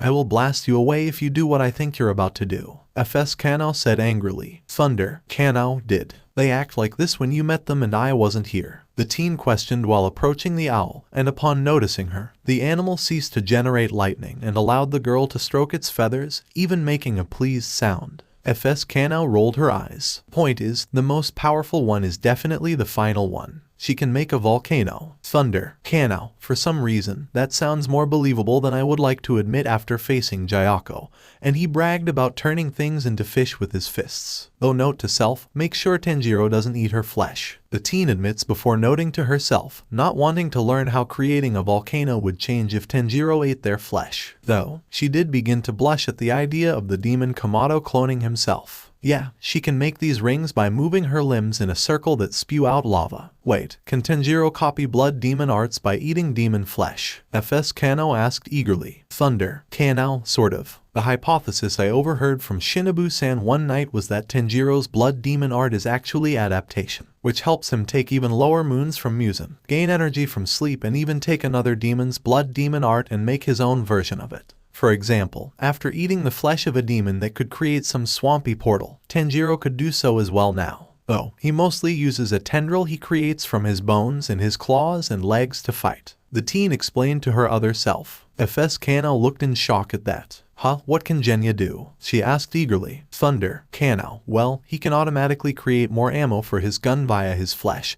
so he doesn't need to really reload in the traditional sense. But in terms of blood demon arts, if he hits a target, he can effectively create a restraining tree from within their body thanks to what he copied from Satoko. Can shoot an invisible arrow to a human that will force his target to move in a specific way, such as if you were hit by an arrow going up, you would be sent into the air. And the last one I am aware of is that he can make his own blade stronger by covering his cells over it and molting the flesh over the weapon to make it stronger and more durable while keeping the ability to kill a demon. She explained to her counterpart while listing things off as best as possible. Thunder, Kano, overall, pretty impressive considering that me and all of my friends, minus Kashi and Inasuke, have been demon slayers for a little over a month at this point. Kano added on with a bit of pride in her voice at the end. FS Kano paused. Huh, mine can do a bit more, she said sheepishly. In response to that, all Thunder, Kano did in response was raise a curious eyebrow while tilting her head. So right now he always has his demon abilities in his arms because he regrew them through demonic powers. He has healing flames, claws, dream powers, cutting thread powers, sash powers, manipulation of his blood, every clone's ability I listed, and Jayako's powers. Also he can do this thing where he merges with his weapons to boost their power and shape, and he has a car he can fuse with to become this giant badass robot. FS Kano said with stars in her eyes. Thunder, Kano, what's a robot? She asked in confusion, though she was a little surprised at Genya having his demonic powers in his normal form. Though, not that she thinks about it, didn't he get a paper cut once and there wasn't a cut on her friend's thumb after it happened? The giant being of metal. FS Kanao said in awe. Thunder, Kanao, huh? How does that even work? Was all the girl could say in all honesty. Well, I'll tell you, as long as that owl doesn't zap me again. FS Kanao said sternly. Thunder, Kanao, so long as you don't do something that seems to have earned their aggression, I think you'll be fine. Especially since they are currently content as they are. The female slayer answered while still stroking the demon owl, who had both of its eyes closed and making a very pleased sound. Good, cause that was worse than when I met Furious George. Kanao said in an animal hospital. He had rabies and died, that's why he was so furious. Thunder, Kanao, I have no idea who that is, and I have a feeling that I don't want to know.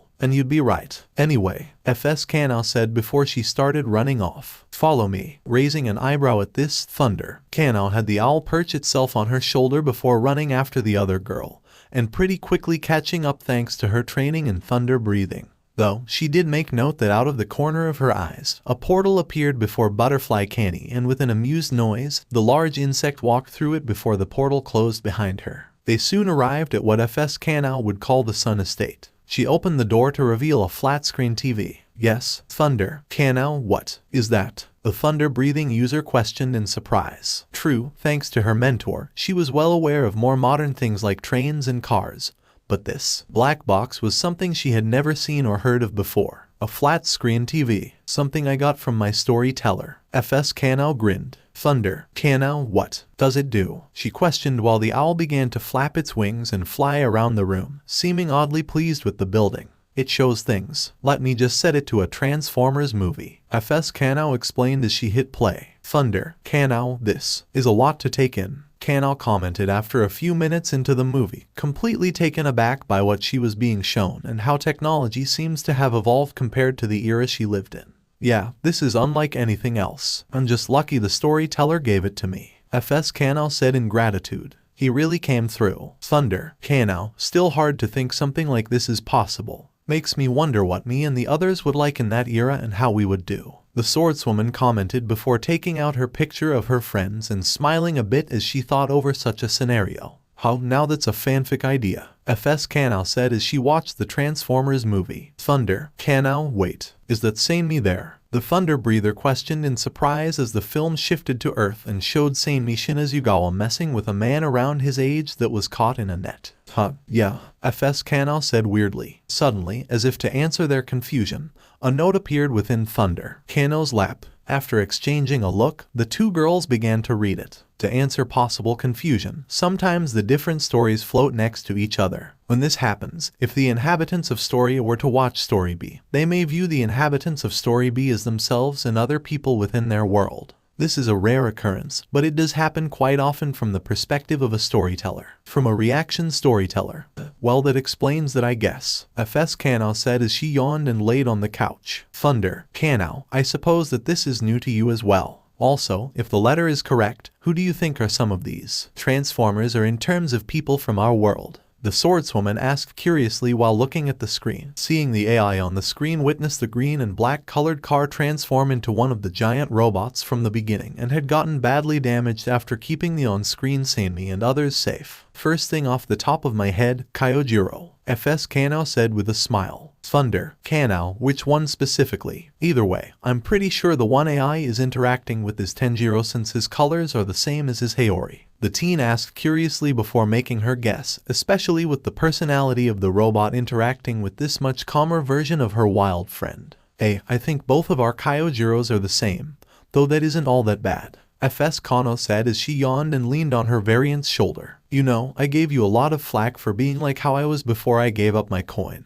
But honestly, you're exactly who my friends need sometimes. Thunder, Kanao, I meant which of the robots did you think was the flame Hashira? And what do you mean by that? The Slayer clarified to her other self before asking FS Kanao curiously. FS Kanao yawned again. The big red and blue one, she said before she shut her eyes. Thunder, Kanao, HM. I suppose I can see it with how he comforts his allies. Also, are you getting tired? The teen comments after thinking it over and then asking her other self curiously. FS Kanao didn't respond as she slept against her counterpart's shoulder. Thunder, Kanao, expected I suppose. The swordswoman commented before turning her attention back to the TV. The end. Nezuko and Muakiro sighed as they sat across from each other, having just been given the news of their mark. So, 25. She asked her little brother, who nodded. Yeah. Who's gonna tell Hanako? Nezuko pursed her lips before she groaned and fell back on her bed. Well, I'm not gonna do it. I quote am doing it. The next mission.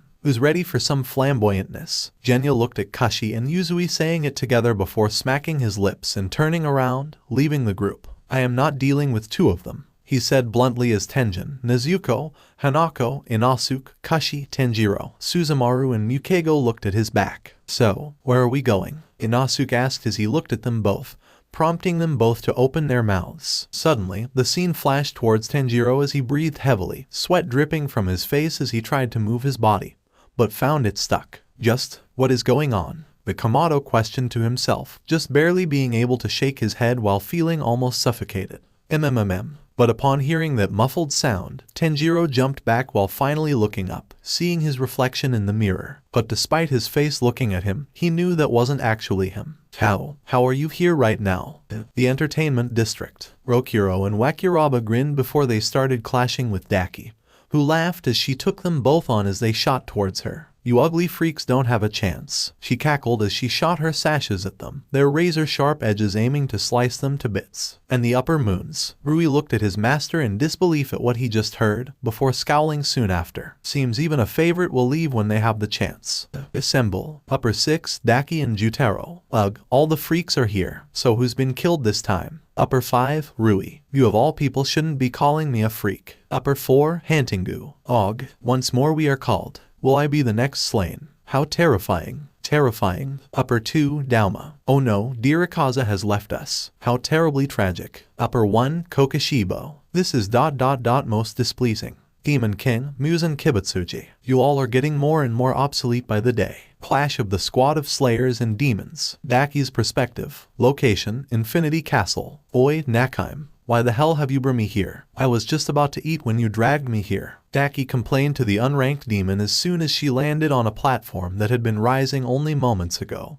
which brought her up to be face to face with the Biwa demon herself. Muzan-sama called for a meeting, was all the single-eyed demon said, causing Daki to freeze up and look fearful as she remembered the previous meeting from just around a month ago, or more specifically, its aftermath. You're an utter disgrace, Daki. If Jayako was killed off, then what worth do you have to me? Lord Muzan questioned as he remained seated on his seat, yet that did not mean he wasn't doing a thing. Despite the illusion that one may receive from the fact that the progenitor wasn't even moving a muscle, but he didn't need to. A fact that the Upper Moon 6 was painfully aware of as she screamed in agony as her master forced each cell in her body to actively attack and destroy each other. How horrible. How horrible. Thankfully for the female demon, her mind didn't linger long on that experience as her attention was drawn to the fearful words of another demon, making her scowl as she looked up to see the one that spoke. Said demon looking like a frail man with a very thin and skeletal body, covered with veins and wrinkles, all while attempting to crouch down in an attempt to make his height of 5'3" tall seem even smaller despite peeking over a set of handrails. The next noticeable feature was the large bump on top of his head, which always made Daki cringe away in disgust, while a pair of horns rested in front of the bump. His face was shaped thin with a sharp chin, and just like always, this demon was wearing an expression of terror and fear that was permanent on his face, with a prominent brow ridge that lacks eyebrows while his eyes were set to be fearfully narrowed, which also hid the kanji he should be proudly showing and reveal himself as Upper Moon 4. His hair was dark, shoulder length, disheveled and wavy with a low hairline, which only growing out from the back of his head and ears, which themselves are sharper and longer than normal humans. His nails, meanwhile, are long but not sharp like most other demons and retain the natural square form that a human had with their nails. As for clothing, he was wearing a dark kimono that is split in the middle, the right half being covered in a pattern of flowers and lines, with the left half being a dark red and lacking any detailed features. He also wore black hakama pants and a pair of zori. Ultimately, if you asked Daki of her thoughts on Hantingu, she could easily call him one of the most repulsive creatures she had ever had the displeasure of seeing in many ways, and she would never understand why her master kept him around. It has only been 1 month since we were last summoned. An indivisible number. An odd number once more. Oh, must be a bad omen. Will I be the next slain? How terrifying. Terrifying. and his words confirmed Daki's thoughts for her, making her scoff and roll her eyes. Though, this also gave her the misfortune of seeing a certain brat slingshot his way up into the air and land on a wall, using a set of spider legs to remain attached to the structure like the bug that he was. Honestly, amongst the upper ranks, the both of you are my top guesses as to who died, Rui commented as he looked down on both Daki and Jutaro, making the upper 6 demon growl at the little brat. I suggest you think through your next words very carefully, you little freak, the female demon warned as 2 of her obai sashes made themselves known, moving about gracefully yet threateningly in equal measure. You of all people shouldn't be calling me a freak, Rui responded with a glare of his own while creating some threads within his hands. Though with those words and the action, Daki could feel as a third eye opened on her forehead, the additional eye looking incredibly different from her own eyes. But just like her left eye, the new eyeball on her forehead held the kanji for the number 6 in it. Already feeling threatened if your brother is making himself known. Ashamed someone that fulfills his role so well is wasted on you. And the sight of it made Rui taunt her, causing Daki to now bring out her obai sashes for an attack that would tear the brat apart, but was stopped when she felt a pat on her shoulder. Now my dear Daki, don't you think the new blood amongst us should be given the same kindness you were when you became Upper Moon 6? Dama questioned her with the same fake smile the bastard always had on his face, but then it turned into a frown as he looked around. Though, I don't see either Akaza Dono or Kokashibo Dono anywhere now that I look around, the older demon commented as he put his hand above his eyes while looking around the constantly changing formation of the Infinity Castle. Though, he wasn't able to try and look around for long, as Daki used one of her sashes to slice off the hand that was on her shoulder, ignoring Hantengu's terrified screech, and moved away from the one who turned herself and Jutaro into demons, both siblings glaring at the cult leader. Don't touch me, you emotionless bastard, the upper 6 demon growled at the emotionless freak, who instantly regrew a hand and began laughing as he moved the new hand to test the feel of it. Well, it appears that you have made some improvements since the last meeting, Daki-chan. If you don't mind answering, but did Muzan-sama perhaps give you some blood after poor Jayako passed on? The upper 2 questioned her curiously, making Daki growl even more as veins on her head began to bulge with her anger. But that was stopped when they heard the sound of Nakaime's biwa being played for a moment, which drew some attention to her. Upper Moon 1 was the first to be called, was all the unranked demons said, and soon after, Daki felt an intense fear grip her body as she heard calm footsteps from her side, soon followed by a voice. It appears that the one to fall was Akaza. How utterly disappointing and pathetic, was all the demon said, causing Daki to turn her head and saw none other than the demon swordsman himself walking on wall while leaving the shadows that previously hid him from sight, which was next to a set of stairs, showing off more of the confusing aspects of Nakaime's blood demon art. But looking over Kokashibo, Daki saw that he was a demon that stood at 63 tall man with a muscular build and pale skin complexion. His hair was long and spiky with the color being black with red tips that he keeps styled in a ponytail. His most notable feature though is the 3 sets of eyes on his face with yellow irises and red flesh sclere that have black straight lines diverging from each iris, with the middle and obviously original set of having the kanji in them to reveal him as Upper Moon 1. While the other 4 eyes feature black pupils and a cracked pattern in the irises, though because of their position, the top set of eyebrows have clearly replaced the mighty demon's eyebrows. And finally, Kokashibo also has red markings resembling flames on the top left side of his forehead and the bottom right of his chin for his demon markings. As for his clothing though, Kokashibo wore a purple and black hexagonal pattern nagagi kimono, and black Yuminori-styled hakama pants tied with a white Yua obai, with a katana kept by his side thanks to a scabbard made out of flesh. Oh no, my best friend has passed on. Oh, this is horrible, Dama exclaimed, making Daki even more irritated at the emotionless freak. Silence, Muzan-sama has now arrived, Kokashibo said before any further remark or action could be made, making all of the other Upper Moons tense before then spinning around, causing them all to see their lord walking onto an open platform designed to look like a room from a wealthy household, which from their perspective and the confusing way Nakaime's blood demon art worked, made it appear that all of this was upside down and defying gravity. all while the demon progenitor was messing around with vials filled with various liquids that Daki knew she had no chance of really understanding in the long run. And many more of such tools were surrounding the platform their lord stood on, each of them filled with his precious blood. I will say it now, Akaza has not perished, Lord Muzan declared quickly, surprising all of the other demons, even Upper Moon One, as they looked at their master curiously. Oh, then how come Akaza Dono isn't here with us? Oh, has he found something of importance he wishes to share? Dama commented from beside Daki as he then sat down on the ground, crossing his arms, and tilting his head as if he was some curious child. It appears that he was swayed to the side of the traitors, and as a result, the upper ranks are now incomplete once more. The demon progenitor answered as he put away a vial of blood and grabbed a beautifully crafted pen, not really paying any mind to the shock of his mightiest demons. Seems even a favorite will leave when they have the chance, Rui commented with a scowl on his face once he recovered. This is ... most displeasing, Kokoshibo commented with a frown on his face, and from within his sister, Jutaro had to wonder how pissed the upper one truly was at this, especially since he remembered hearing from Gyako about a time Akaza challenged the demon swordsman to a blood battle, and sparing the martial artist. Truthfully, this is ultimately no surprise to me. Akaza seems to have stubbornly clung to his humanity with his desire to not even harm a woman, and that made him ultimately disloyal. Muzan-sama spoke as he began to write something within the book, with a scowl appearing on his face. Sadly, the fool didn't allow for the possibility of him honestly being killed in his fight against those two Hashira.